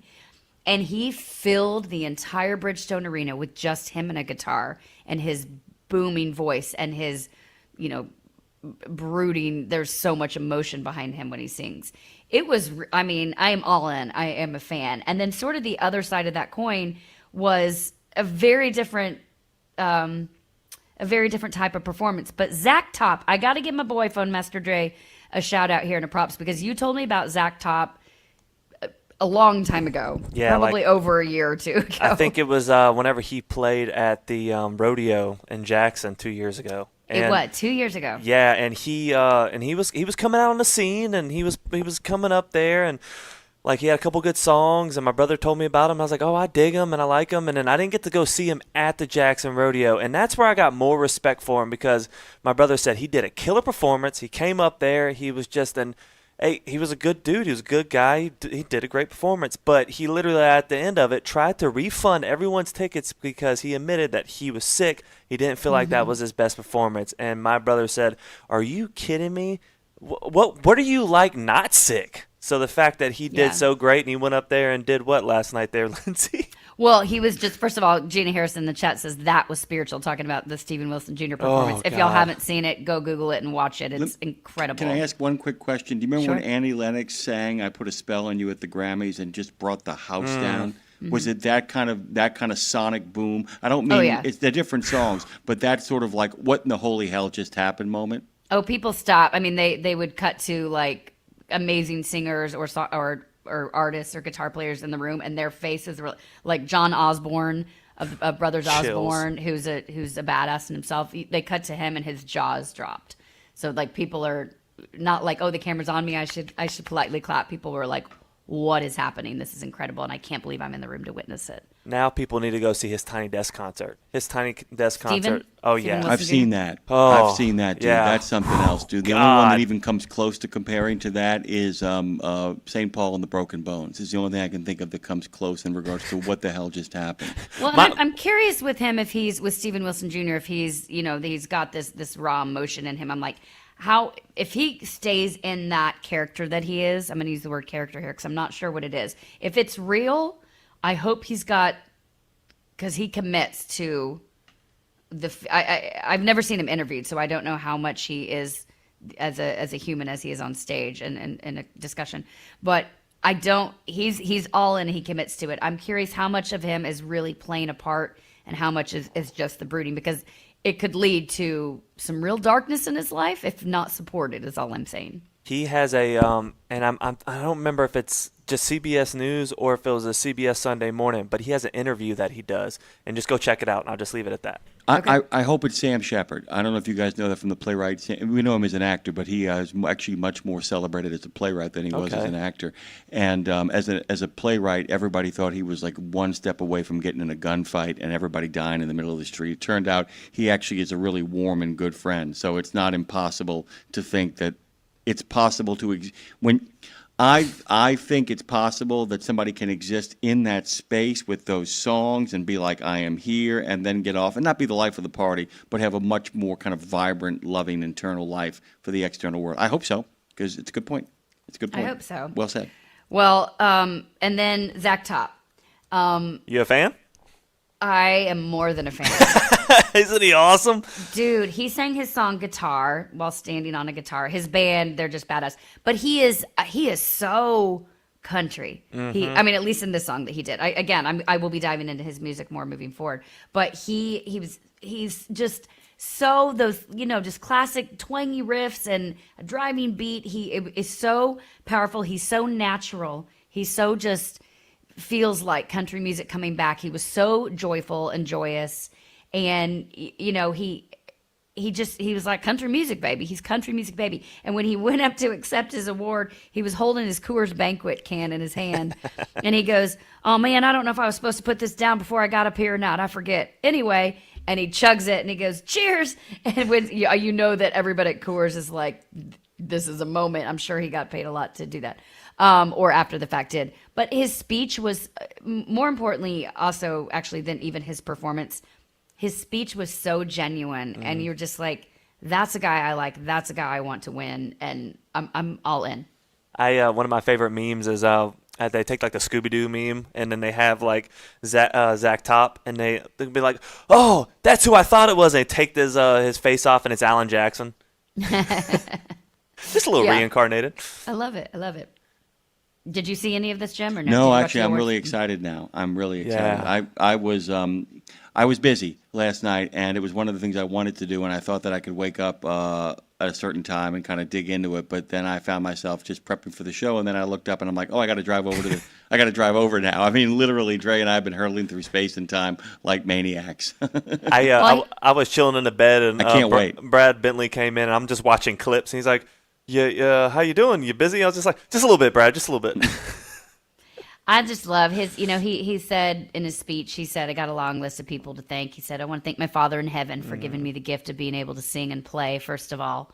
And for my mother and father for realizing that I was never going, this is great. He said, I want to thank my mother and father for realizing that I was never going to be a professional cowboy or baseball player. So maybe the closest I could get was to sing about cowboys.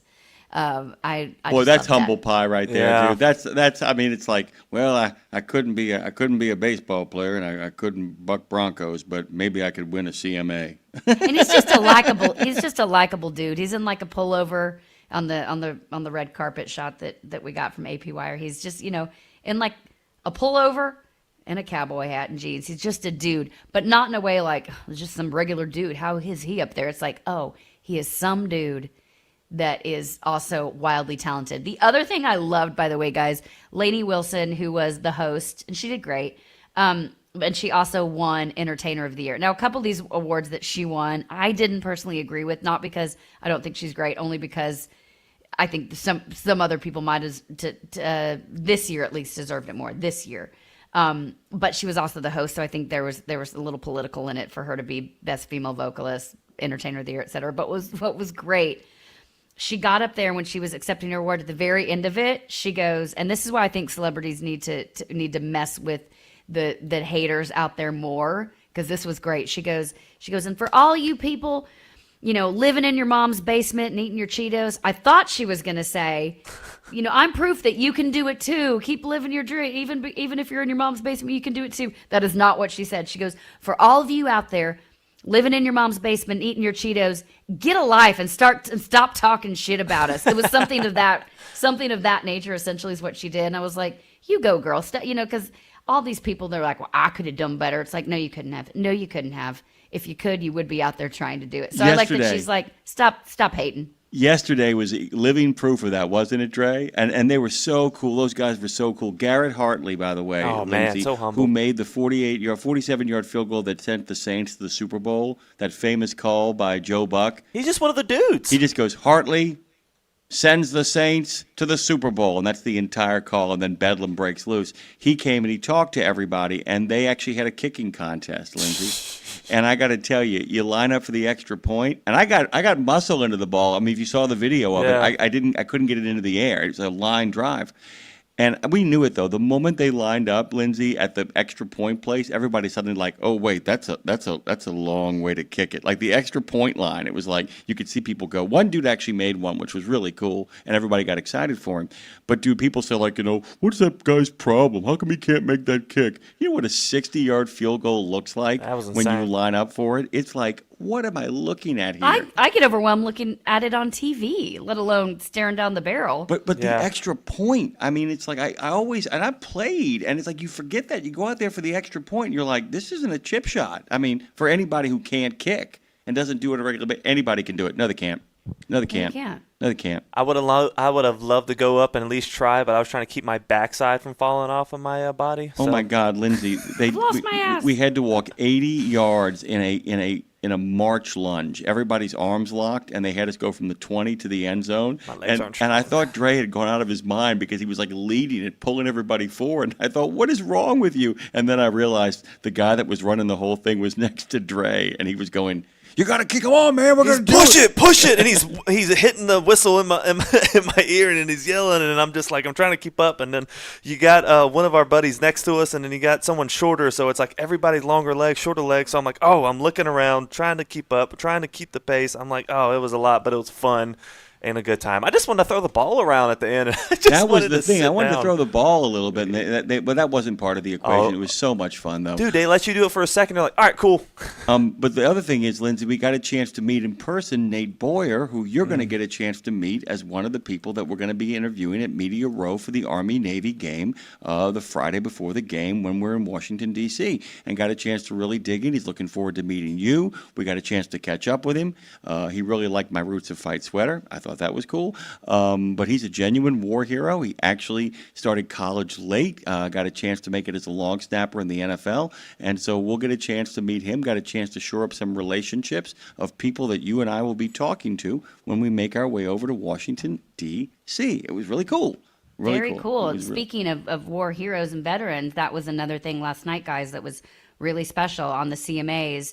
They were sponsored by Chevy, and so they brought out, they cut to Lainey Wilson spending time with an actual a wounded veteran. He lost both of his legs in combat, and they honored him last night. Not only did Chevy give him a wheelchair accessible van last night, it made me think of the obviously transition trucking event that we'll be doing by giving a veteran a truck that helps them start their new career. This was honoring a wounded veteran. They gave him a wheelchair accessible van. They brought him then to the CMAs. They brought him on stage. Obviously, everybody was in tears and applauding, and it was a really special moment. And it was a reminder to me, at least in that moment, that we need to use those stages and those big stages and those moments to, it's all the pomp and circumstance around celebrating country music. That's great, but celebrate why we're able to make country music, and that is because of people that are out there fighting for our freedom. So it was a really special moment. They always usually will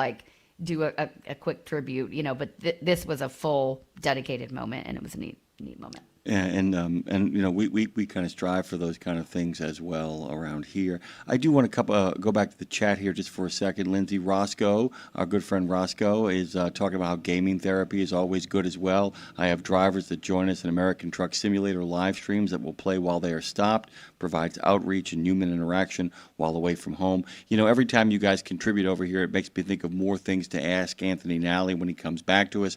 Like, for instance, I would love to see RVers who actually are also gamers who manage to split the distance between being in that RV, playing a couple of games, staying connected, and then getting outside and kind of enjoying their life as well. Did Anthony move the needle for you at all, Lindsay? Did it tempt you again? Has it brought you back towards maybe? Yeah, for sure. But more in a kind of, to Gina's point, more in a split the difference kind of way. I mean, I looked on about maybe we almost rented one to drive east to see Seamus's family this past summer. So I think that's something I would do, rent it, because somebody else has said in the chat, I think it was Marshall, rent one, test it out, test the waters first. So I think that's something that I would, maybe our next vacation or, something. I know we're going to love it. I mean, we love being outside. We love being in nature. We love camping. We want our daughter to experience that more. We really want Freya to honestly, the whole reason we went and looked at getting a Highland cow was to give her a chore to do outside. Be like, we're doing this so you will take care of something outside. So I think we're all in, especially if we can, be able to go visit people and not have to impend, and stay in their house. So you can just show up and be like, shitter was full. Sorry, I'm saying the S word a lot today, but that's okay. And by the way, you know how we love to say pivot? Pivot. How about we also add love it? Love it. I like that very much, by the way. I like that very much. I love you guys. Love you, Dre. Love you, Lindsay Lawler. I love you, Trucker Bosun. I love you, Gina Harrison. Love you, Roscoe. Thanks for showing back up. Big shout out to our good friend Marshall, who gave a great phone call, as did we Pat. Also love.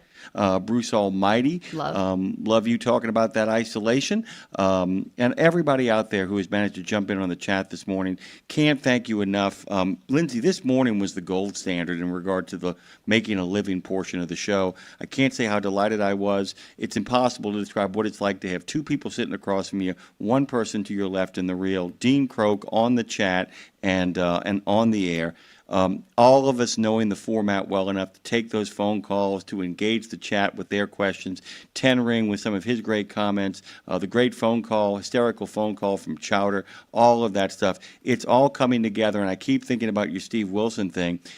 He's kind of, in many ways, if he's crafted this, Lindsay, that's kind of spectacular, because you and I, just like with Anthony, big fans of people who actually say, you know what, I'm going to become the person I've always wanted to be. And I can't help but think there's something in that's performative with Wilson that is really kind of groovy, especially if he is connected to it emotionally. If I'm making any sense there, good. If not, I apologize, but I understand, and that's important. That is important. You know what else is important? Morgan Wallen didn't win one thing last night at the CMA. Victory! Wait, I got a long one. Here's my time to shine. You ready? Now here comes the chaser. And you know what? I believe that him not winning was also part of the whole plan. But more on that tomorrow in your country and Western music news, which we will dive in to here on this Friday. This has been Road Gang Radio. It's a thankful Thursday. Thankful Thursday, wherever you guys are. Stay safe out on the road, Jim. May God continue to watch this great show, drivers, and all those traveling next week in the holidays. Thank you, Roscoe, and amen to you, Gina Harrison. And Trucking with Oida is next. They're talking with board members. Love you, Lou.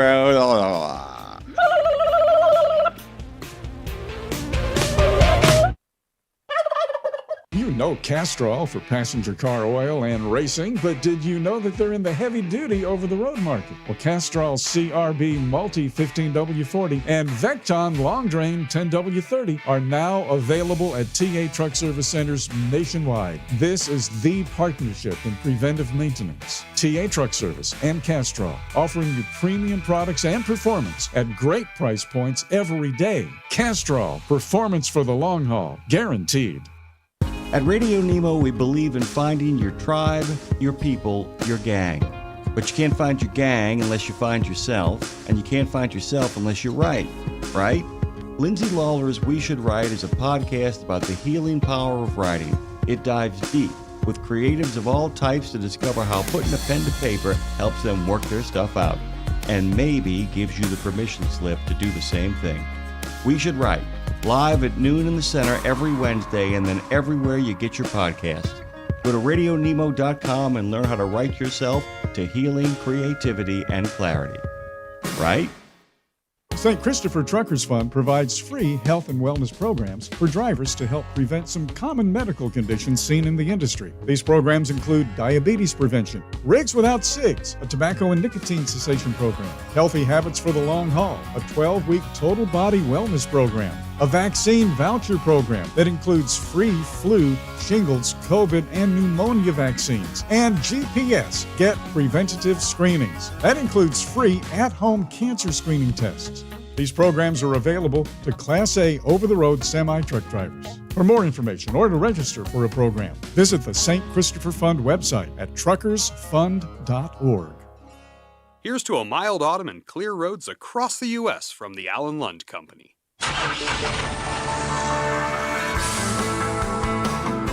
As we mentioned earlier in the week, OOIDA holds board meetings twice a year, bringing in board members from all over the country and Canada, of course. We already spoke with 4 of the board members who are in town about the state of the industry and a few of the issues of note, and it went so well, we thought we'd do it again. Only this time, we've got a new set of board members ready to roll. Monty Wiederhold, Danny Schnautz, and Mark Elrod. Welcome to Trucking with OOIDA. Great to be here. We're happy to have you guys here. Starting off, can we just kind of go around the table? Just tell us how long you've been on the board and what it is that keeps you busy. Oh, boy. So I've been on the board since 2014. I've been in trucking over 45 years. I've been a member of OOIDA 45 years. I've had my CDL, which back when I got mine, it was called a chauffeur's license in 1973. So I've had that for 51 years now. Are you one of the few that has a low member number? I do. I have a 4-digit member number. 4-digit. Oh, Yep. wow. Yeah. There aren't too many of those left, Yep. right? Yeah, my dad and I joined like in 1980 or something, I think. Mark, you just raised your hand. You have a 4-digit also? Yeah? Danny? 6. Okay. Well, it's nice talking to you, Danny. We'll see you later. I'm the kid, okay. Yeah, there you go. Youngster. Yeah. Yes. Danny, yes. Tell us about yourself a little bit. I started in trucks whenever I was 2 days old, riding with my dad, and started driving when I was in high school in the Texas oil field, and drove trucks for quite a while. Been in the office at the same company for a few decades. We're running about 180 trucks down there in Texas. I've been on the board, I'd have to look it up, but I think around 8 years. But I've been involved with OOIDA much longer, doing some advocacy in Washington, just going out there with them on my own before I was on the board and engaging that way. Yeah. Mark? Well, I started, I don't know when I joined the board. It's been a while. It's been long enough, yeah. Yeah. I always ask my wife all these details, and she keeps track. She's the bookkeeper. I'm just along for the ride, you know. Yep. Should have brought her in. My dad was an insurance man and stuff, never was that much into mechanical stuff, but I always loved it. And this machine shop down the road had this Cab Over International for sale, so I really started out as an owner-operator almost, which was not the smartest thing to do. I know when first time I drove a big truck, my buddy hauled hogs out of Cleveland, or to Cleveland. And so I rode with him, you know, oh, this is cool, you know, and he said, pay attention, I'm going to let you drive, you know. I said, oh, okay, you know. I assumed that he would ride with me and tell me, well, we get over there, there's another one of their drivers, and he's, okay, follow us, and he takes off. I didn't know how to get it in gear. I didn't know how long I was, you know. Mark, are you sure this wasn't a trafficking situation? Did you truck a trailer? What were you hauling? Well, sure I was empty. They had emptied the hogs out. I was empty, but they took off, and I'm just trying to catch up with them. And then they get 4 ahead, so I have to get out in the passing lane, and I'm trying to figure out how long I am so I can get in and out, and you know, and then I see them dive off, and I thought, and I'm out in this lane, and so I have to get over and not kill nobody. And luckily, no incidents. No incidents. No incidents. Okay, so that was one of my first inspections. Well, another thing was this truck I bought. Okay, I wanted to see the motor. You know, so it's a cab over. You jack the cab up. So I jacked it up, looked at it. Yeah, it's pretty cool. And went to let it down. Wouldn't come down. Went part way. Wouldn't go down. Dang, gone it. You know, so. I take one of those cylinders off, mess with it. I couldn't figure out anything wrong. So I decided to throw a come-along across it, and I'm going to take the other one out. Well, the problem is it didn't go back. it went forward. Oh, no. And there was an old Dodge Power Wagon there that had the external headlights, and that headlight hit right between the two windshields and knocked both of them out before I even got it on the road. So I think I had to borrow money from my dad for $200 and some to put new windshields in the truck before I even put it on the road. And that was like day 2 of you. Of my trucking career, I should have figured out something then. And this old thing, it had a Detroit, and it had it was a Henderson with rubber pads. And so I called it an air ride because every bump you hit, you were in the air. You know? So those were the good old days. Yeah. Does any of that resonate with either of you guys? You didn't have quite the same experience, I'm going to guess. Yeah. So the first truck that I got started driving an old Mack for a buddy of mine, hauling livestock locally. But I had some experience. My dad had taught me how to drive at this construction company. He would haul a piece of equipment out to a job site, and then on the way back, he'd say, all right, get over here and show me what you got. So I'd drive along till I made a mistake, and my dad, the type of teaching my dad done, it wasn't like this, well, you know, son, you kind of made a mistake. It was like, all right, get it over here to the side of the road, get over near the seat. What did I do wrong? Just sit back and watch for a while, you know. Mm-hmm. But we had when we got in a truck, in our own truck, we had a similar situation with the cab over truck that Mark had. One of the things we learned right away when you had the cab up was to not have the doors open on the truck, because several headaches later. Yeah, because you'd come out from under the cab, bam, right. You know. Oh yeah, and who left that door open? And you know, those are the lessons you got to learn by yourself, though. Yeah, right? You can't learn them any other way. Yeah, but they just don't stick if you don't. Yeah, exactly. Yeah. So, but yeah, and well, the other thing you learned on cab over trucks was to take thermos bottles out of the sleeper. Oh yeah. Because when you jack it up, yeah, we replaced one windshield because of that. Yeah. Oh yeah, yeah. Those are the lessons you learn the hard way. Yeah. You don't make that same mistake twice, though. Nope, you do not. Yeah, there was a guy down in Indianapolis. He had his cab up, was changing oil, doing something, and decided he's going to start it. Well, he didn't make sure it was out of gear. So it took off and took the porch off his house, you know. Oh, my God. Bad day, boss. Yeah, I'll say. Man. Danny, have you had Oh yeah, one that comes to mind is whenever you're a high school kid driving in a Texas oil field, you know, you may not get the primo stuff, and the clutch went out on a truck I was driving, and it would not disengage, so it was always in gear. Well, it happens when I'm running empty down the road back up to Houston. So I just went along about almost 200 miles without touching the clutch, right? Uh-huh. And it's pretty rough whenever you get to stop and go traffic. You get to the gate of the place that you're going to go park in, you know, you got to figure that stuff out. So yeah, these are valuable learning experiences. The same truck I drove one night into LaGrange, Texas with a flashlight up on the dash. Because the lights slowly got more dim, and I thought I was getting tired or something. Yeah, what is happening here? And I'm like, oh, it's discharging. I had this nice big aluminum flashlight. Put it in I couldn't stop where I was, you know, on the road, you know. So anyway, I went into town, and it was a diesel. It ran forever without any power. Well, that's the way when the clutch goes out, you have to shut the truck off. That's what I did. That's what I did. Then you had to start it in gear. Yep. Uh-huh. And you know, hope you don't lose your batteries or your starter before you make it home. That's what I did. Yep. You remember, Ashley, we were talking to Todd Spencer, president here at the association, like one of our very first shows, and we were talking to him about his first truck. Yeah. And I think we had asked him, maybe you asked him or I asked him about, you know, the differences between then and now. And obviously the trucks now are so much nicer. I don't even think you can compare them in a lot of ways in terms of comfort and things like that. You don't get as many cool stories like this, though, with them, right? Right. Do you guys like... I assume you enjoy the comforts of the modern semi compared to what you guys kind of grew up with and what you're talking about here. Yeah, I think creature comfort wise, obviously. Yeah. And I mean, my truck isn't really new. I mean, I've got a 99 Pete. Yeah. I've got it for a number of reasons.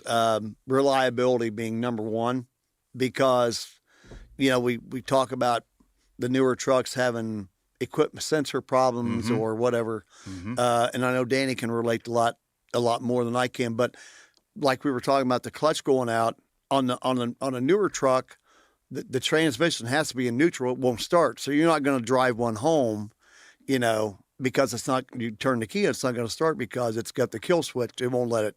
Yeah. Won't let you it can't go. make some of those same mistakes. Yeah. But I mean, otherwise, my goodness, I can remember my dad and I first started the 73 cab over GMC we had, had Rayco 4-spring suspension, which as far as spring suspensions went back then was pretty good. Pretty good, but yeah. it's still compared to now. Yeah, it could still, like, you're back there in the bunk sleeping and Dad's driving.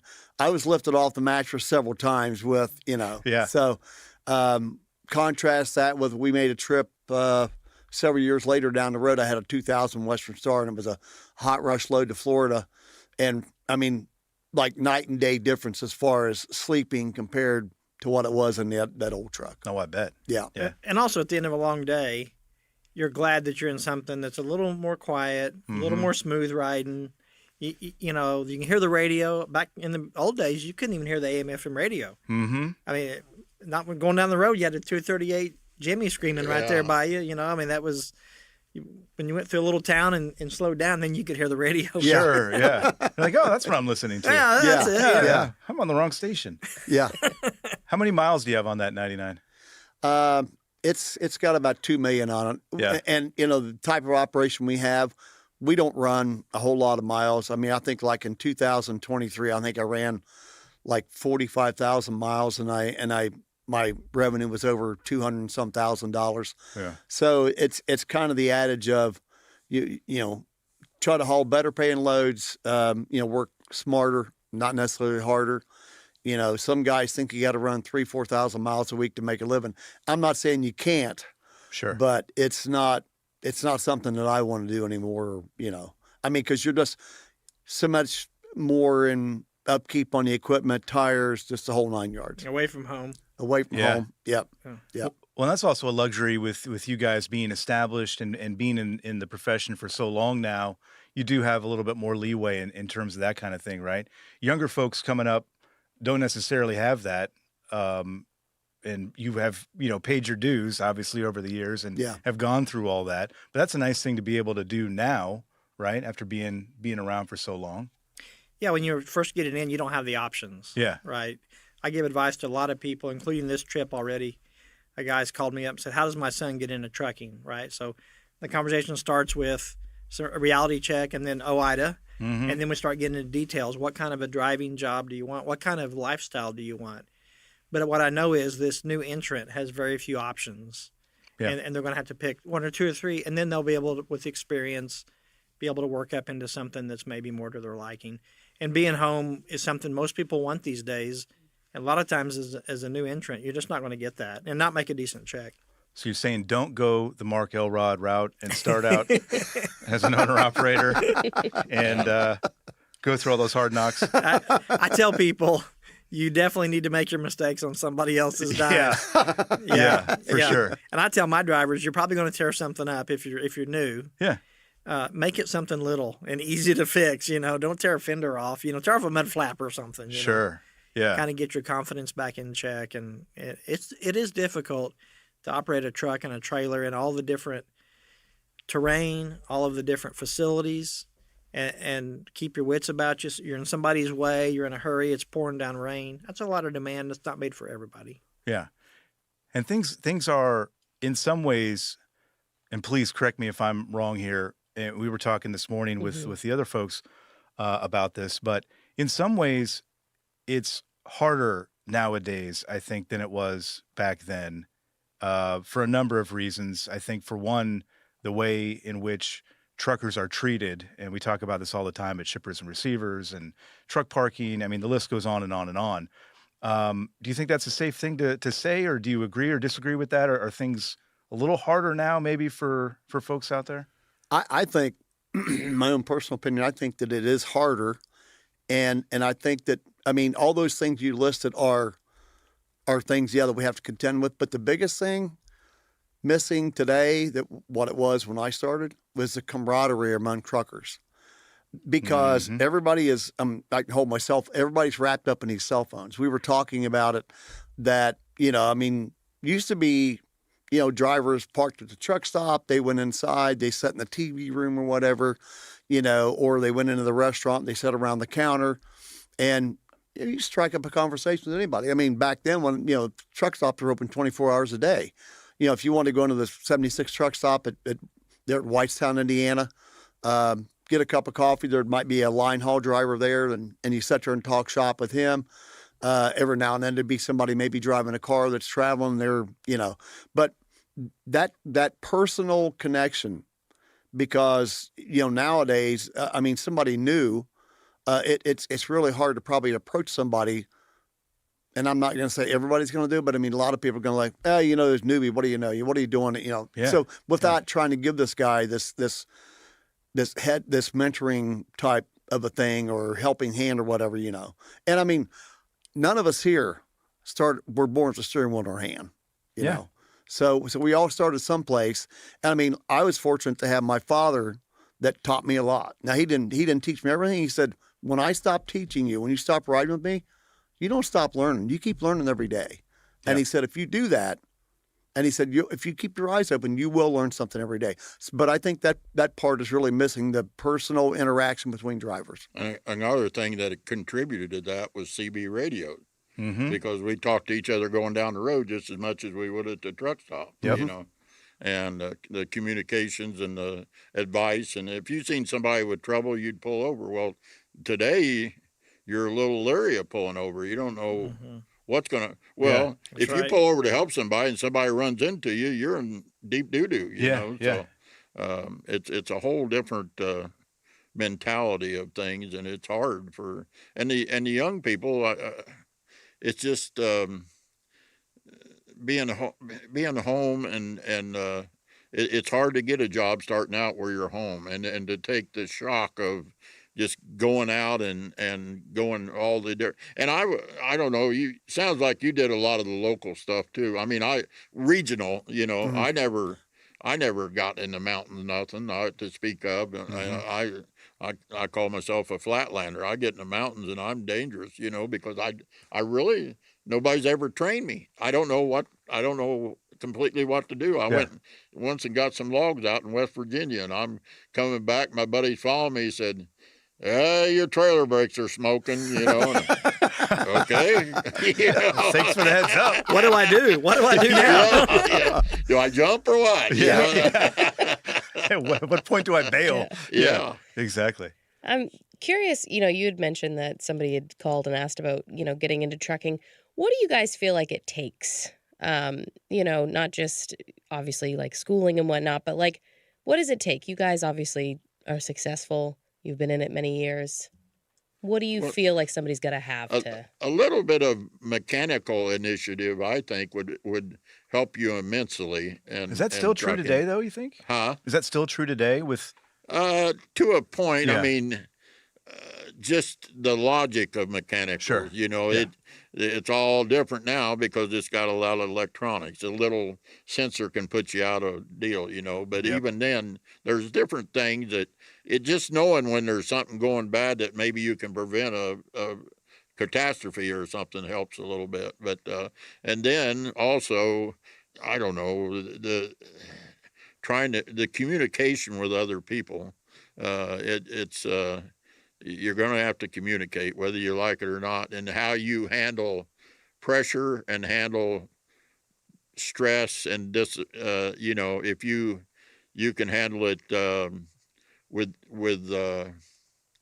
calmness or whatever compared to freaking out because you're going to have some of it. And you're going to have some people that's really nasty with you, and you're going to have to take some of it. Grin and bear it a little bit. Yeah, but a lot of it, it's just like people with DOT. I've watched them, they'll get stopped, and they're instantly in that cop's face, and that's never good. That's never good. The old deal, honey will get you more than vinegar. Sure. Yeah. It's treating people with respect would be nice, in all the situations. Mark hit some good points. I'll also say self-reliance. Yeah. Because in a lot of office jobs, a lot of different kind of jobs, somebody's right beside you. Yeah. And if you have a little crisis, whatever kind, somebody picks up that ball. But if you have a load on you it's you or nobody. Yeah. Right. There's nobody right beside you to take over. And so if you're not feeling great, if you're confused, you got to pull yourself together in some way and communicate. Yeah. And figure things out, which may be mechanical. It may be, I have no idea how I'm going to back in this place, whatever it is. It's you or nobody. Mm-hmm. And you got to be able to do that. And a lot of jobs are not like that. And you got to have that can-do attitude. Yeah. If you got I can't do this all the time, boy, you're in deep doo-doo right off the bat. So. I'm not sure you can say doo-doo on the air. Oh, okay. We'll bleep it. Don't worry. It's okay. Yeah. Watch your language, Mark. All right. Yeah. That's pretty extreme. It's a family show, okay? I was going to say that trucking is not for the faint of heart. Yeah. I mean, and my dad, he told me that trucking was the greatest education he'd ever got. And here was a guy, he'd been in the Army, he'd been a supervisor or a foreman on a construction company. He drove a ready-mix truck. He was an aircraft mechanic in the Army. But he said, you're dealing with shippers, receivers, the motoring public, people at the truck stops, cashiers that maybe they're new, they don't know how to run your fuel card. I mean, of course, a lot of it's at the pump now, but I mean, back when but I mean, you deal with law enforcement, and like Mark was talking about, and I mean, one of the things that one of the lessons he told me is, I mean, obviously I was raised to treat people how you would like to be treated, from the get-go. Yes, ma'am, no, sir, that type of stuff, whatever. These days I've made women mad by saying yes, ma'am. Yeah. I am not an old lady. How dare you call me yes, ma'am? No I'm disrespect. Like, I'm like, hey, I'm just, That's so I'm trying to be polite. Yeah. And my wife was like, well, you just say yes or no. Yeah. But that's rude. That's rude. Yeah, really. Yeah. But I mean, it really is, honestly, because I mean, you deal with, and I think most law enforcement officers are genuine good guys. They're out there. We would be lost without them. Obviously, there's going to be the Barney Fifes of the world that, hey, I'm the source of revenue for this town. You were doing 36 and a 30 or whatever or something, and so, but I mean, you really have to master a lot of things. My advice to somebody that's wanting to start out, and I mean, obviously, if you have your sight on being an owner operator, go out there and go to work for somebody. Couple years of good experience, maybe even more, and that part, I mean, way back then, like when we started, there was like insurance companies now look at you, if you've been driving 20 years, but you become an owner operator, they're going to look at you like you're new in the industry. They're going to want, like, if the normal going rate for a truck for insurance is 10 grand, they're going to want 20. Mm-hmm. So it's a tough thing. And so you got to make sure you got a good deal lined up. But if you get your experience, keep your nose clean, I always say, no tickets, all that type of stuff, you could just about go anywhere. I'm not saying you'd want to jump in on a truck, but I mean, for people today that like these lease purchase deals where somebody that they don't have they're new in trucking. They're new to trucking, period. And owning a truck? No, there's no way. They don't know better. They don't and know. They're being taken advantage of. They don't know. I mean, I remember way back when, like, I can't remember who, I won't name them, but they had an ad like 50 cents a mile for driver's wages. But you can be an owner operator for 95 cents a mile. Sure. Oh, which one are you going to take? Yeah. Which option sounds better? I can make almost twice as much money. Yeah. So there's that. But I mean, there's still a lot of good people in the world, but there's people that will skin you 40 ways to Sunday. That's right. In trucking. Sure. And not lose a bit of sleep over it. Well, that's the thing too, is, again, you guys are experienced. You've seen a lot over the years. And it can be easy. I can just imagine a younger person maybe listening to this and thinking, oh, these guys, times have changed, things are different now. They don't understand or see the whole picture maybe, or something like that. I'm kind of playing devil's advocate here, but, my point is, and I do have a point in there somewhere, but when you look at the industry right now, do you feel, all these things that you're talking about, the great things about the industry are still there, but there are so many other things now weighing it down that weren't there maybe, 30, 40 years ago, however long you want to go back.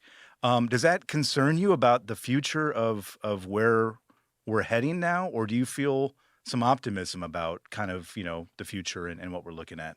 It's a tough question maybe to answer. It's really concerning to me because the advancements are a lot of times in comfort. The advances are in things that are not really the foundation of the industry. So moving the load is more difficult than ever. It's hard to get a road repair. Traffic is worse than ever. Road rage used to be something you didn't encounter very often. Now you encounter it a lot. Now you expect it. You expect it. It used to be hand signals. Now it can be a gun. Yeah. Yeah. So it's changed. Yeah. You prefer the finger in that That's situation. right. Yeah, exactly. Yeah. I mean, that's a good point. So there's so many things that really matter. You can't get to the shipper or receiver on time if you're sitting in gridlock. And they're more strict than ever on when you get there. Yeah. So those are the foundational things. So whether or not your truck has cup holders or a good AC is really minor compared to actually moving the load and making the money and having to go really high level. Our nation needs a very reliable, efficient supply chain. Mm-hmm. And I see us losing that with losing expertise, with everybody looking after their own self-interest, where a tire shop or a truck stop will not mount your tire. They only want to sell you a new one. Things like that's detrimental to your success, to your profit, to the timeliness. So I think that we need to reverse some of those really big picture things, which is what we fight at OIDA every day to try to do to make a difference. Yeah. Well, I was going to say too is that me and my father, we never had new equipment. We always had used equipment. Like I said, my dad was a mechanic. He knew how to overhaul engines, brake job, all this kind of stuff. And we were, like Mark said, we primarily ran around the Midwest. We didn't do like a lot of East Coast, West Coast, whatever. I mean, we went to the East Coast as time progressed or whatever, but it wasn't something we looked to do. We were always looking at making the best buck, for the amount of miles, whatever, the amount of miles. But when you look at the used equipment today, or the equipment that will be used equipment 5 years from now, and the sensor failures and all this type of stuff, you don't want it. That is really that to me is a big concern. I know one of our other members, one of our other board directors, has talked about that. I've had conversations with him about it. That because and I think about it today. Like I said, the truck that I have is a 99 Pete. I mean, it's got a cat. Now it's not getting 8 miles a gallon or 9, whatever. Mm-hmm. But the 5.5 to 6, and of course we're hauling pretty heavy loads of steel, permit loads, whatever. So obviously that's got a bearing on it. But it is so reliable. Change oil, keep the antifreeze in it, brakes on it. Something to be said for simplicity. Yes, a lot. Absolutely, a lot. A lot. Yeah. And that's a big concern to me. Is as much as things have advanced, like driver comfort wise, it's also, in my opinion, kind of regressed in the reliability of it. Yeah, absolutely. And we're not fighting for cup holders here at OIDA. No. Yeah. We're not. We're trying to get people to make a good living, to contribute to society, respect each other, and be able to work together.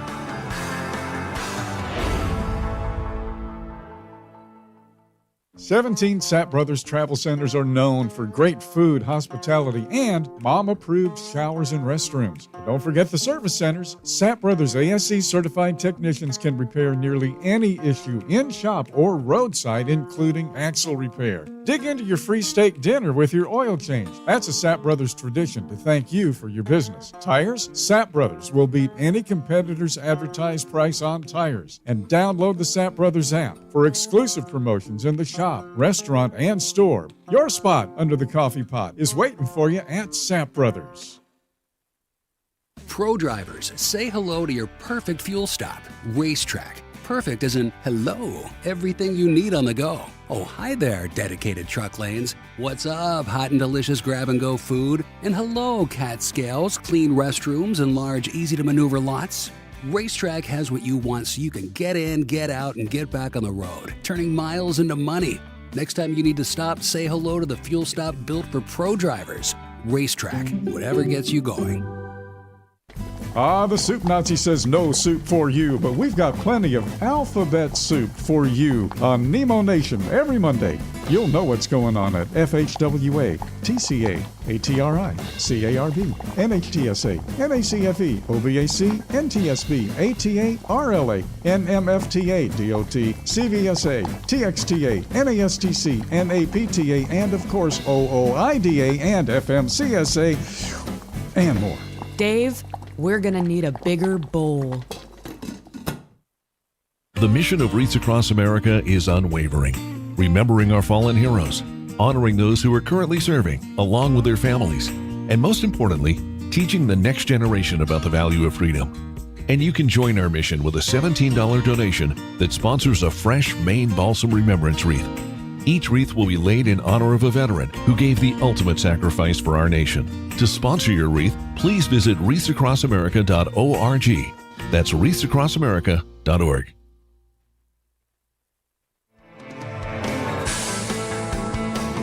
We're speaking with Monty Wiederhold, Danny Schnauz, and Mark Elrod. Danny, to that point, and I think that's a great place to kind of pivot here, because we're talking about problems, and there are plenty of problems out there. You talk about the association's role in finding solutions to some of these problems. That's one thing that you're doing here this week is you're having conversations. You're trying to figure out the direction that the association will take on this issue or that issue. I just want to go around the table here if we could. And there are a lot of issues. I think that's safe to say. But is there one in particular that you've got in mind that, you really want to talk about this week? You really want to address this week? I guess what is kind of gnawing at you as you kind of enter these discussions right now? We can maybe start with you, Mark. Well, you asked what the future holds for trucking and with the way the situations are happening. And sorry to say, it's driverless trucks that is a big scary part. That's on my list here. Yeah. And that's really scary, but that's what's down the road if we don't watch it, whatever. So, of course, parking's an issue, and just over-regulation, period, is makes it hard to function in the industry and stuff. So, OIDA has been on the forefront with trying to make the regulation more fair or whatever, not do away with safety. That's not the object whatsoever. So many of some of the groups, they think, if you're not for this or that, some of the stuff is just, I can't say that word. Doo-doo. That's the word you're looking for. It's just bad. Bull doo-doo. Bull doo-doo. That's what it was. Yeah. It's just bad. It's just not. It's not going to do what they think it's going to do as far as safety. And many things have caused that. Just like this, ELDs have not really made the road safer, in my opinion. And I didn't even ever like logbooks. I didn't think it was anybody's business. Really, as long as I was operating safely. All I seen it was a thing that the lawyers could use, and I hey, let them earn their money like everybody else. They don't need me to give them all the facts, that. Now you don't have to worry about the lawyers. Now it's Big Brother you got to worry about. Yeah, exactly. With everything. Yeah. And I've always did that, and I try to keep a low profile and not say a whole lot, and avoid conflicts with the regulations if I can. Sure, it's just the paper regulations. That's why getting into trucking, the truck is the easy part. It's all the other stuff that drives you nuts. That day-to-day stuff, yeah. And I did want to say something about the cop deal, like he said. And my greatest fear, I used to have red hair, and my greatest fear was I'd get stopped by a cop that his wife just ran off with a red-headed trucker. And how many times did that happen? Luckily, none. None. Okay, good. All right. That's why I'm still here. I was going to say, that's why you're sitting here today. That's good. Yeah. Well, that's not the number one concern that OOIDA has, I imagine, this week. It's probably not coming up in conversations. Yeah. You mentioned autonomous, and I'll let you, you guys can go any direction you want, but what issue is at the top of your mind, I guess, when you're, meeting with people this week? Well, it's the EPA regs, because that can put you out of business. These trucks are so unreliable, it's unbelievable. And then you have to send a wrecker for them. Your driver's stuck out in the middle of nowhere. Engine won't even run. No AC, no heater, right? And then you send a wrecker and you send a replacement truck and the load's late.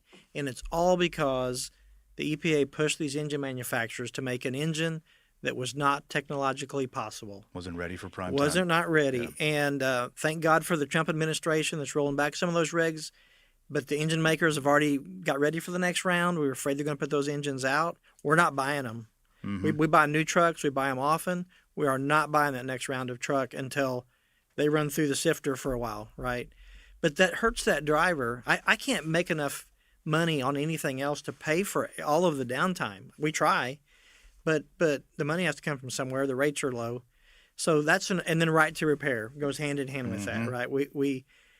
We're stuck at the dealer for a week or 2 weeks, hoping that they will get to your truck to tell you all we found was a sensor, and we don't really know if they got it fixed or not. Now, you look back at the mechanical engine, they would say, this failed, we found the little shreds of metal in it, we found that, this was also broke, replace those two things, it's fixed. And you had high confidence in that, right? That's gone out the window, and it's something I think the public would never put up with in their own personal cars, right? Yeah. Although they're having the same problem. If you talk to mechanics that deal with these new cars, they're having the same problems. So it's got to be fixed. Yeah.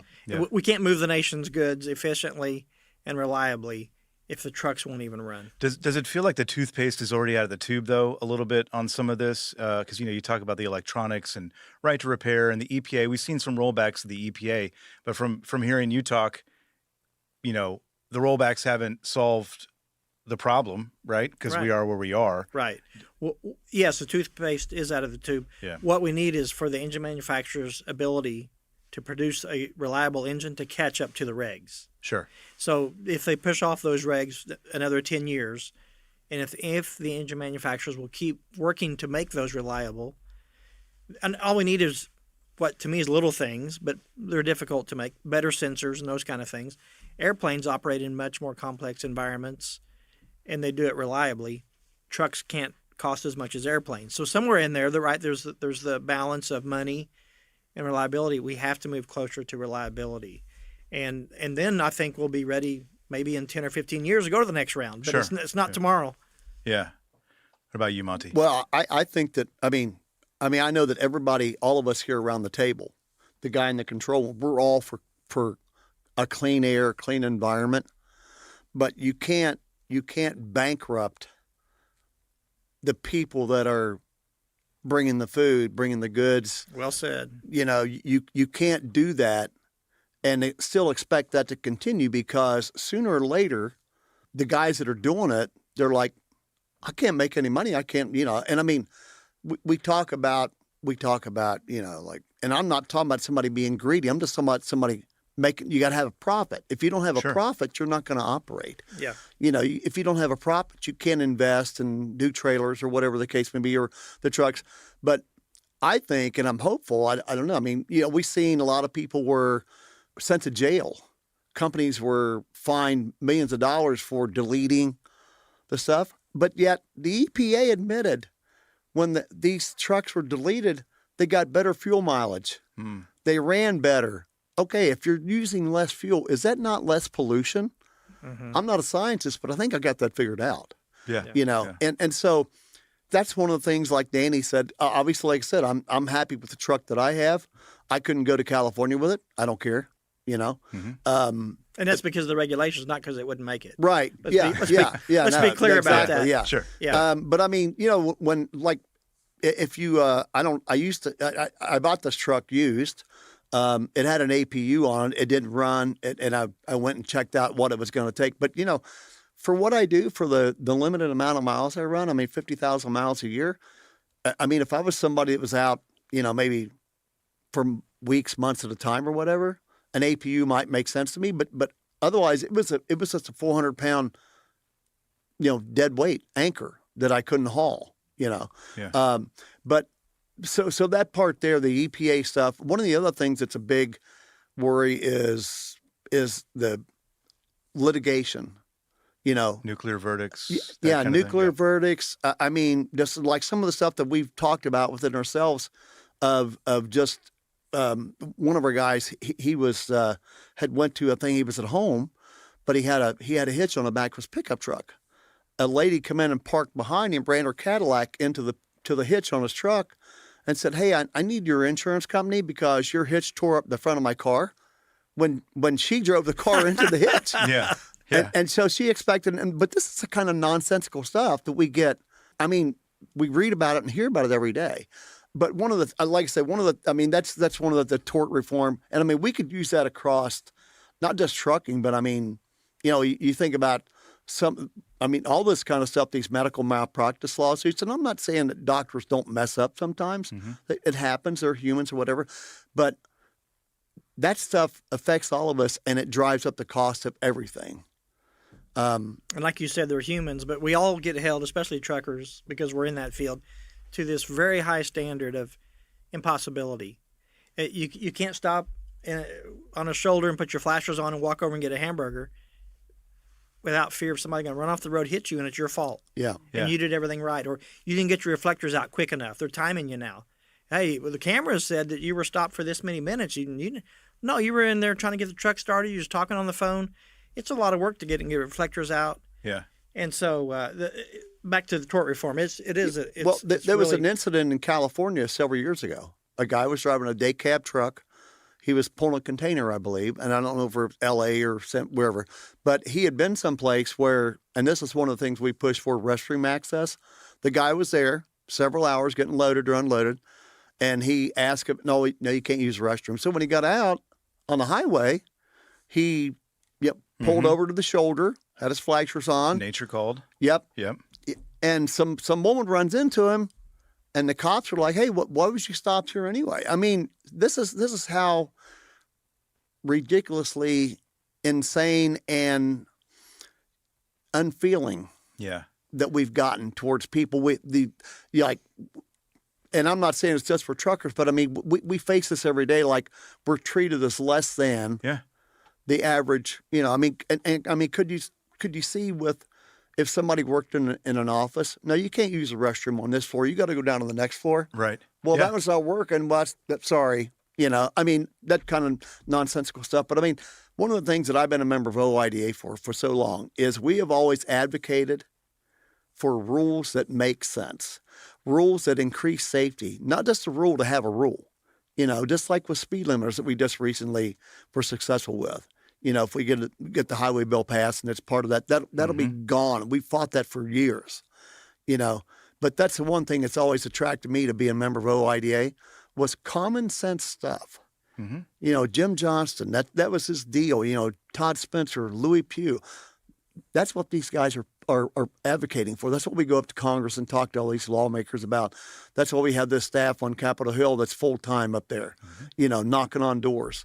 Hey, we think our members, we think truckers ought to have rights or the rights to use a restroom, access to a restroom.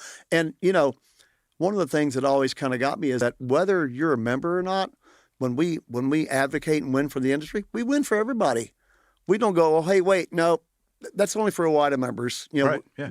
We were the ones fought and won that, so you can't. Well, and imagine if OIDA wasn't around, you'd have, who would be the voice out there? It'd be the voice that we all hear talking about the driver shortage, and I'm putting air quotes up. Yeah. That would be the dominant voice, and that would be the only voice you hear. Yeah. And again, the association, as you point out, is trying to help every single individual truck driver out there. And I imagine you feel that weight when you're here, meeting with everybody, because you're making decisions that, are going to guide the way the association deals with some of this stuff. Right. We take our past experience, but also our current conversations we have, and certainly not with each other. It's with everybody else in the industry we talk to. It's things we observe every day, what we have to overcome, what the opportunities we see totally missed because of a regulation, because of something that is able to be fixed. And a lot of this moves very slowly, but you got to start somewhere. That's one of the key words, that many truckers are very impatient and can't understand why they just can't snap their fingers and get something done. The government works very slow, and you form a relationship with certain government officials, and then all of a sudden, whoop, they're gone. So then you have to start all over, and it's a very slow process. But if you don't do anything, you have no hope of changing anything. So you got to keep at it. You know? And you got to educate them too, because they don't realize. They don't know. They Those go to the lawmakers bathroom don't know. wherever they want. Yeah, they those don't. lawmakers don't know. What do you mean you don't go to the bathroom? Well, and to that point too, I always think about Congressman Boss' truck parking bill, which has been introduced how many times now? 4, 5 times, I think it's been. Maybe don't fact check me on that, but it's been a few times. Right. But every time we see that bill come out, more and more co-sponsors come on, because he's having that conversation with his colleagues and letting them understand that, truck drivers don't have a place to park. And if they don't have a place to park, guess where they're parking? They're parking in unsafe locations, yada, yada, yada, and it goes on down the line. And the more they realize these things, and OIDA makes that point, you do see progress. It's slow. It's not going to satisfy everybody, but it's happening, slowly. Yep. That's one thing somebody said earlier is if it wasn't for us trying to do something, nothing would get done. Yeah, for sure. Yeah. Well, even on the things that maybe we don't win on a particular issue, but we were able to mitigate the effects of that to where, if you want to use the word watered down. I mean, and conversely on things like, we pushed for entry-level driver training with a certain amount of hours behind the wheel. And then this 3-letter company that, like everybody relates with trucking, gets in and waters it down. Oh, we don't need to have all that behind the wheel training. A simulator's okay, and just having them ride along with another guy, But we're seeing progress on that. Yeah. Yeah, we Exactly. are. Yeah. But I'm just saying this is what we have had to push back against for all these years. And again, what is more realistic? Actual behind the wheel experience or a simulator? I'm not saying the simulator is not good, but you need a certain amount of really feel that wheel, feel how that truck starts when you start putting the brakes on and giving it the gas or whatever. A simulator can't do that. It remains insane. It's insane to me that is not a requirement. Still, I still can't. That's the power of economic forces, as Todd says a lot, right? Yeah. Economics drive everything. Economic interests drive everything. Right. Yep. At Truck Stop, we built a better load board for carriers like you. Sign up today and access over 600,000 loads on the most trusted online load board. Learn why the best in the business rely on Truck Stop to make more money and start driving your profit today. Penske is the trusted source for quality used trucks. Whether you search our website, call our sales staff, or bid at our online auction, you are sure to find the right used truck for your business. Visit PenskeUsedTrucks.com to view our inventory and learn more. House Products provides your diesel with total performance and protection. Use Diesel Defender for a full system cleaning. Start treatment early with Diesel Treat to prevent gelling all season. And protect yourself from winter emergencies with Diesel Lifeline. Stay moving with House. Attention all truckers, Dean Michael, the tax doctor here. I want to talk to you about those dreaded tax problems. I know you want to keep on trucking and not even think about them, but let's face it, they're not going away all on their own. You need professional help. I've been helping truckers put their tax problems in the rearview mirror for years. I can help you too. Call me now for a free consultation at 888-557-4020 or go to mytaxhelpmd.com. It's like I always say, keep your eyes on the road, I'll keep mine on the IRS. 888-557-4020.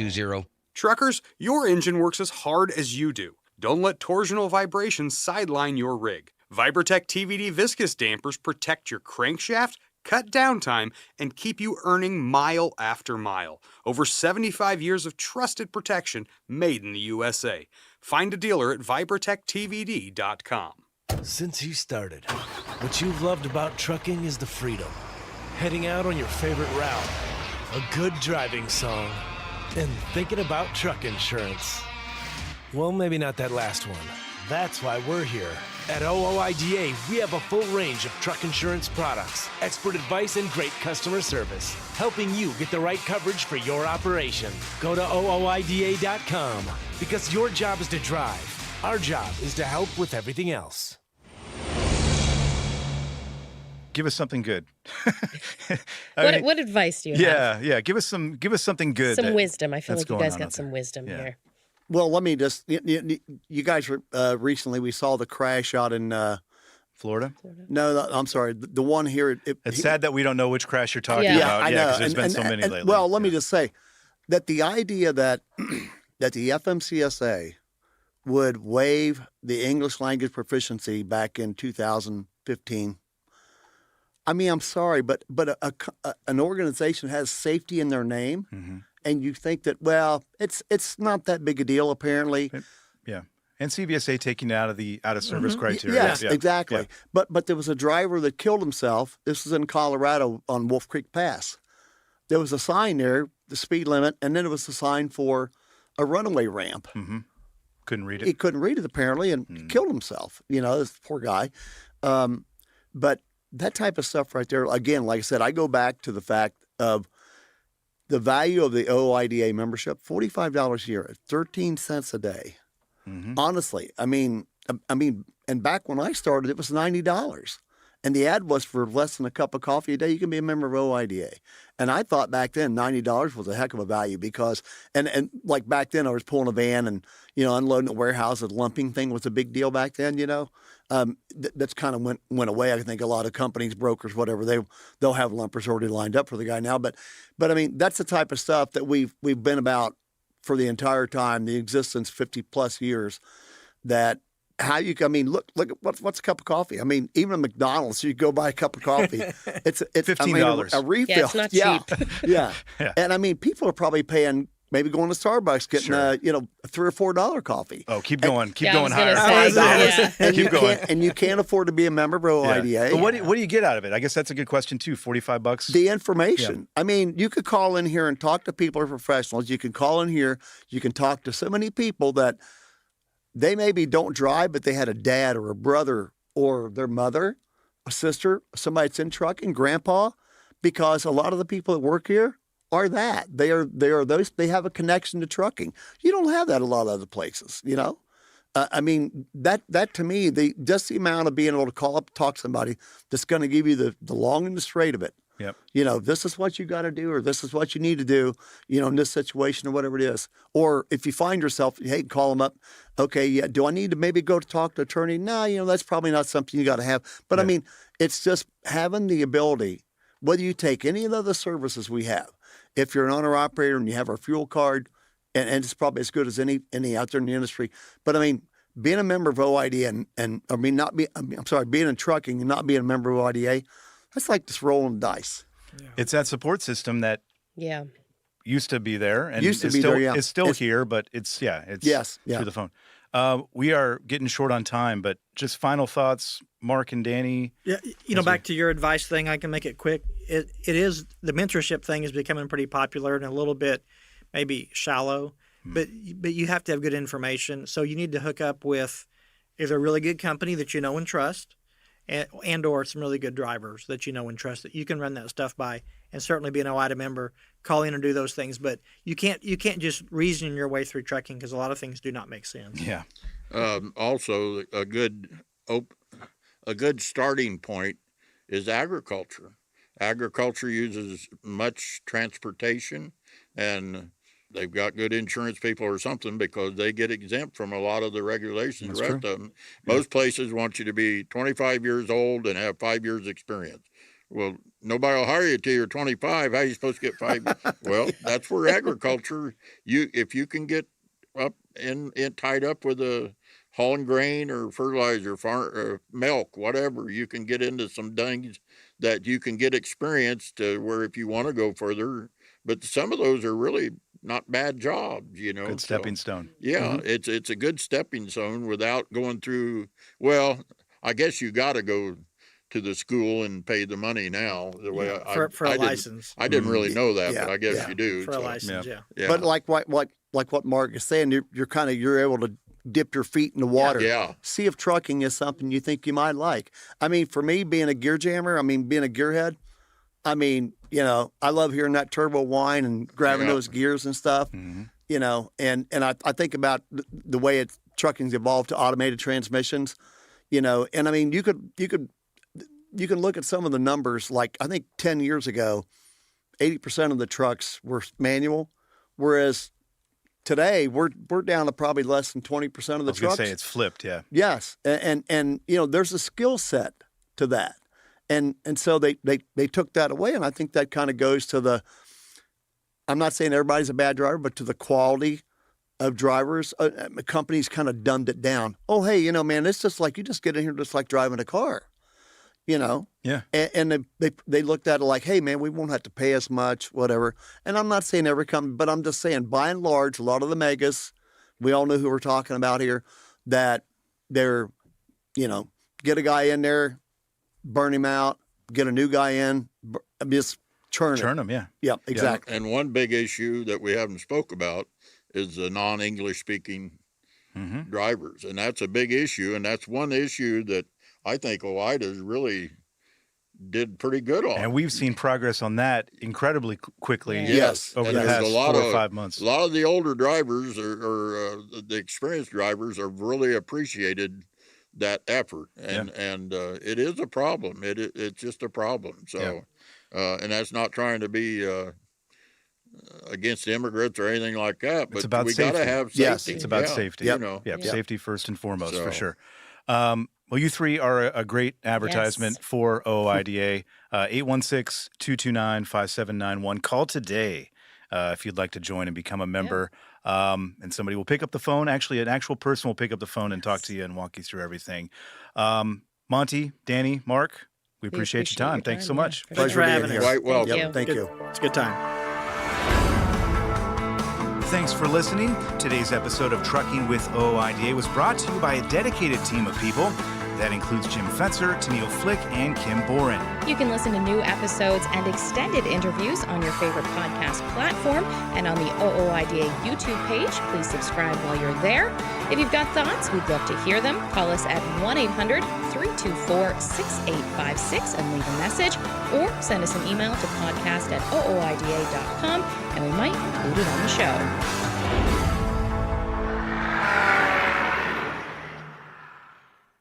You know Castrol for passenger car oil and racing, but did you know that they're in the heavy-duty over-the-road market? Well, Castrol CRB Multi 15W40 and Vecton Long Drain 10W30 are now available at TA Truck Service Centers nationwide. This is the partnership in preventive maintenance. TA Truck Service and Castrol, offering you premium products and performance at great price points every day. Castrol, performance for the long haul, guaranteed. From the wee small hours of the morning to the crack of dawn, RadioNemo has been there with you. Whether you've got the overnight or you're the first wheels on the road, RadioNemo's been where you need us to be. Providing the laughs, giving the facts, playing the tunes, and keeping it rolling. We've been your light in the darkness, your first cup of coffee, and a voice of sanity. Semi-sanity, actually. We're all a little crazy here. Crazy for the men and women who keep this country going and moving and doing. Crazy for trucking, crazy for truckers of all shapes and sizes. Is that a fat joke? Not if we can help it. Because it isn't just about the rules and regs. It isn't just about the day-to-day. It's about your health, your homes, and your hearts. So we wanted to say thank you. Thank you. Thank you. Thank you from everyone at RadioNemo for sticking with us, standing by us, and keeping the traditions rolling into the future. Did you know it's extremely easy to join the Wreaths Across America mission to remember our fallen heroes, while at the same time honoring those who are currently serving our country and their families? Plus, you're helping to teach our younger generation about the value of freedom. With just one $17 donation to Wreaths Across America, you're sponsoring a fresh Maine Balsam Remembrance Wreath. They've really become a symbol of America's respect for those who bravely served and are no longer with us. To sponsor your wreath, just visit wreathsacrossamerica.org. That's wreathsacrossamerica.org.